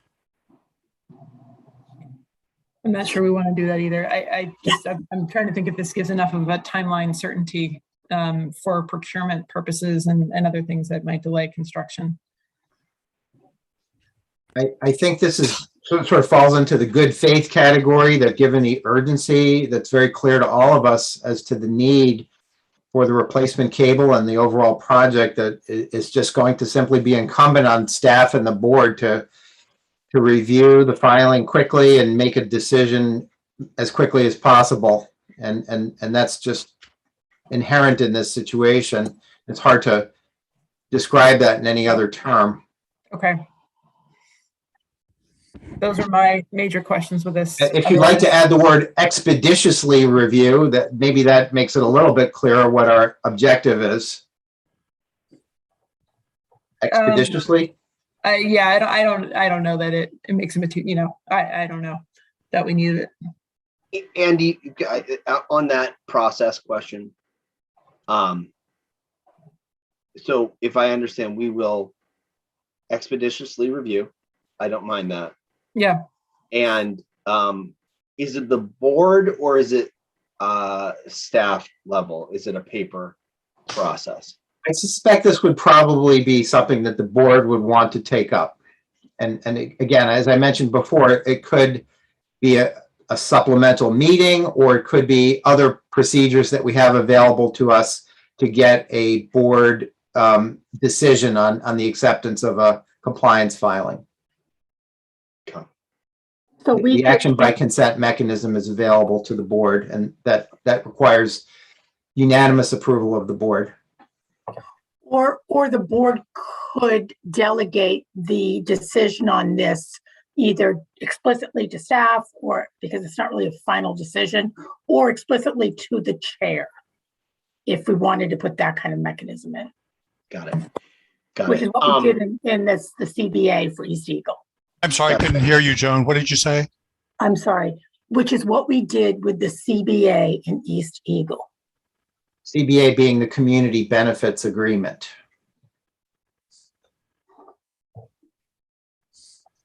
Yeah, I would say that at least based on the conversation the board has had, we're interested in ensuring that the company has met the standard that we're outlining here, which I think the condition does.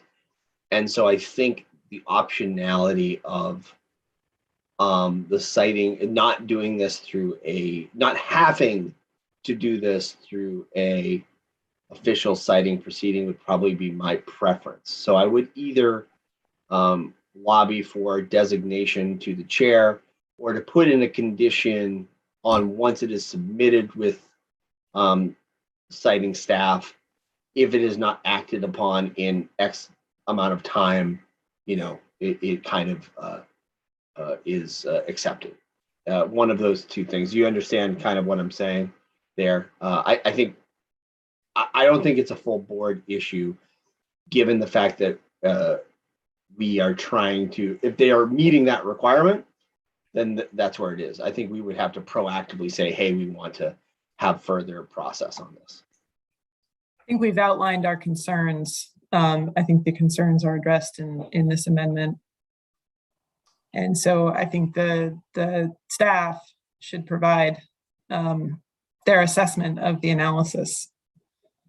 So how about this? So the siting board will expeditiously review and delegate final determination to the chair as to whether the resiliency analysis adequately addresses resilience of the Beverly number 12 substation to 2070.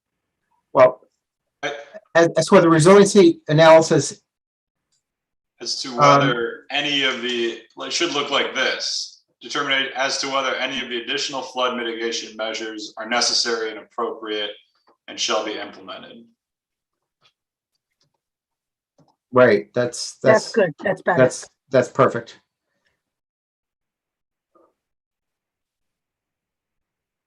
Okay, given that this is up, I can't see many of the board members. So if you do have a comment or suggestion, feel free to jump right in.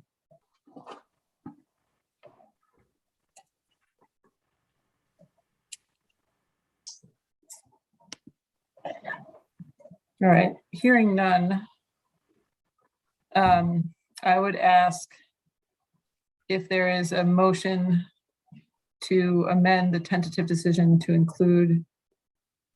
Well, Joan, do we want to do all the amendments at once? I know we have an additional one we want to look at.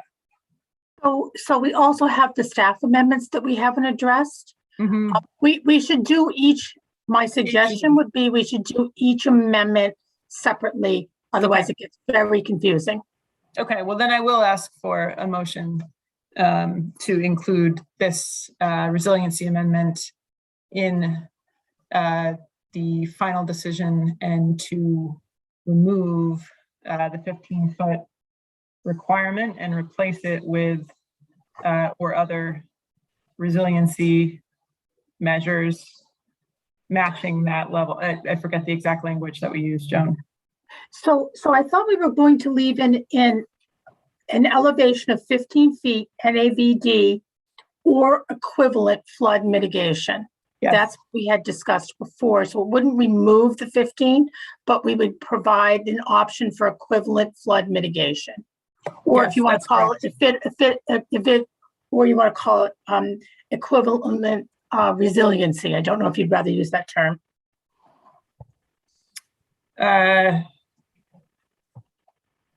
It doesn't matter to me. I'm not sure if we need a more specific term or not. Or equivalent flood resiliency measures, I think would be appropriate. So a two-part amendment. The first part is this addition to, is it still condition E?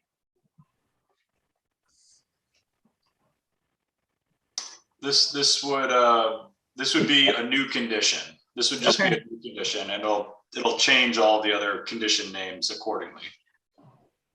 If this condition can also, there will be other places in the decision where we'll need to make language, adjust language to match to this proposal now, and maybe the motion could include, the staff goes back and make sure that the other language in the decision also is consistent with this language. Okay. Do you have a point of clarification, Ms. Cuthan? I can't hear you. You're on mute.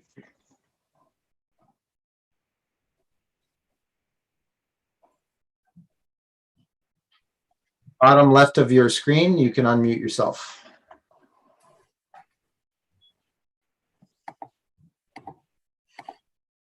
Sorry, I apologize. I was just wondering if we could not clarify, I guess at the beginning in the first sentence where it states that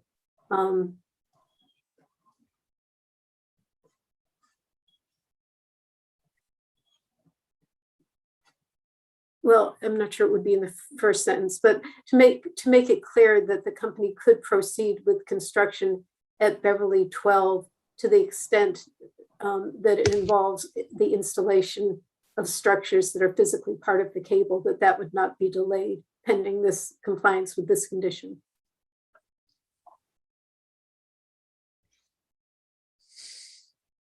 Does the last sentence of this amendment actually address that concern? Seems like it. So it's when you say construction of the Beverly number 12 substation. Okay, but part of the new, I guess it depends on how you define new equipment, but there's certain structures that need to be installed at Beverly number 12 for the new cable. How about adding at the end of that sentence, exclusive of the new cable?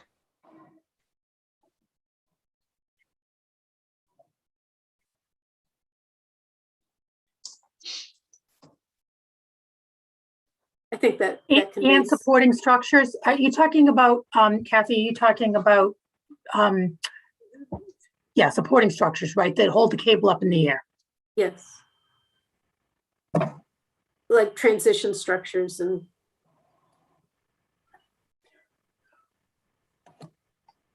Or we could just be general and say related structures.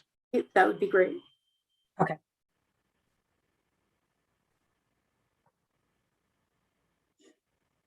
Thank you.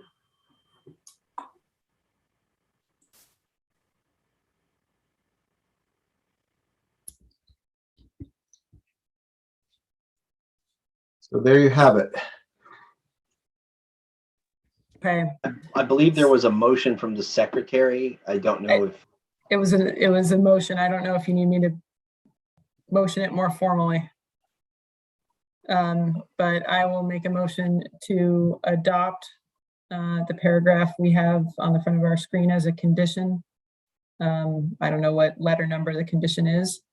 And then to change the text within the document to include or other flood resiliency measures where the elevation is mentioned, and any other minor text changes needed to be consistent with this condition.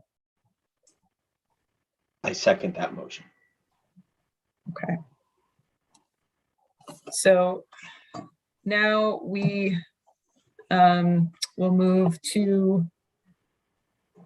a additional amendment that I can't remember anymore. What else did we have? Before you do that, as Ms. Evans was suggesting, perhaps we should take a vote on the motion now that it's been seconded.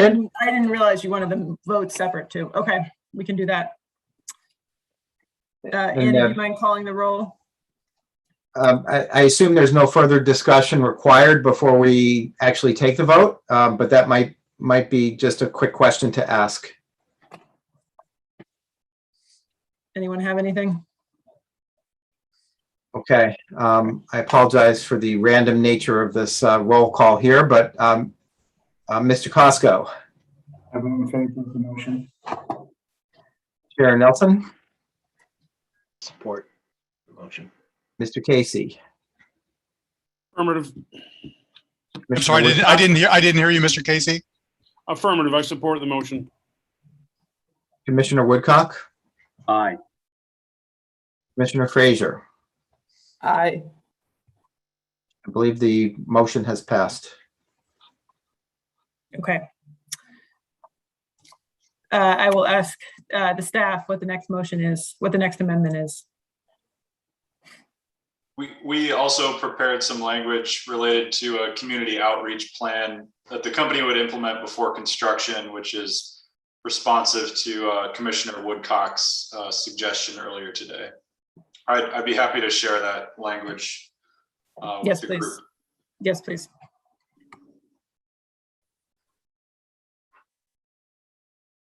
This is in the analysis and findings of the land use section, and it's where the tentative decision describes impacts to abutting land uses, including residential structures and sensitive receptors. Therefore, I think this is an appropriate place for the condition.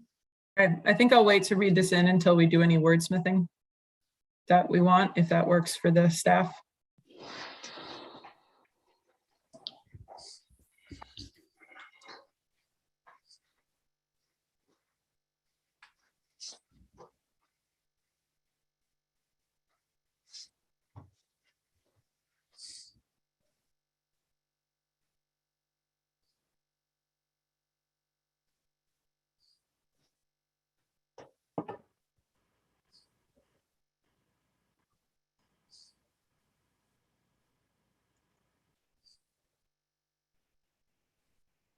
I don't have any wordsmithing on my end. I just wonder if we need to be explicit and say maps anywhere. It's the only word I don't see in here. I'm sorry. I wonder if we need, sorry, I couldn't hear you. Maps, the word maps. Oh, maps.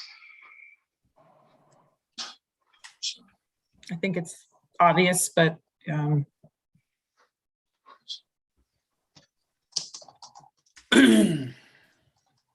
Detailed maps.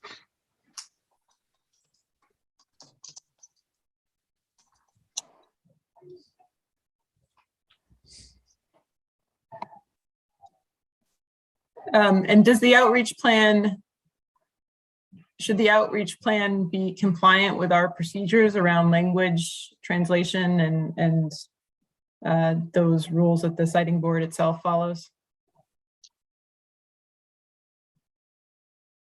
That would be a good practice. And certainly would improve the objective. Okay.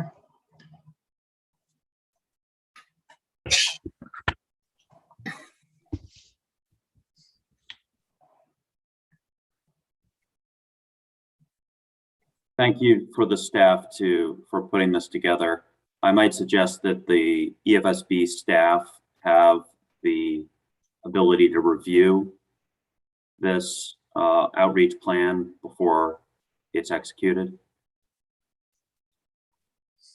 So I would suggest that we add timing of this filing.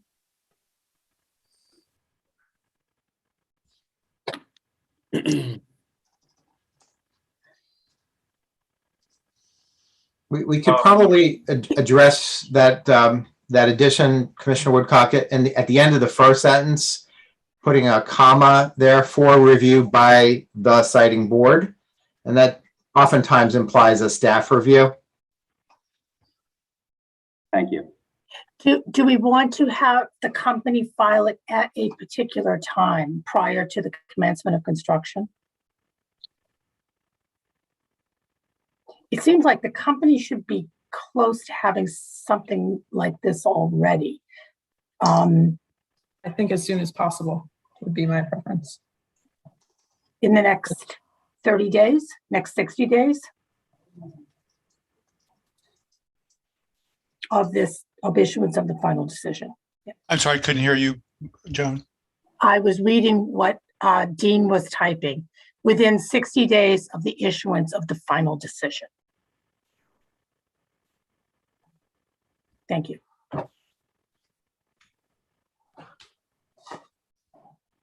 Just trying to reconcile, I don't want to belabor this, but my understanding is the company is looking to do construction this year. So this would be submitted 60 days after the final decision. That's taken us quite a ways out. So I might ask the company if we could be a little precise on when construction might occur, because I do not want to, I want to be reasonable that the public does need this information, but also I don't want to delay construction if that is going to happen in a material way this year.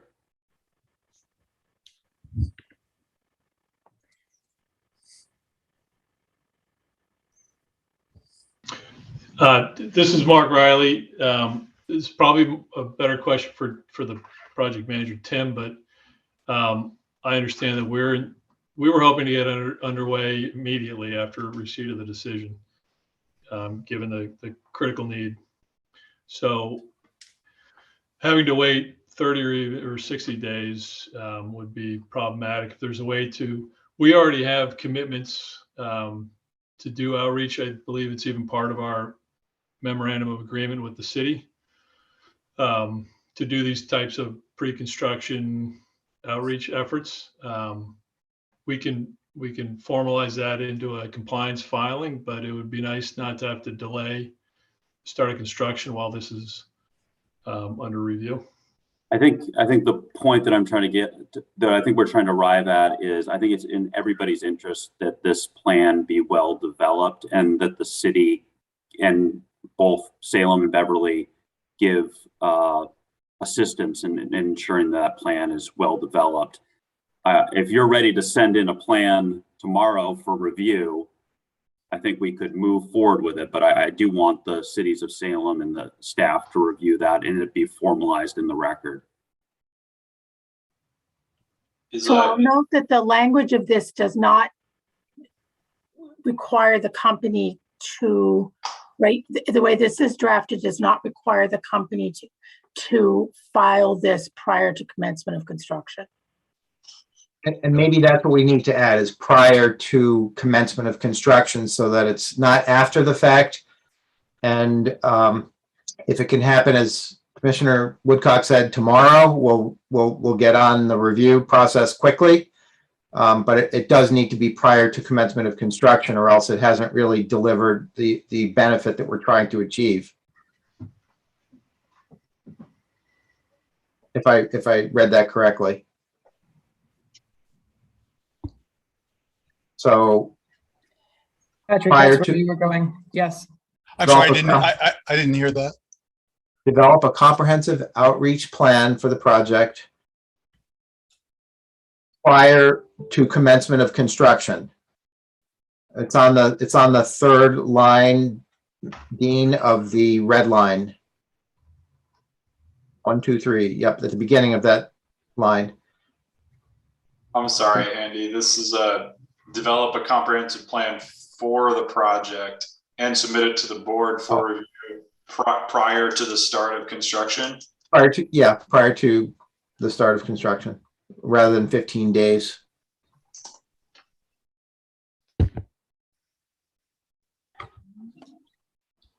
Yeah, that's good.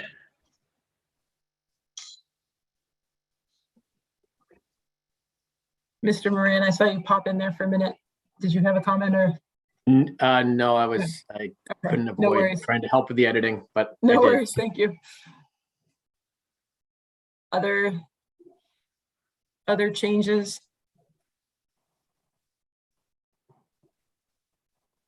Okay, I'll read this and perhaps make a motion at the same time, and then we can discuss it and discuss any additional changes. So I will move that the board adopts the following into the decision. The siting board directs the company to, in consultation with the cities of Salem and Beverly, develop a comprehensive outreach plan for the project and submit it to the siting board for review prior to the start of construction. The outreach plan shall describe the procedures to be used to notify the public about 1, scheduled start, duration, and hours of construction in particular areas. 2, the methods of construction that will be used in particular areas, including any use of nighttime construction. And 3, anticipated street closures and detours. The outreach plan shall use plain language, include detailed maps, and shall also include information on complaint and response procedures, project contact information, the availability of web-based project information, and protocols for notifying the schools of upcoming construction. The company shall translate the outreach plan into appropriate language as appropriate for the project area.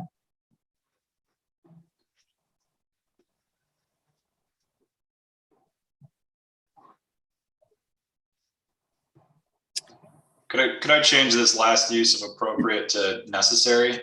Sure. Yes. All right. Is there a second? I second. All right. Any additional discussion or questions before we do a vote? All right. I can call the roll from my position, maybe. Thank you. Chair Nelson, Aye. Mr. Moran, Aye. Mr. Casey, Aye.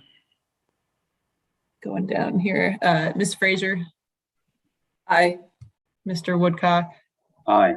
and Mr. Costco. Aye. Okay, the motion stands. Now I believe we need to consider the amendments on the staff amendment sheet. And so that you should have in front of you. Joan, how do I need to move through these individually? Generally, most of the staff amendments are fairly, they're administrative, and maybe just ask whether there's any discussion on them. We do need a motion for them. Okay. And I would note they are largely, they are word changes. Have board members reviewed them, and if so, are there any questions?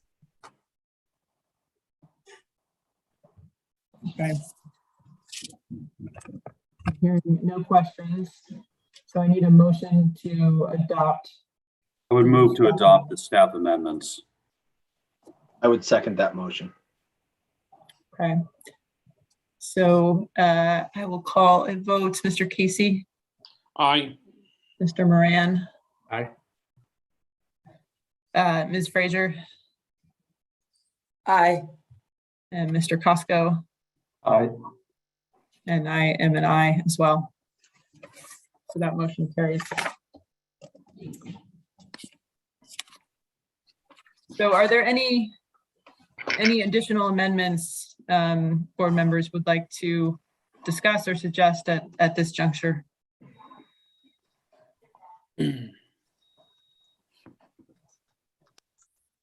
Okay. So then we're back to the main motion, which is to approve the tentative decision proposed by staff with all of the amendments. We have just approved both those on the staff's amendment sheet and those proposed and accepted by the board.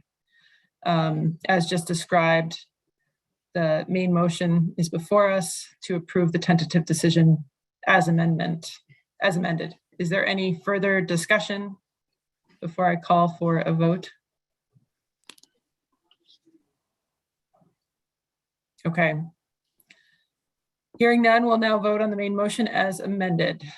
And I will start with Chair Nelson. Aye. Mr. Moran. Aye. Mr. Casey.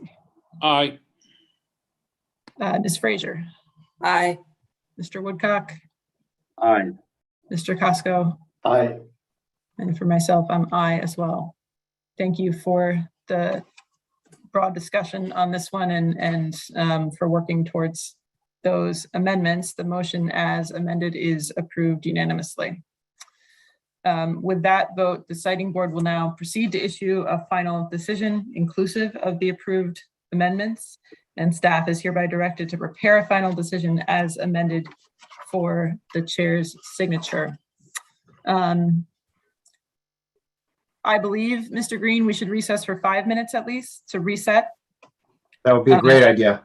Okay, so for our next agenda item, for those who have already joined the call for the Charlton Energy Facility, we will be starting in 5 minutes, and we will start with public comment and move as far as we can until the 5 o'clock hour when we do have a hard stop for the meetings today.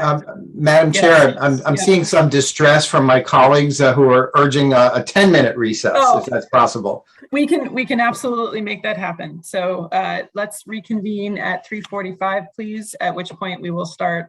I will read through the notes I have to read through about the public process, and then we will start the public comment period.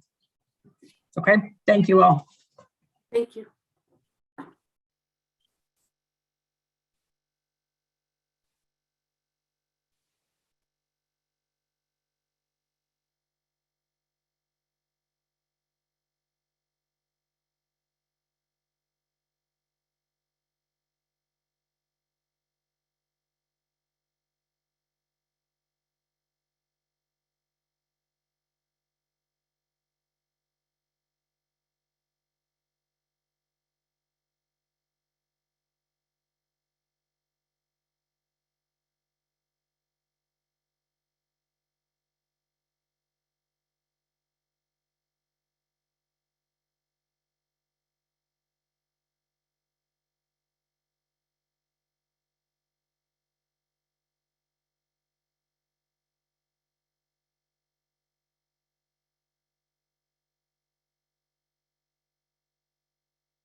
Alan, I hope you're refreshed.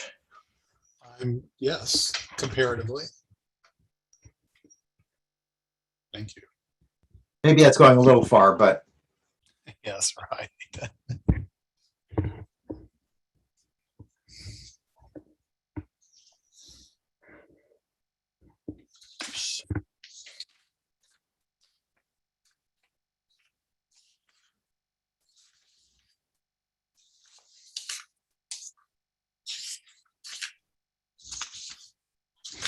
Just one moment, please.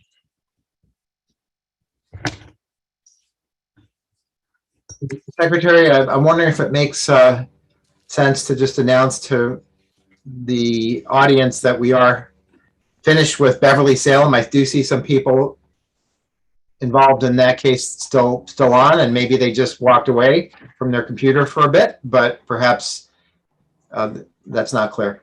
Okay, yeah, I can absolutely do that. So just to bring everyone up to speed on where we are in our agenda for the day, we have closed out the Beverly Salem discussion and are moving on to the Northeast Energy Center project at this point.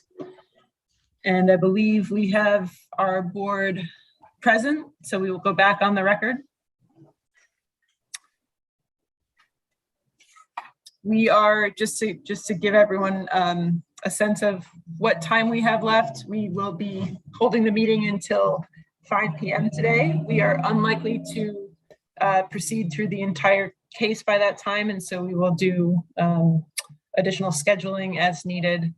I will start with some remarks regarding the procedure and how we'll run the rest of the meeting, and then we will go directly to public comments. So good afternoon to all of you joining us for the first time today for our second agenda item regarding the proposed Northeast Energy Center LNG facility in Charlton, Massachusetts. My name is Katie Theoharides. I'm the Secretary of Energy and Environment for the Commonwealth of Massachusetts and Chair of the Energy Facilities Siting Board. And with me today are members of the Siting Board, who I will introduce in a minute. Some basic instructions on how best to use Zoom for today's meeting. We have interpreters who will be translating to and from English and Spanish. To select your desired language, click on the globe icon at the very bottom of your screen and select a language so that you can hear everything said with interpretation as needed. Please don't check the box that says mute original audio. We recommend this so you will still hear the voice of the actual speaker in the background. Dial-in participants will hear the speaker's voice without interpretation. Comments made by dial-in participants will be interpreted, and I'll ask interpreters to provide these instructions now in Spanish.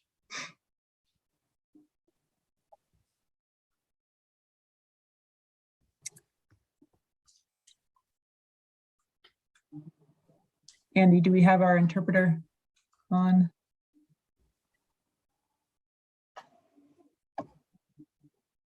Mr. Green, the interpreters are on, I see. Okay. But let me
Thank you.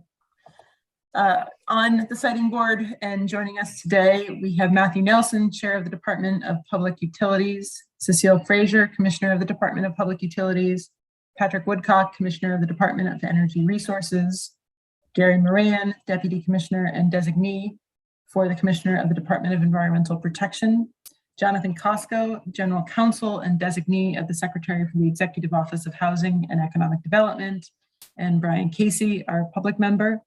Additionally, Andy Green, Director of the Siting Board, will be serving as the meeting host along with other staff from the Siting Board.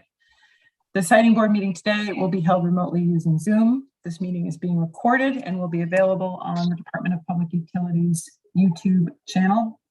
It's being held remotely pursuant to the Massachusetts Open Meeting Law, the Siting Board regulations, and recent legislation allowing the continuation of remote open meetings via video conference until April 1st of 2022.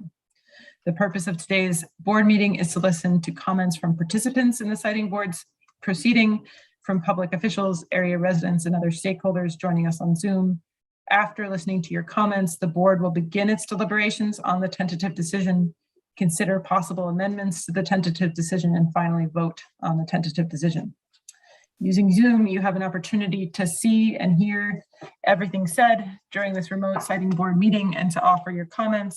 And for those of you accessing the meeting by phone today, you'll also hear everything and have an opportunity to comment as well.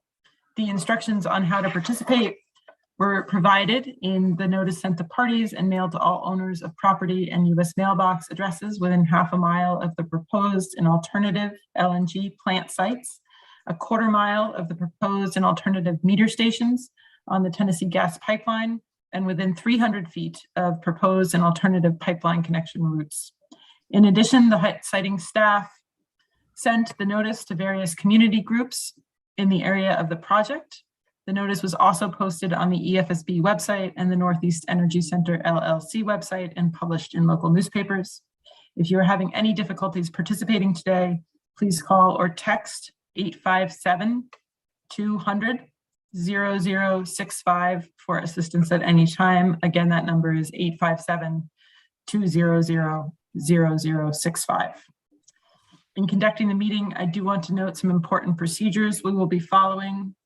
All board members must be audible to each other and the audience. If a board member becomes disconnected at any time, we will note that on the record. And if there are significant technical difficulties, I will stop the meeting to allow the problem to be resolved. Before we get to the substance of the meeting today, let me mention that a stenographer is participating remotely who will transcribe everything said to make an official record of the meeting.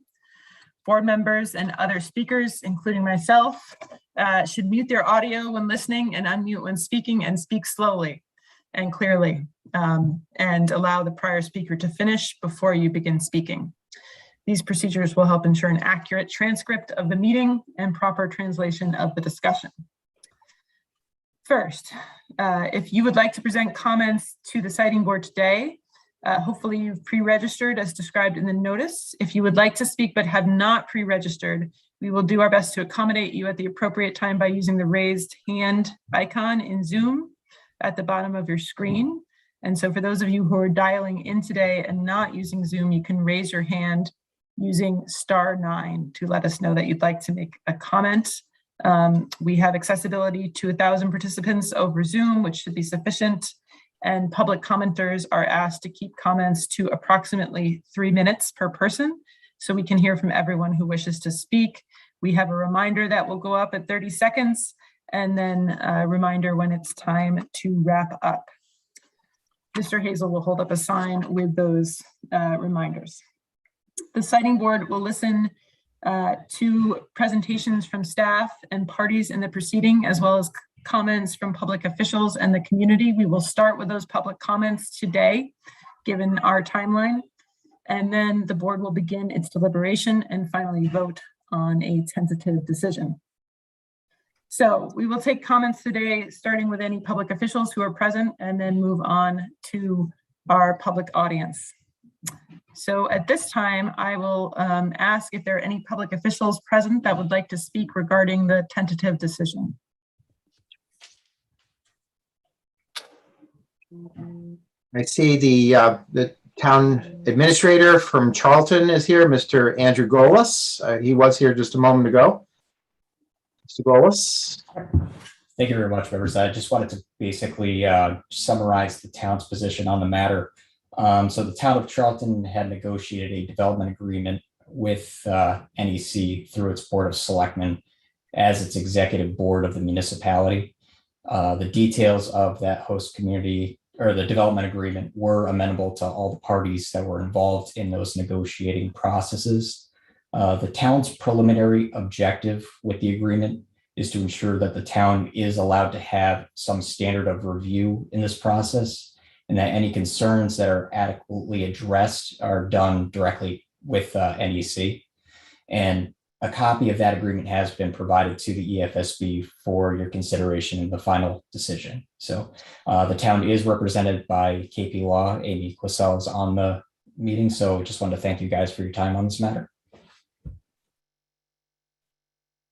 Thank you. Are there other public officials present, Andy? I believe we have a few individual members of the zoning board who are with us this afternoon, if I'm not mistaken. Don Clay. I think it's the planning board, Andy. Planning board. Oh, I'm sorry. I thought it was the zoning board. Sorry. Is Don Clay here? I am promoting him, Andy, but he's maybe not accepting the promotion. It's the same for John Vincent. He's not being promoted. Let me see if I can assess. Gene Vincent? Yeah, Gene Vincent. Okay. If they're not moving in, I'm not sure why.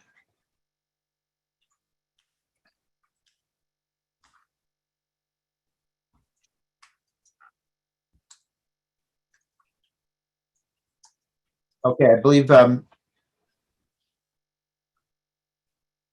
that Gene Vincent should be in the panel right now. I don't see a microphone and the camera seems to be off as well, so I'm not sure what the technical snafu is. And Mr. Clay, is he with us? He's not. He did not seem to.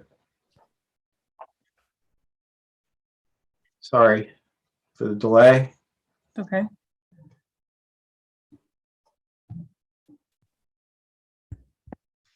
For some reason, Mr. Clay is unable to join us on the panel, but the one other solution I will, Mr. Clay, you should be able to at least talk to us from the attendee group. Can you hear me, and do you wish to speak? Can you hear me now? Yes. Yes. No, I will just stay as an attendee. Thank you. And do you have any comments that you'd like to offer today? I do not at this time. Thank you. Okay. So I'm not sure if we have any other public officials who wish to speak at this time. And if there are, please raise your hand.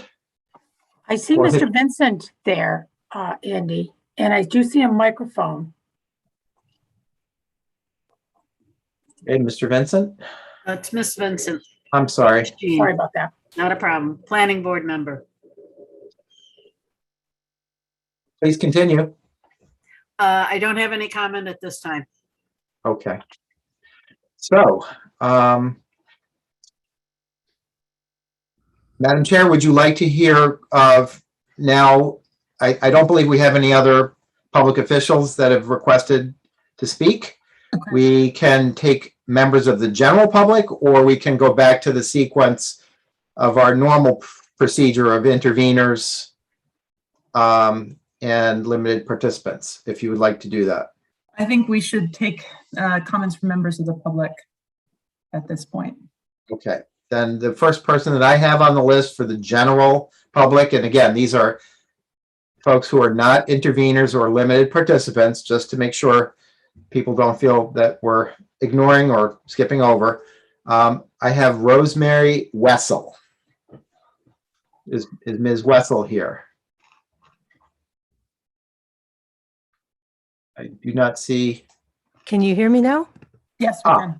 Yeah, it takes a few seconds to get in as a panelist, so thank you. I'm Rosemary Wessel, Program Director of Berkshire Environmental Action Team's No Frack Gas and Mass program. I'm sorry, could you slow down? I'm just having difficulty understanding you. Okay. I'm Rosemary Wessel.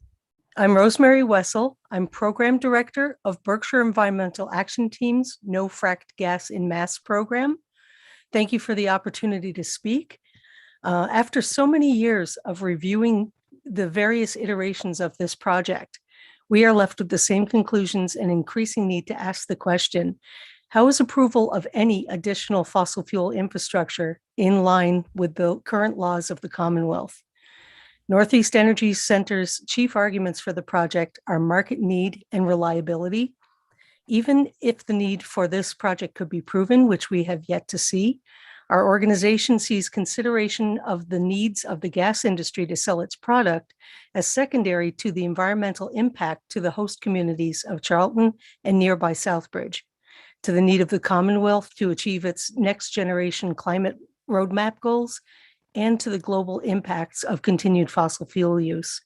Construction of long-term fossil fuel infrastructure such as this, in support of our current gas-reliant energy system, commits the region to fossil fuel use for the decades-long life of that infrastructure and disincentivizes moving toward cleaner energy solutions. The potential reconsideration of this project in 15 years is still too late, given the IPCC's warning about our need to immediately change course in our energy sectors. The clash between heating and electric generation demand in extreme cold weather scenarios is transitory. To propose an increase in fossil fuel infrastructure such as this facility to provide potential increased reliability during these brief periods is like proposing to build an 8-lane highway to the beach because of heavy traffic on Memorial Day and Labor Day. Peak demands need to be met by strong increases in energy efficiency and electrification, which lower demand year-round, and by decreasing fuel demand for electric generation through increased renewable generation and storage. Any degree of implementation of these methods will also decrease demand on already existing pipelines and local distribution networks, rendering the need for more capacity and greater reliability unnecessary. That would be the most environmentally sound and cost-effective way to address any current peak demand. And I believe that is the mandate of the EFSB, to address environmental and cost impacts.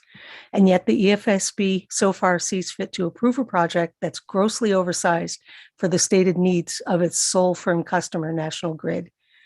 We demand that the tentative decision approval of this project be reversed and NEC's LNG facility project petition be denied. Thank you very much. Thank you. Our next speaker is Alexander Chambers, but I have not seen Mr. Chambers in the panel or in the attendee group.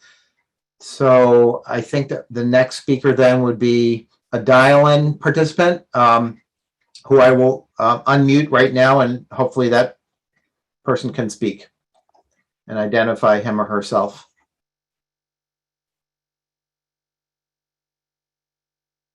Looks like it's still muted.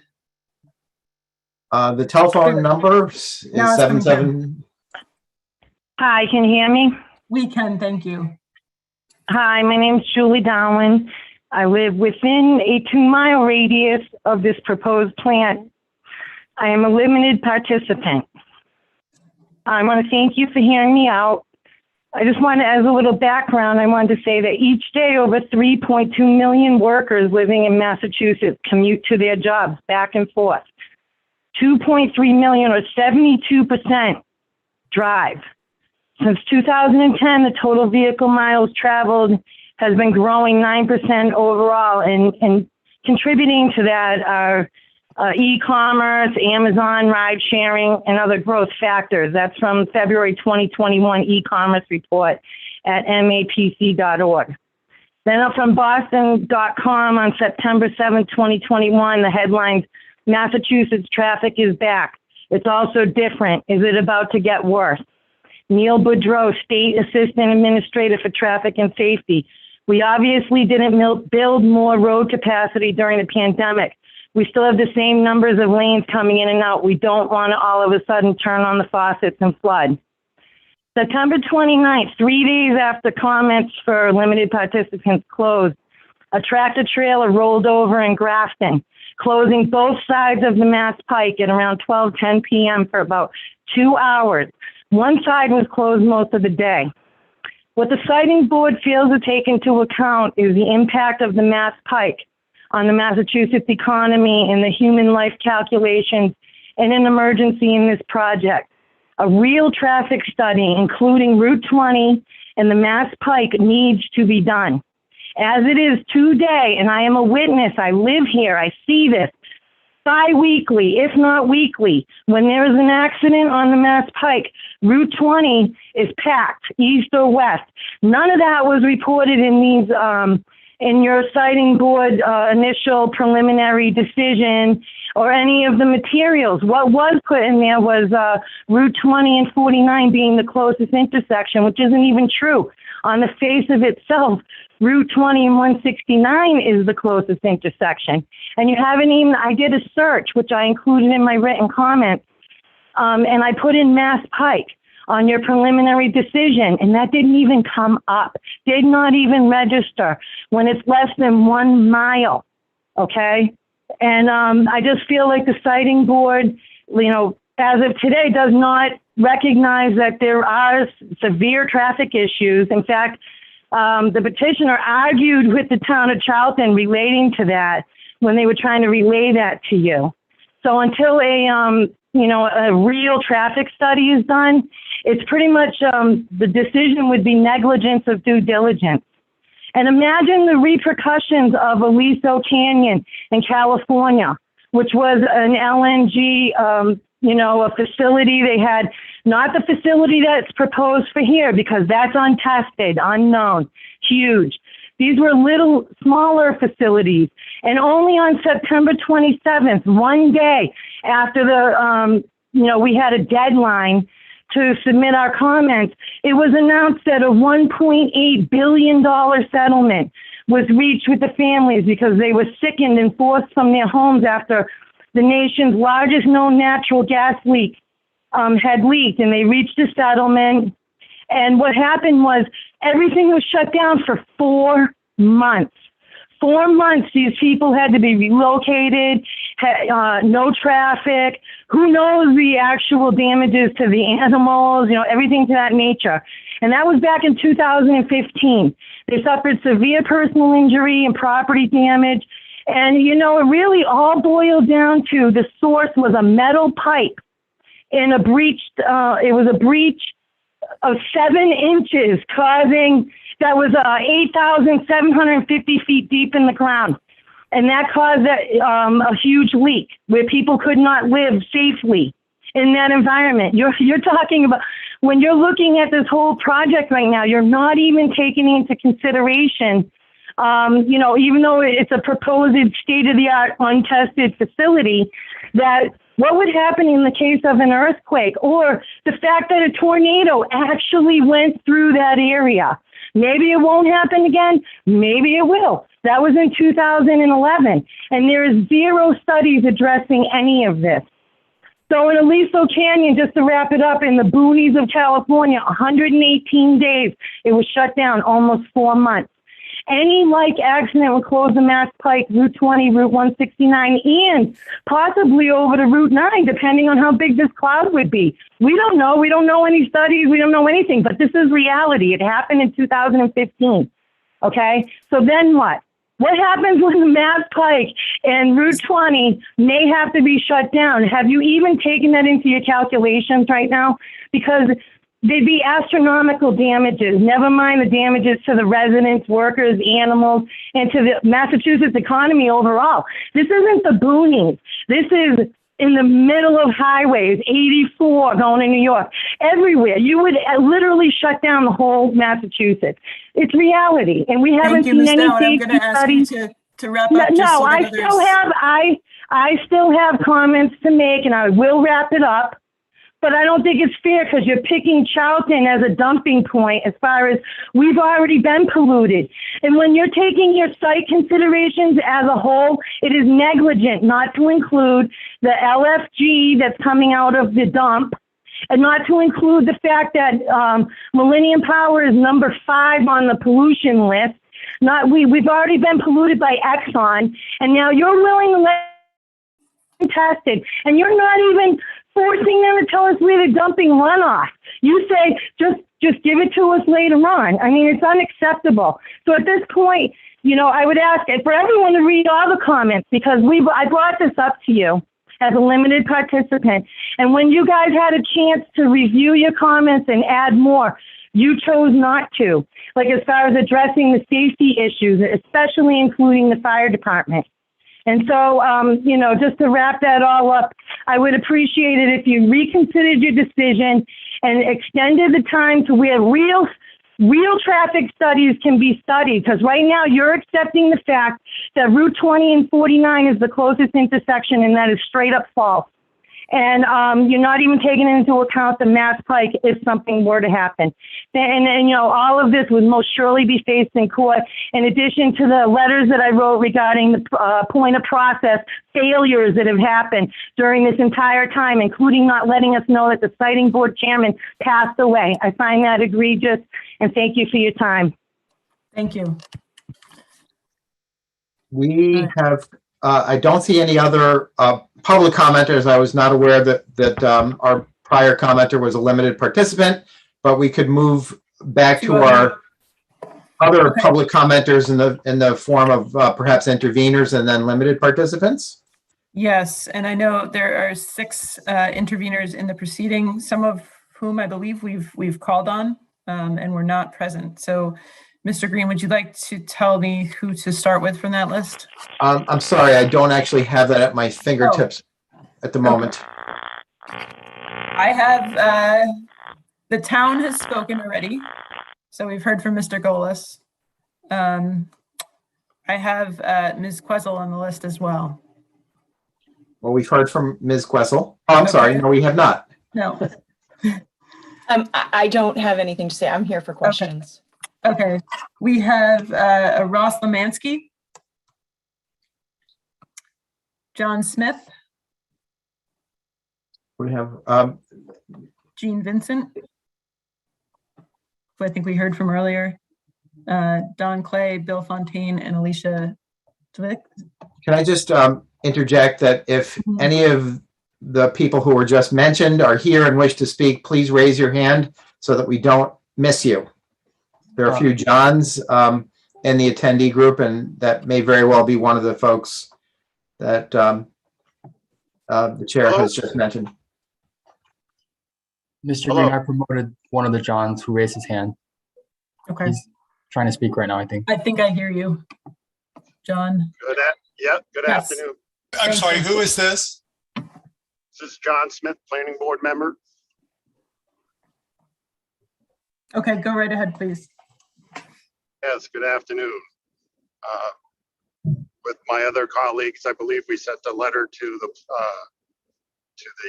site board describing what we feel is a lack of our power or ability to have a thorough site plan review of this project. And I don't know if you're going to read that publicly, that comment, that letter or not. I don't know what your procedure is. Can I just ask that question? We do not read written comments. We allow the commenters to speak orally to the board if they wish, but written comments are reviewed and addressed as part of our process, but not read into the record. They are the record. I will note that your comments, the comments of the planning board are in our docket and have been provided to the board. All right. And just for all that's listening, we basically wrote a letter to the siting board just to outline that we have no informal planning review process, that would be legal and binding on this project. So much to the zoning board that will have this project, and the state would be able to supersede any local authority on this project, that we would be left out of the site plan review process on this project. So, and there, it seems to be, it's gone a different angle, that there's a problem with the interconnection with the through Millennium to get to the Tennessee gas line. That just came up recently. We were just made aware of that, and that there could be another need to access the pipeline that would make this a project that would have to cross Route 169 in order to tap into the main. And again, I would think we would have no oversight on that. So that was a very large concern with this board, that we would not be able to have any formal site plan review process, and that including our engineer, our town engineer, we hired to look at this project, to determine the pitfalls and recommend better ways of performing this project. So that's all I wanted to add to this. Thank you for your comments. There are other interveners who may wish to comment today. I will just call names, and if folks are here, please let me know. We have the Town of Southbridge Town Council, Mr. William Krakowski. Okay. Again, please raise your hand if you wish to speak and are named. The North American Tool and Machine Corporation, Millennium Power Partners, and Mr. David Barbell. This is Mary Beth from North American Tool. I don't seem to see the little hand wave. Oh, we have you. You are in the panel. Oh, perfect. Yeah. Okay. Is it my turn, or do you need me to? Yes, please. Yes, please. Okay. Please go ahead. Timing's always so funny because I have somebody here for an interview and I can't deal with them right now.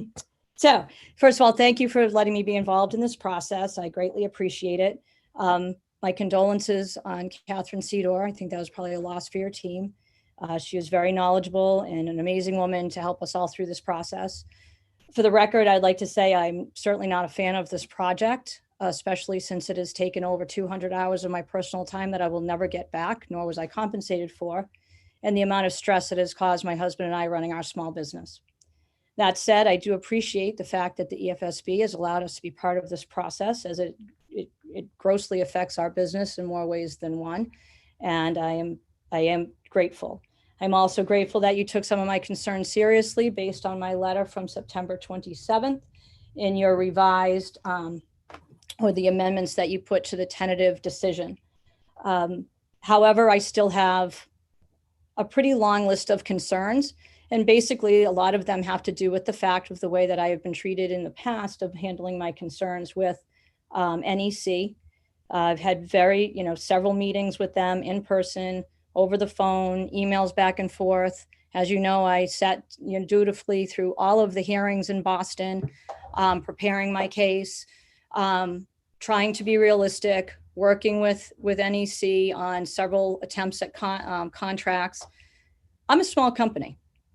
We're a 10-person operation.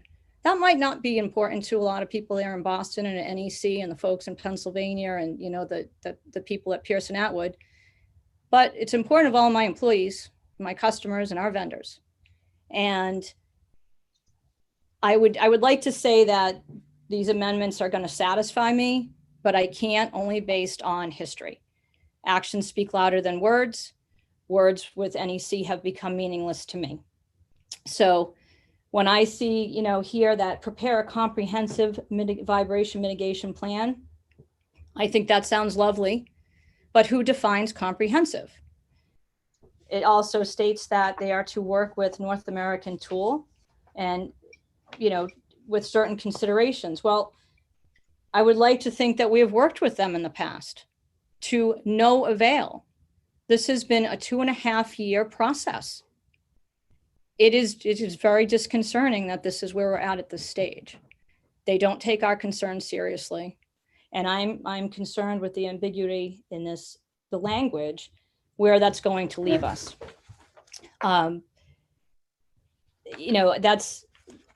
That's how I feel. So for them to prepare a mitigation plan, a vibration mitigation plan, give us 60 days, it doesn't take into consideration, do we actually agree? Or if they just submit a plan to you that satisfies your requirement. I know that you can't help us combat loss, but what I've been asking them all along is that if we incur this damage, you are going to do this in a timely fashion. We do not have the time or the resources to sit through a lengthy court proceeding. I could, all the time that I've spent on this is unrealistic and an undue burden. So can they just submit whatever they want, whenever they want? And we don't get to have any say in the revisions? Who decides what's realistic? When we talk about taking into consider specific factors and talking about provisions to address any damage, who defines these terms? Does Jim Avery define these terms? Does the folks at Epsilon define these terms? Is it NEC? Is it the siting board? This is my concern. When I have continuously asked for specifics and I get language that is less than time and time again with not an equitable timeline. I asked for 90 days. You guys gave me 60. I appreciate it. I get it. And I get that you're not the court and that you are not, going to help me mitigate damages to that degree. However, I'd like to stay in business. I'd like to have my employees continue to feed their families, and I'd like to be here for my customers. I've, just put my first kid in college, and I'd like to continue to pay his tuition. So these are all things that are really important to me on a personal level. So assuming that this is where we're at, my next question is, so with all of these conditions, who enforces them? And what's the penalty if they're not enforced or they go off the chart? Like, so if I see something going on here, and since I've read most of this information and I see an egregious situation, who would I call? Who polices this process? I've been involved in things in my own town. Ms. Theorides, you and I have actually met in West Brookfield. When we met with you with Ann Goby, and name is familiar. Yes. Yeah. So we've done, we do a lot of work in our town, and I know that we don't have those enforcement officers that go out and check on projects. So again, my concern, when we think back to the history of this project, they did a wonderful job doing a PowerPoint presentation when we met in the basement of the town hall in November of 2018, maybe. And then they came back in the spring of 2019 with 2 posters, not even close to a PowerPoint, when they changed from the Route 20 location to the 169.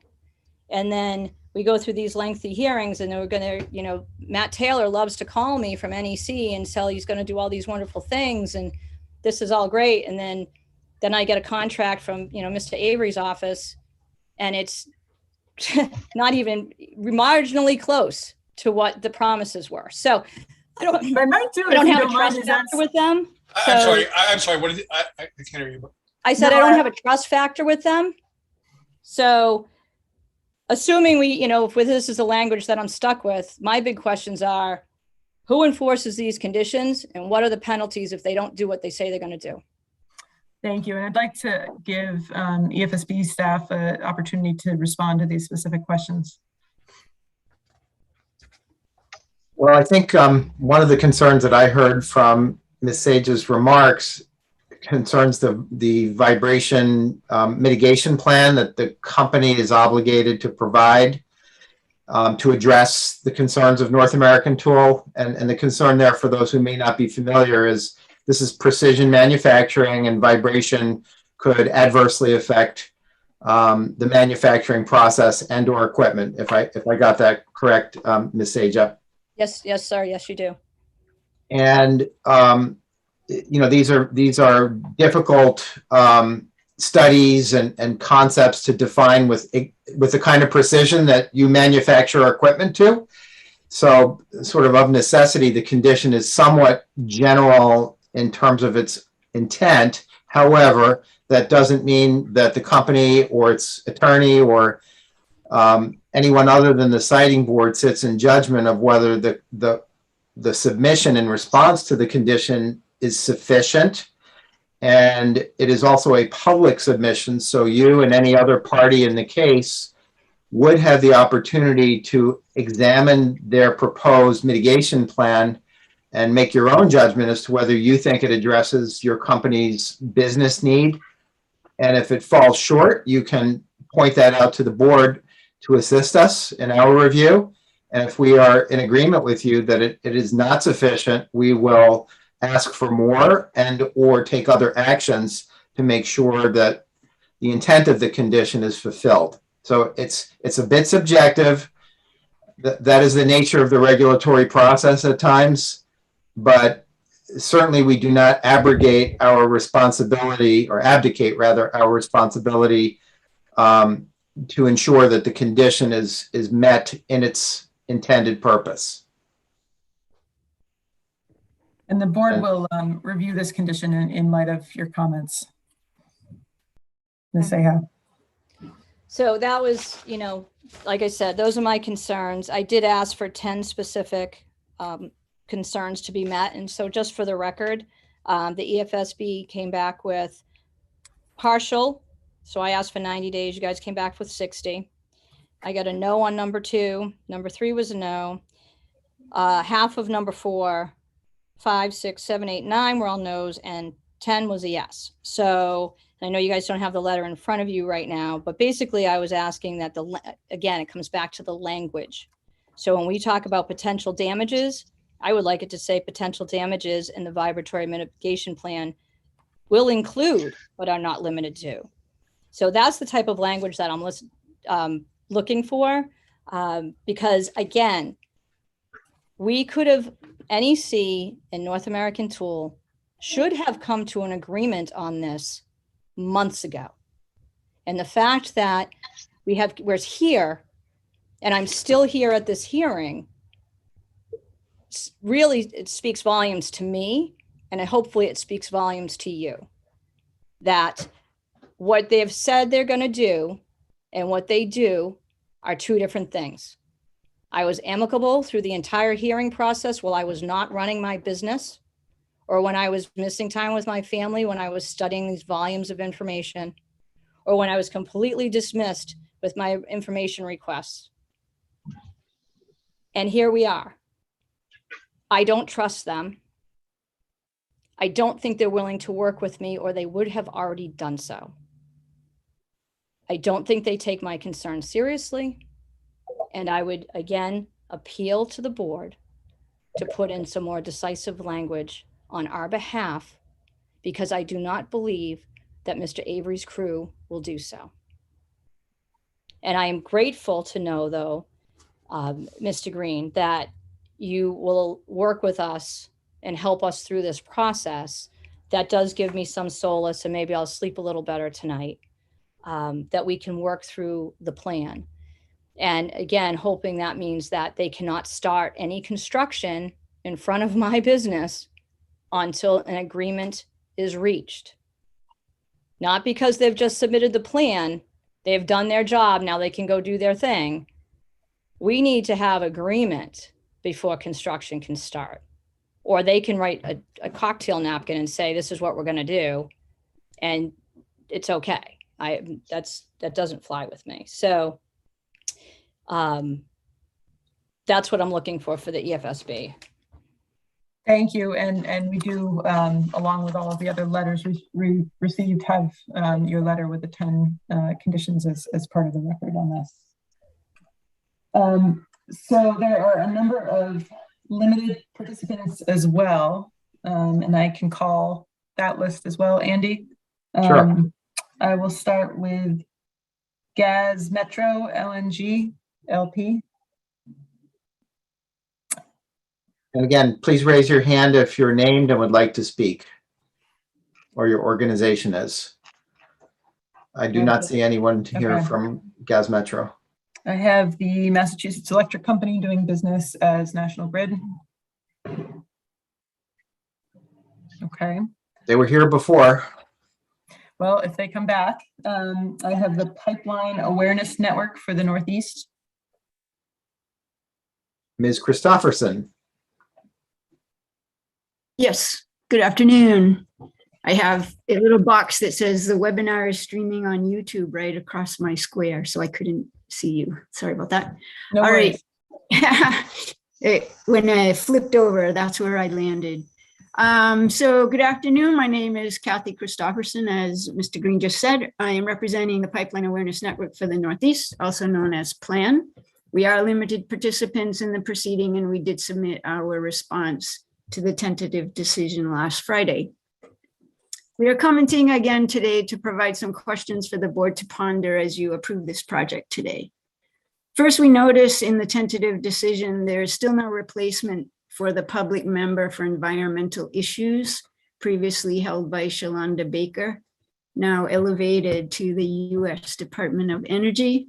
That seems an important voice and point of view missing since her departure in January.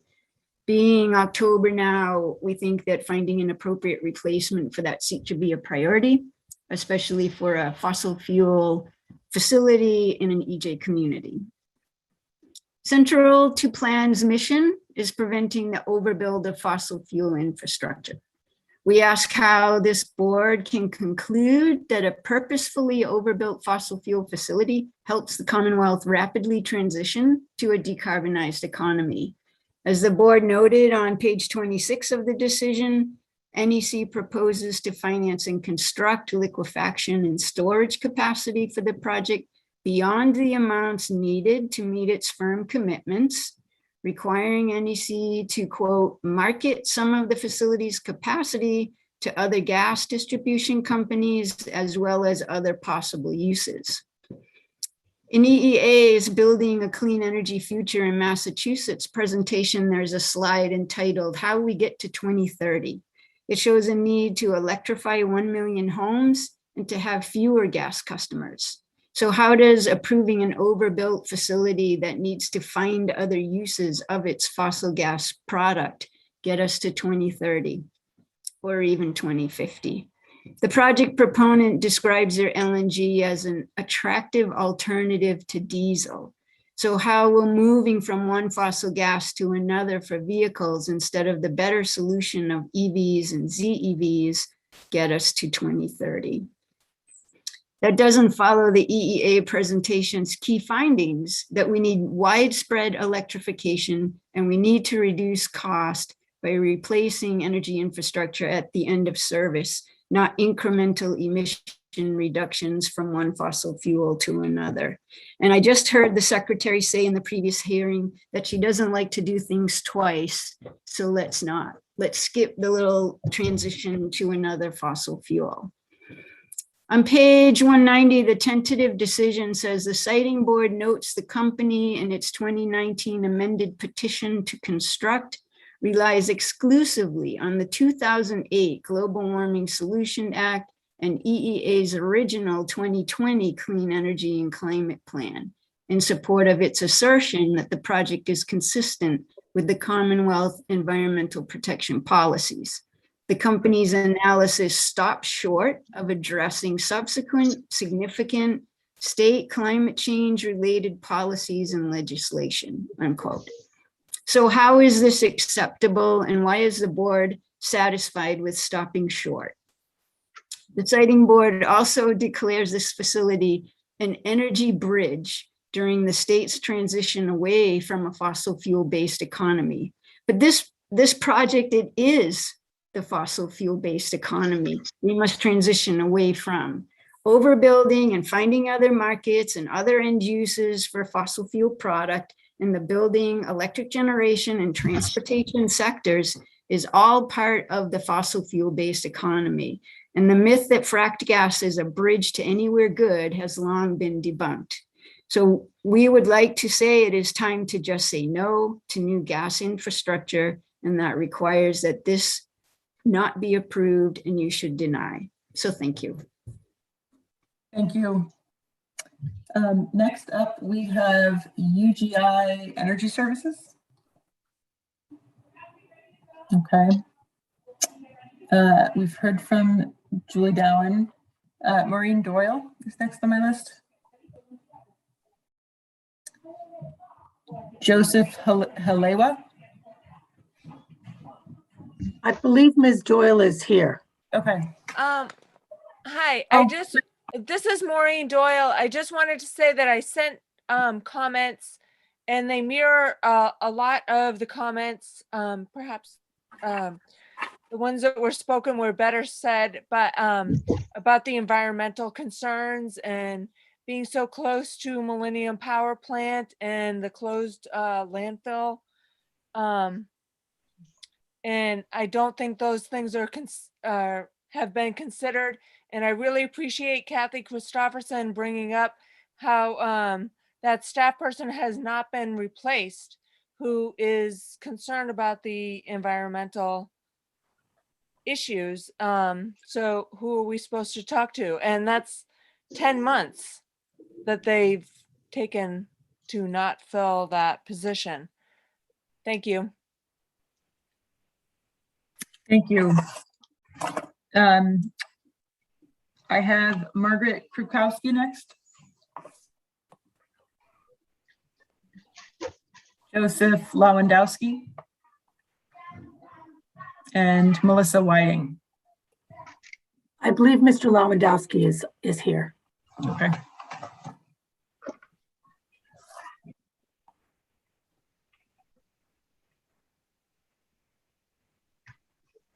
Mr. Lewandowski, you need to unmute yourself. Unmute. Yes, please. Does that work now? Yes. It does. Yes. Okay. Let me, I'm going to shut that off. Okay, I'm here. I've got some comments. I'm not totally opposed to the LNG project, but I am totally opposed to the selected location for this project. In my opinion, the siting board's tentative decision with support comments that were sent on the 20th of September represents a lack of respect for the citizens of the Commonwealth, and more so, lack of respect for and understanding of the citizens of the town of Charlton, plus Charlton and Southbridge's town governments, including all of their boards.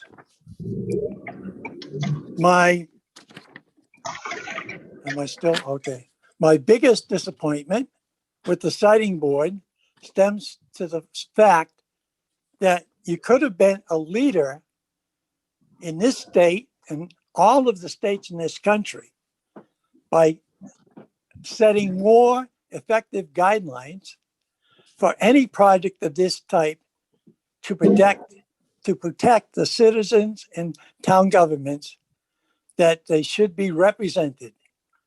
And this guideline has not been determined. Hopefully, the final decision changes the relative to the site selection. Some of the key reasons follow. One, site selection at 169.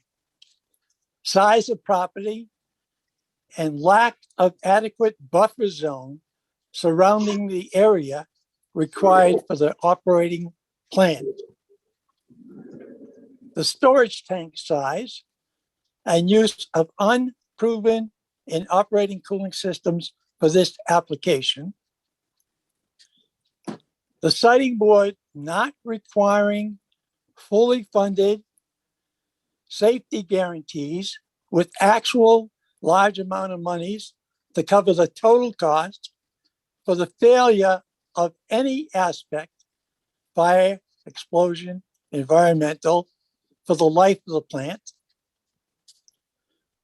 There is no stated return to existing site condition guarantee at the end of its facility operation. Lack of NEC design, construction, and operation experience.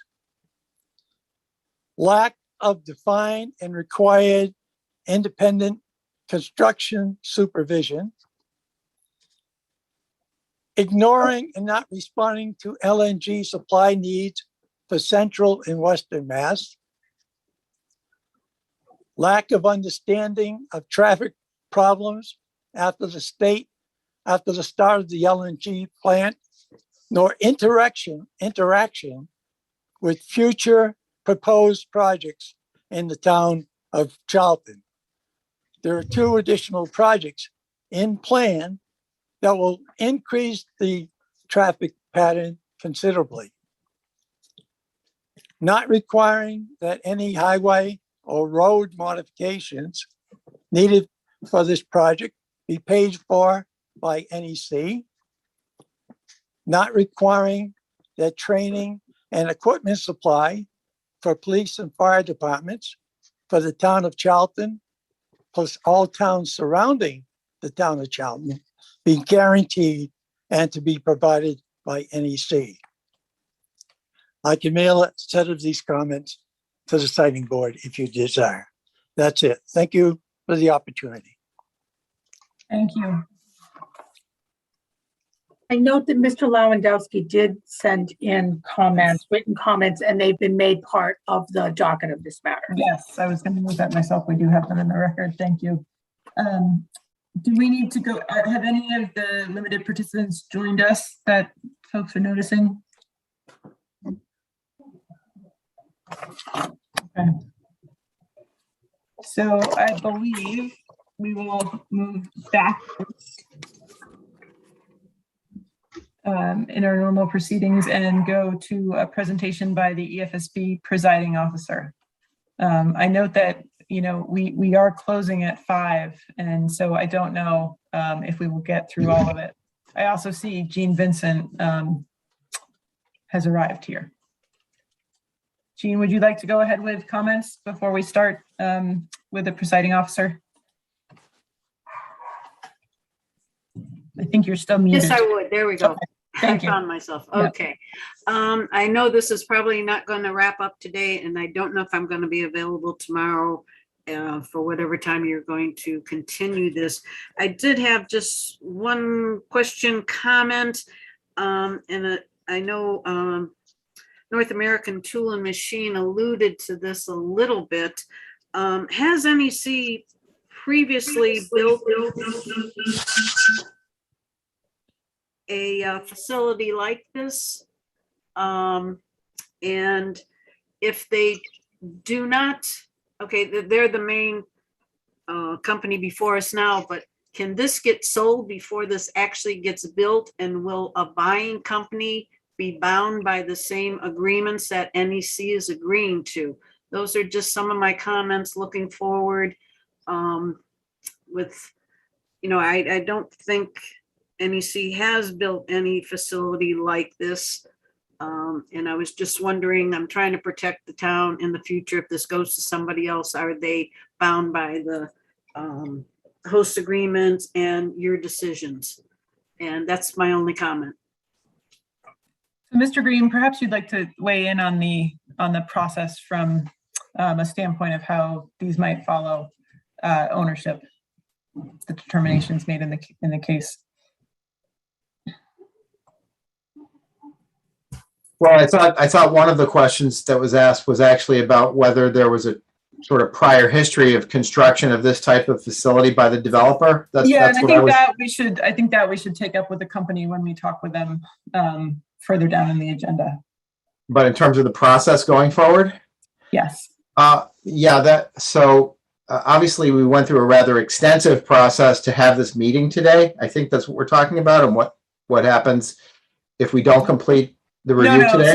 I'm sorry. The question that Jean asked is if there should be a change of hands in ownership of the site, would the conditions follow with the ownership? And I believe they would, but I'd like they would, yes. That's a standard provision in our decisions that binds successors and ownership to the conditions of approval.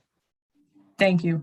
And the other question, Jean, I'm certainly happy to ask the company when we hear their comments further on in the proceedings. So at this point, I will turn to our EFSB presiding officer.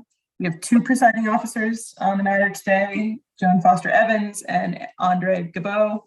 So I would ask Presiding Officer Gabot to present the tentative decision, and we can go from there. Thank you. Good evening, Chair Thea Harries and members of the Siting Board. My name is Andre Jabot. I'm an attorney with the Siting Board, serving as the presiding officer, along with Joan Foster Evans, Siting Board General Counsel, in the matter before you today, EFSB 18-04/DPU 18-96, Northeast Energy Center LLC, which I will refer to as NEC of the company. With me here today to present the tentative decision are the other members of the Siting Board staff who worked on the case: Dean Hazel, Assistant Director of the Siting Division; John Young, Technical Director; Wayne Wong, Energy Facilities Analyst; and Siting Director Andrew Green. I would like to note that the initial presiding officer in this matter, Catherine Sedor, a longtime, highly regarded career employee of the Siting Division, passed away unexpectedly in July, a huge loss for the Siting Division and the Siting Board. I was assigned to this case shortly thereafter, within just a few weeks of joining the Siting Division as a new attorney. Although I am relatively new to the Siting Division, I do have some personal experience with LNG going back to my earlier service as a merchant marine in the early 90s. At that time, I sailed on large cargo ships importing LNG to the United States from distant global export locations. As a presiding officer in this case, I've expanded my understanding of LNG, its relevance to Massachusetts' energy economy and state policy, as well as other EFSB siting requirements, which we hope to convey to you today with respect to the proposed facility in Charlton. The proposed NEC facility would liquefy natural gas obtained from the Tennessee Gas Interstate Pipeline via an approximately 1 mile long interconnecting pipeline to be built by NEC and a new meter station to be built by Tennessee. The resulting LNG would be stored in a single on-site tank before being pumped into LNG tanker trucks for delivery to existing LNG storage and vaporization facilities owned by National Grid and other gas utility customers across the Commonwealth. The facility would be capable of producing up to 25,000 gallons of LNG per day and would have the capacity to store 2 million gallons of LNG on site. Pursuant to a 15-year precedent agreement between NEC and National Grid, the facility would provide 168,500 gallons per day of LNG liquefaction capacity and 850,000 gallons of LNG storage capacity for National Grid. The project would include an interconnection pipeline, a feed gas pretreatment system, a gas liquefaction system, an LNG storage tank, and an LNG truck loading station. The company intends to market the facility's remaining production and storage capacity to other gas distribution companies and industrial customers on a merchant basis, that is, at NEC's own financial risk, not the ratepayers. The project has a rather long procedural history with the Siting Board. NEC filed its original petition to construct in August 2018. The Siting Board issued a notice for original petitions and then conducted a public comment hearing in Charlton in November of 2018 to receive public comments on the project. In original petitions, the company indicated that its preferred site was the Route 20 site in Charlton. On December 13th of 2018, the company notified the Siting Board that it was proposing changes to the preferred location and design of the facility as presented in the original petitions. Subsequently, the company filed amended petitions to construct an amended zoning petition in the winter and spring of 2019. The 2019 petitions identified a new preferred site for the facility, adjacent to and therefore known as the Route 169 site, with a different configuration of equipment than initially proposed at the Route 20 site. The Siting Board issued a notice of amended petitions and then conducted a second public comment hearing on May 29th of 2019 in Charlton. For both first and second public comment hearing, the Siting hearings, the siting board required the company to comply with comprehensive notice requirements regarding the proposed project, including translation of the notice into Spanish. On July of 2019, the presiding officer issued an intervention ruling granting intervenor status to 7 persons or entities, including 3 boards of the town of Charlton, the Southbridge Town Council, local businesses, Unique Industries, LLC, / North American Tool and Machine Corporation, the owner of a nearby generation facility, Millennium Power Company, LLC, and 2 Charlton residents, William Krukowski and David Barbale. 3 municipal boards from the town of Charlton, the Planning Board, the Board of Health, and the Zoning Board participated jointly and were represented by the same council. The presiding officer also granted limited participant status to 10 persons or entities. Charlton residents Julie Darwin, Joseph Holowa, Margaret Kukowski, Joseph Lewandowski, Melissa Whiting, Southbridge resident Maureen Doyle, and the following entities: Gas Metro LNG, a Montreal-based provider of LNG, Massachusetts Electric Company, DBA National Grid, Pipeline Awareness Network for the Northeast, Inc., also called PLAN, and UGI Energy Services, LLC. The siting board staff and parties conducted discovery from July 2019 through October 2019 and conducted 6 days of evidentiary hearings during November and December of 2019.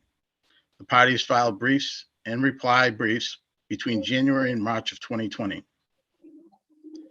After the briefs were filed in July 2020, the company informed the siting board that construction of the driveway for the Route 169 site would require the removal of more than 5 public shade trees, thus requiring the submission of an environmental notification form for the project to the MEPA office.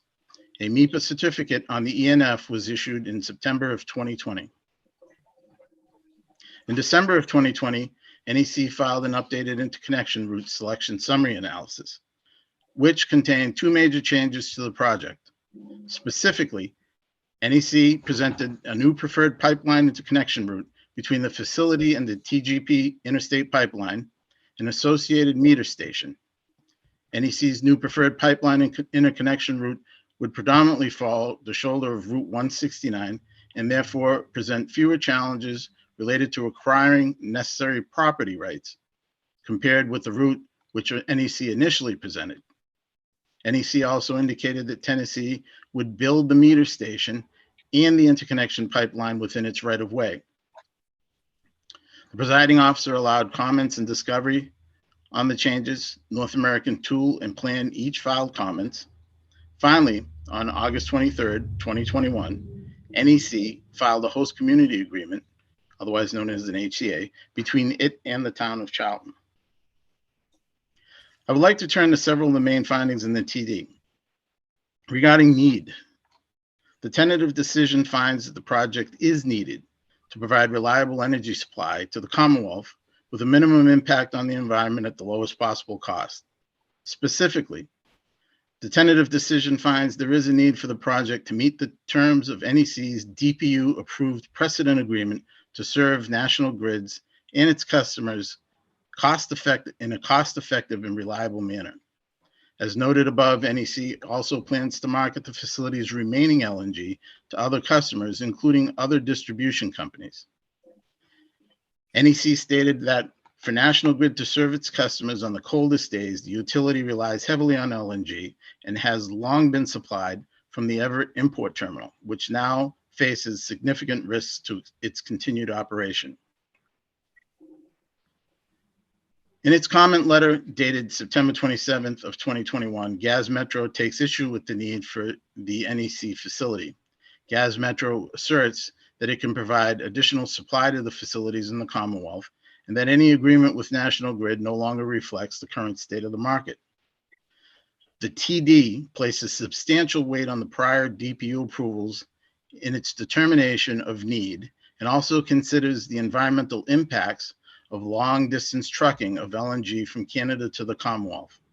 On balance, the TD finds that the local production and distribution of liquefied natural gas offers greater reliability, less environmental impact than more distant LNG sources that may be available. As noted, the DPU found LNG from NEC to be a cost-effective and reliable source for National Grid's firm customers in comparison with other supply alternatives.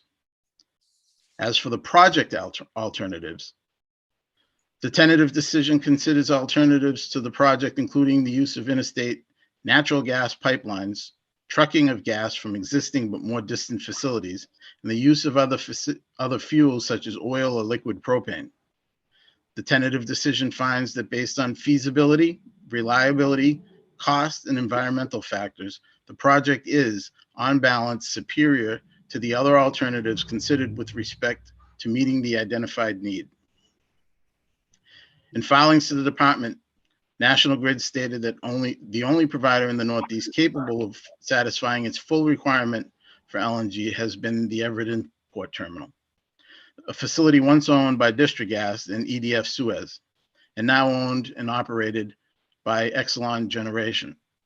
Historically, National Grid refilled its Massachusetts satellite LNG facilities almost exclusively with trucked LNG from the Everett Import Terminal.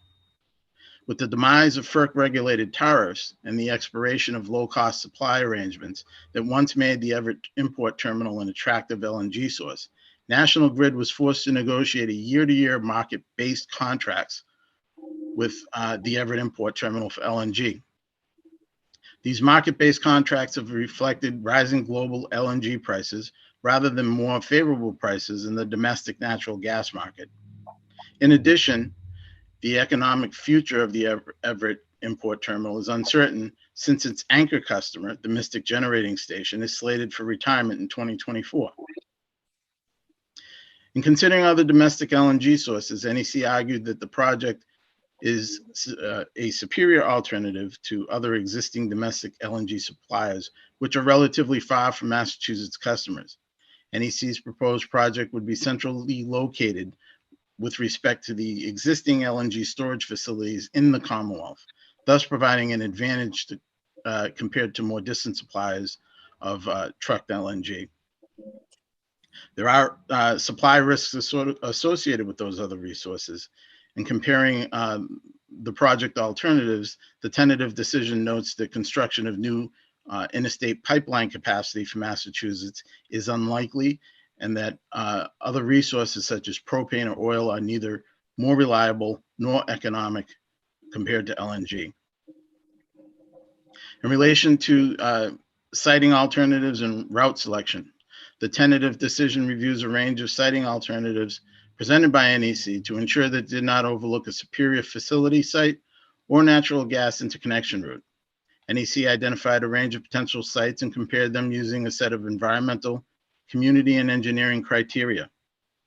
The tentative decision narrows consideration of two sites, the Route 169 site and the Route 20 site, along with associated pipeline interconnection routes, for a detailed comparison of environmental impacts, safety, cost, and reliability. The tentative decision finds that the Route 169 site, together with NEC's preferred interconnection route, is the superior route to the Route 20 site and associated interconnection routes in providing a reliable energy supply with a minimum impact on the environment at the lowest possible cost.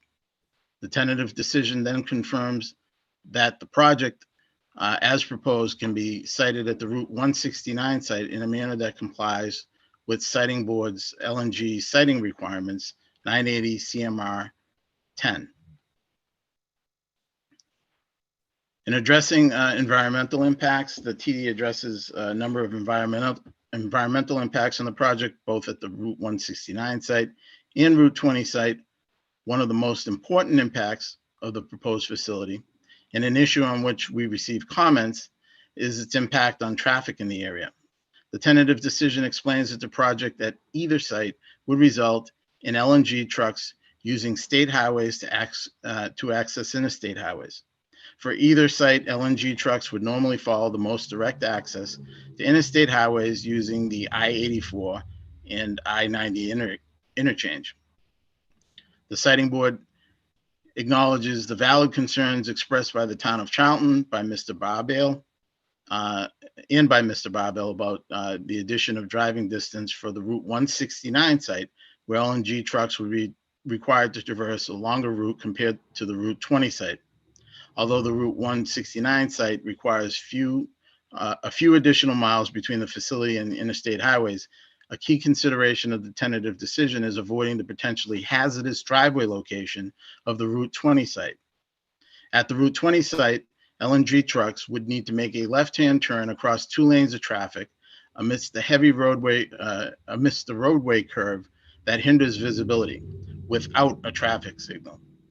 On the other hand, LNG trucks exiting the Route 169 site would have clear sight lines and would turn left across a single lane of traffic onto a straight segment of Route 169. Furthermore, LNG trucks leaving the Route 169 site would turn left onto Route 20 at an intersection which has a signal. With regard to the other environmental impacts, the tentative decision notes that the company has received an order of conditions from the Town of Charlton Conservation Commission, and that Mass DEP has issued a draft air plan approval. With regard to noise, NEC will construct a 20-foot noise barrier along the eastern edge of the facility. The tentative decision also includes a condition for additional noise barrier depending on the results of a noise study after the facility is operational. In addressing North American Tools' written comments and of concern regarding the impacts of vibration connected with the construction of the pipeline, the tentative decision requires that NEC prepare a comprehensive vibration mitigation plan in consultation with North American Tool. The same condition requires that the plan include provisions to address any potential damage to any North American Tools facility, which may occur as a direct result of pipeline construction, although the record shows that this is unlikely to occur. Andrea, may ask you to stop there and to reconvene, to start where you left off on our next board meeting. I know many of us have a hard stop today at 5 p.m. But thank you very much for I think you've gotten through much of the tentative decision, and what we can do is when we reconvene, we can pick up where you've left off and then get into board questions.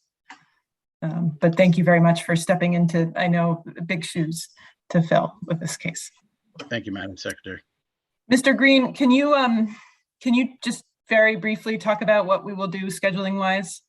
Yes, to perhaps take a slightly more expeditious route to reschedule a continuation of the meeting, I would suggest that all of the attendees and folks who are here to see the conclusion of this matter send an email with their information, their email and perhaps other contact information to our presiding officer, Mr. Gibault, directly. And I'll just mention that it's Andre, ANDRE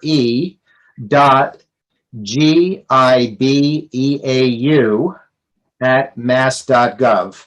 So we will reach out to you directly with information on the rescheduled continuation date for the conclusion of this matter. And we'd like to make sure we reach you directly so that you don't miss it through any other means of communication. So again, Andre.Gibault, GIBEAU @mass.gov. And we'll be in touch. Thank you, Mr. Green. All right, we are off the record. And do I need a motion to adjourn? Yes. Okay. I will move to adjourn. Is there a second? Second. Okay, and I think we can do an all in favor for this one. So please raise your hands.